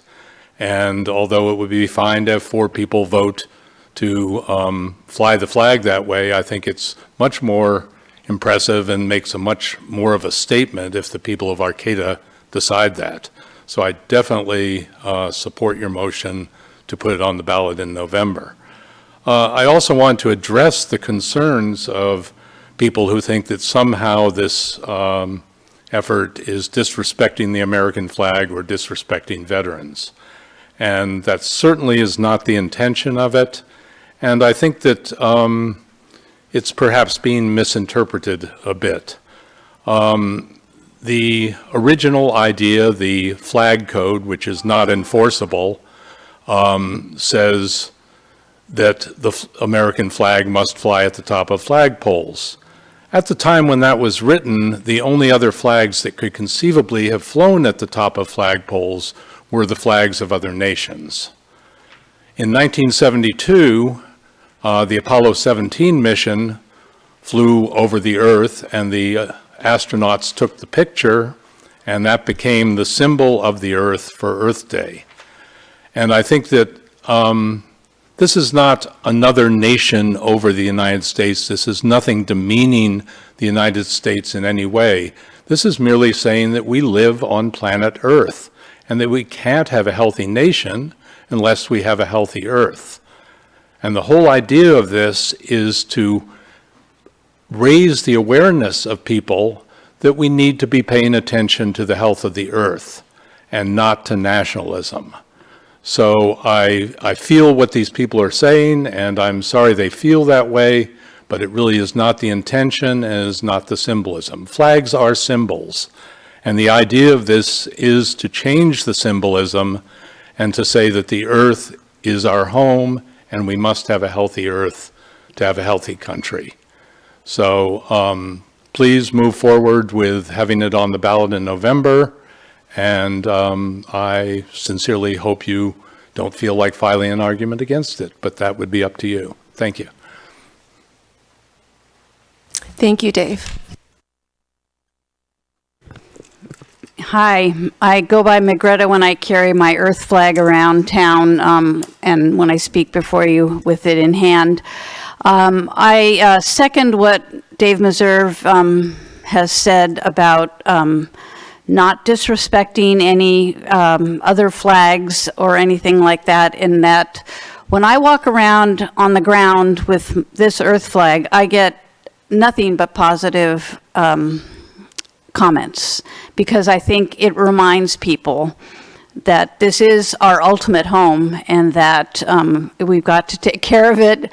And if we don't take care of it, we don't even have a country to be concerned about.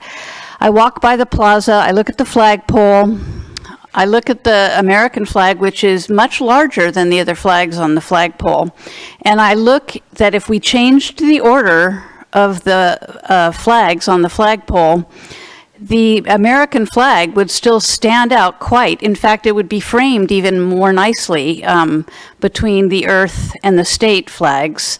And I think there's no disrespect or insult at all in that regard.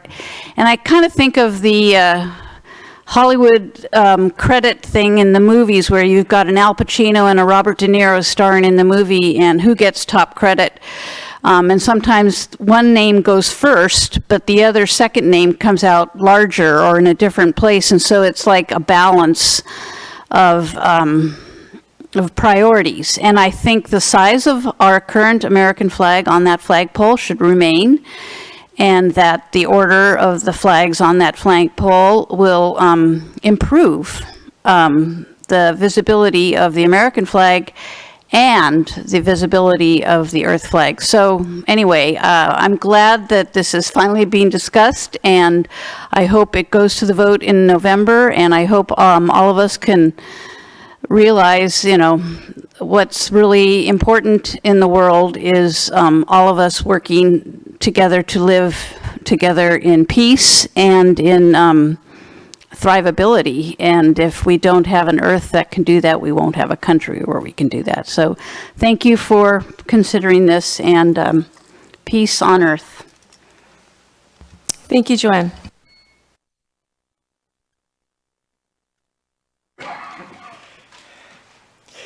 Stars and stripes forever, being born and raised in the great state of California, seeing the Earth flag right there when I walked in here for the first time in a long time, and knowing the voters have an equalizing vote here in the city of Arcata, where we in McKinleyville, where the horses have the right of way and the lilies and the airplanes mix, where we were hoping to join you folks in an honorable president from the great state of Michigan. A quote, I don't have it memorized, but President McKinley does have special words about civilization,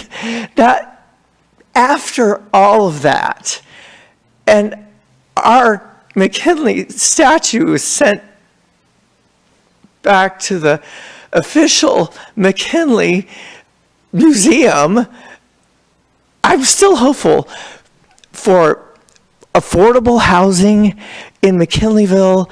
There's great land at the Obama era federal courthouse that is ready for Humboldt County's best investment for those small houses, and it's just beautiful to think about that, plus a sculpture garden. And thank you for your consideration.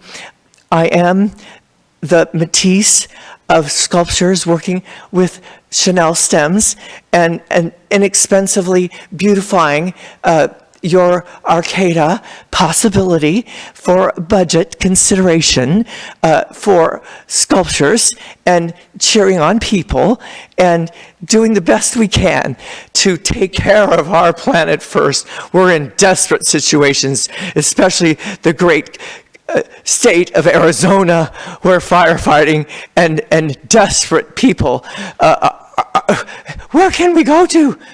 Californians, thank you so much for all we've invested in firefighting and keeping as many people safe, and having places like our Humboldt County where the Red Cross and Pay It Forward Humboldt and city management can make sure people have drinking and cleansing, personal hygiene, water, and food, however we can, to continue our best stewardship of our votes and our dollars. Thank you very much. Hopefully we in McKinleyville will lead in developing quality housing. Thank you. Thank you. Do we have anyone else in person that would like to speak on the issue of the ballot initiative for the flag? Okay, let's go ahead and do we have anyone online? No one online. Okay, so we do have a motion and a second for putting it on the ballot, so I think we should take that, and then we can just discuss as an aside how we want to handle a rebuttal, if any. So we have a motion and a second. All in favor? Aye. Aye. Aye. Okay, so discussions on the argument against. I don't think it's necessary. Yeah, I'm not passionate about creating that argument, but I talked to City Manager Deemer, and she indicated if there was a local organization that wanted to put out a rebuttal, they could submit that, correct? I don't know if our city clerk wants to take this, but yeah, would probably be best. Any registered voter in Arcata can submit an argument, or a bona fide association of citizens, or a combination of the two. When do they have to decide to do that by? The deadline for a primary argument is July 22nd, and the deadline for rebuttal arguments is August 2nd. All right, August 2nd. Well, that's the second part, July 22nd. Yeah, and so In the packet, it says July 20th for our meeting, right? But it has to be, so it would come to our meeting and then has to be submitted officially by that date? If the council wanted to submit an argument, they would have to approve the language at an open meeting, which would be, your opportunity would be July 20th to make that July 22nd deadline. Yeah. Well, and since it was Commander Sterling, I believe, from the VFW, who reached out to me initially with some concerns about this, I did put in a phone call to him. I haven't heard back, but they might be interested in taking this up. So I think now that it's public, we'll probably get some input on that. Okay. All right. So next we have adopt resolution number 212-72, calling for a general municipal election to be held November 8th, 2022, and consider appointing a subcommittee to draft arguments in favor of the utility users tax measure. Could we have a staff report from City Clerk Dory, please? Good evening, Mayor, Vice Mayor, and council members. The city is scheduled to hold a general municipal election on November 8th. The election code provides that the council shall establish policies concerning the conduct of municipal elections. This can be accomplished by adoption of resolution number 21272, specifying policies and requesting the general municipal election to be held on November 8th, 2022, be consolidated with the statewide general election. Further, the resolution requests the Humboldt County Board of Supervisors direct the Office of Elections to conduct the election on behalf of the city.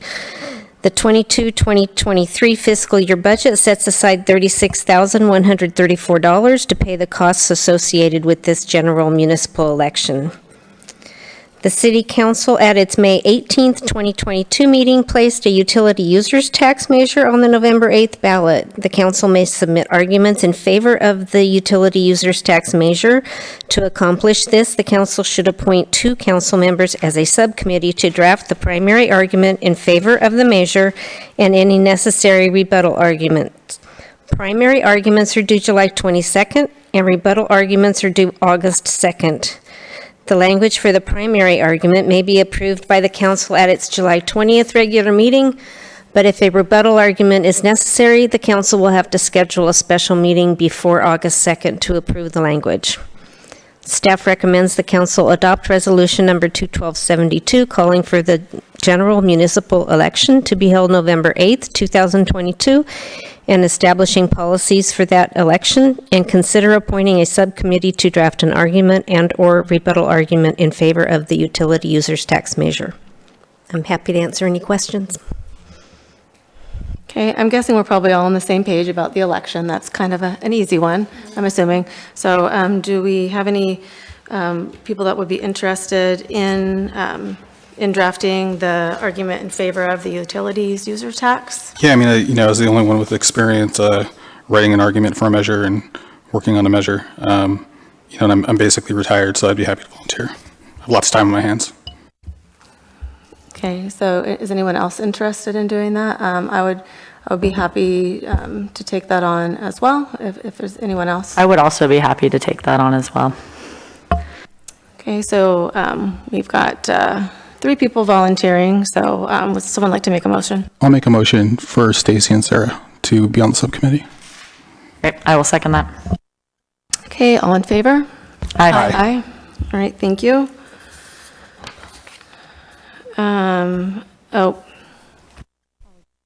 Apologize.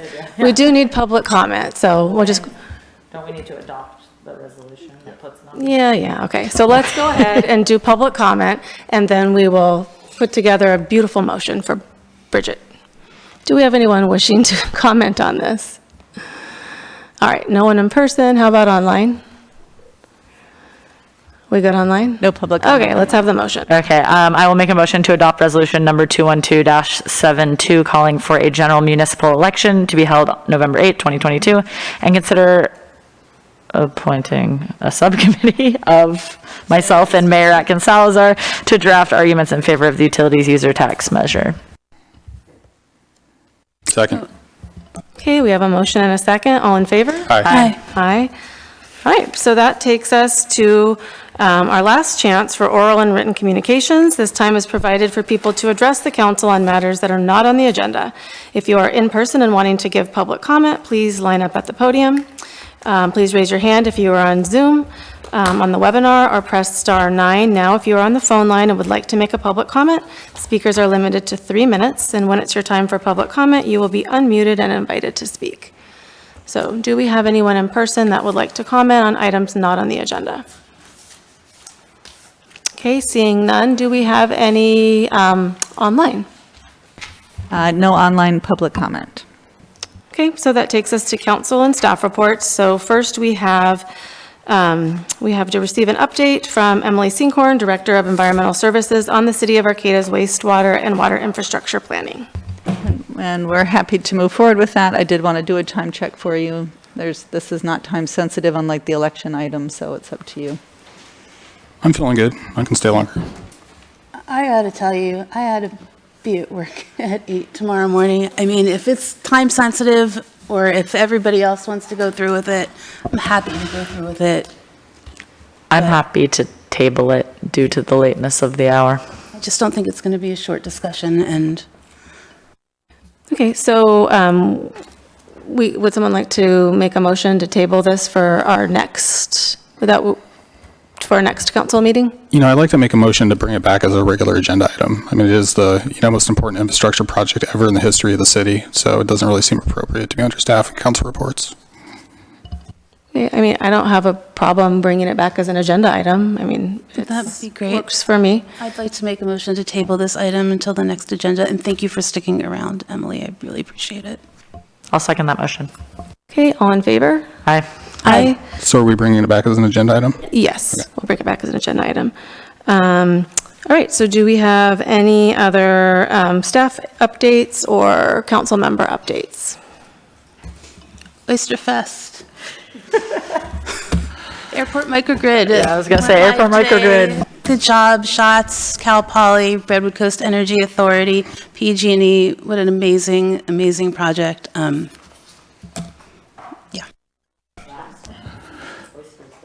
Yeah, I just want to report that over the last few months I've gathered a lot of evidence of lies and deception by the staff and the city attorney, and I think it's important for the council to discuss that. So I'd like to agendize that. Okay, I'm not going to put that on the agenda. Okay, so you're not bothered by the staff and city attorney lying to you? I have no evidence of that.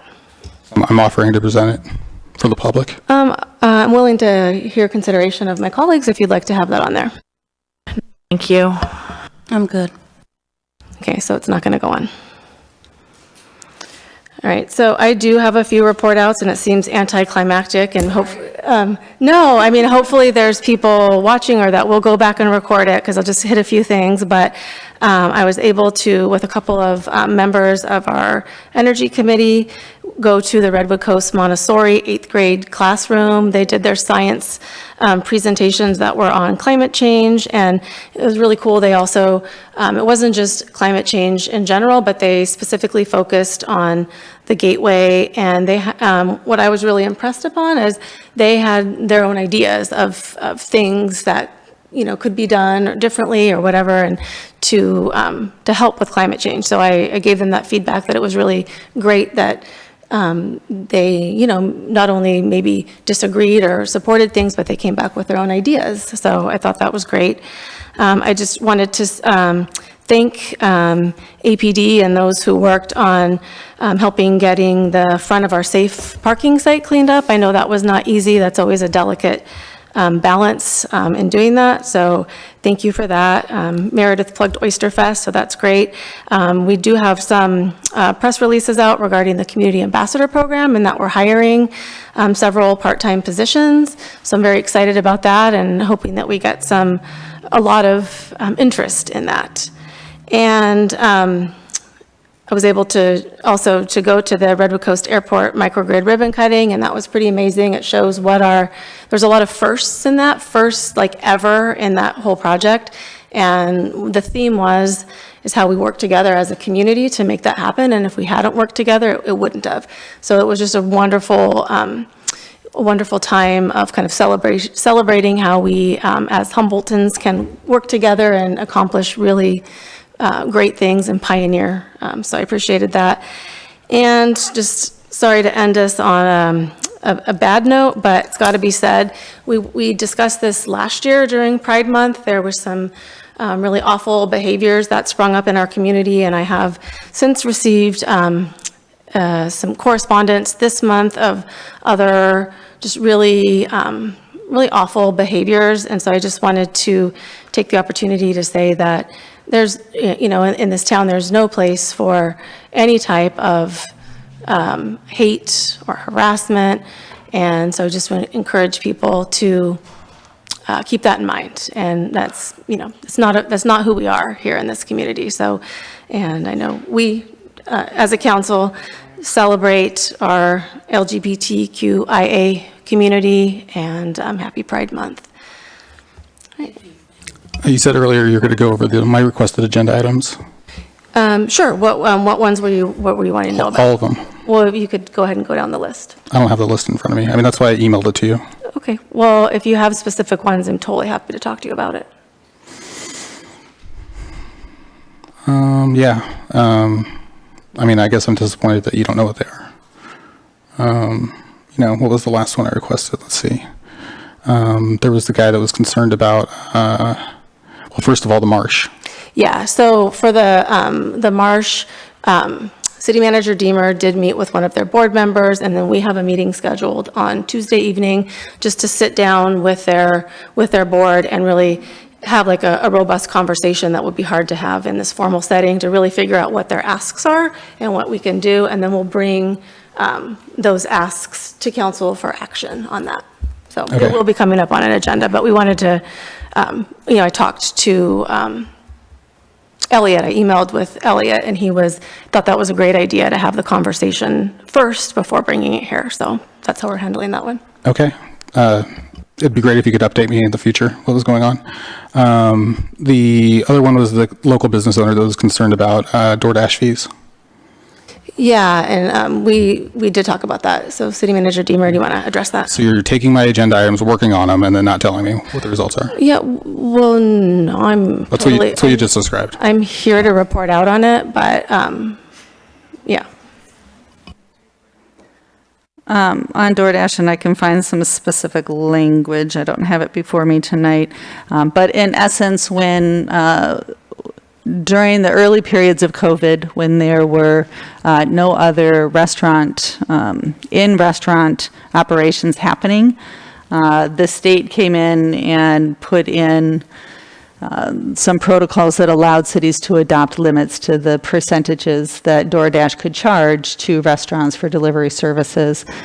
Those conditions at this point have changed, and I can email out some specific language on that was in that. I don't have it in front of me, but that I don't think we can make those findings any longer in regards to extending that here. Those COVID conditions have changed and restaurants have opened, and in dining, restaurants now are accessible again. So was the small business owner updated on that? Was he just in the wind? I will update on that as well. I'll double check on that communication. Great, that's all I got. All right, do we have anything else?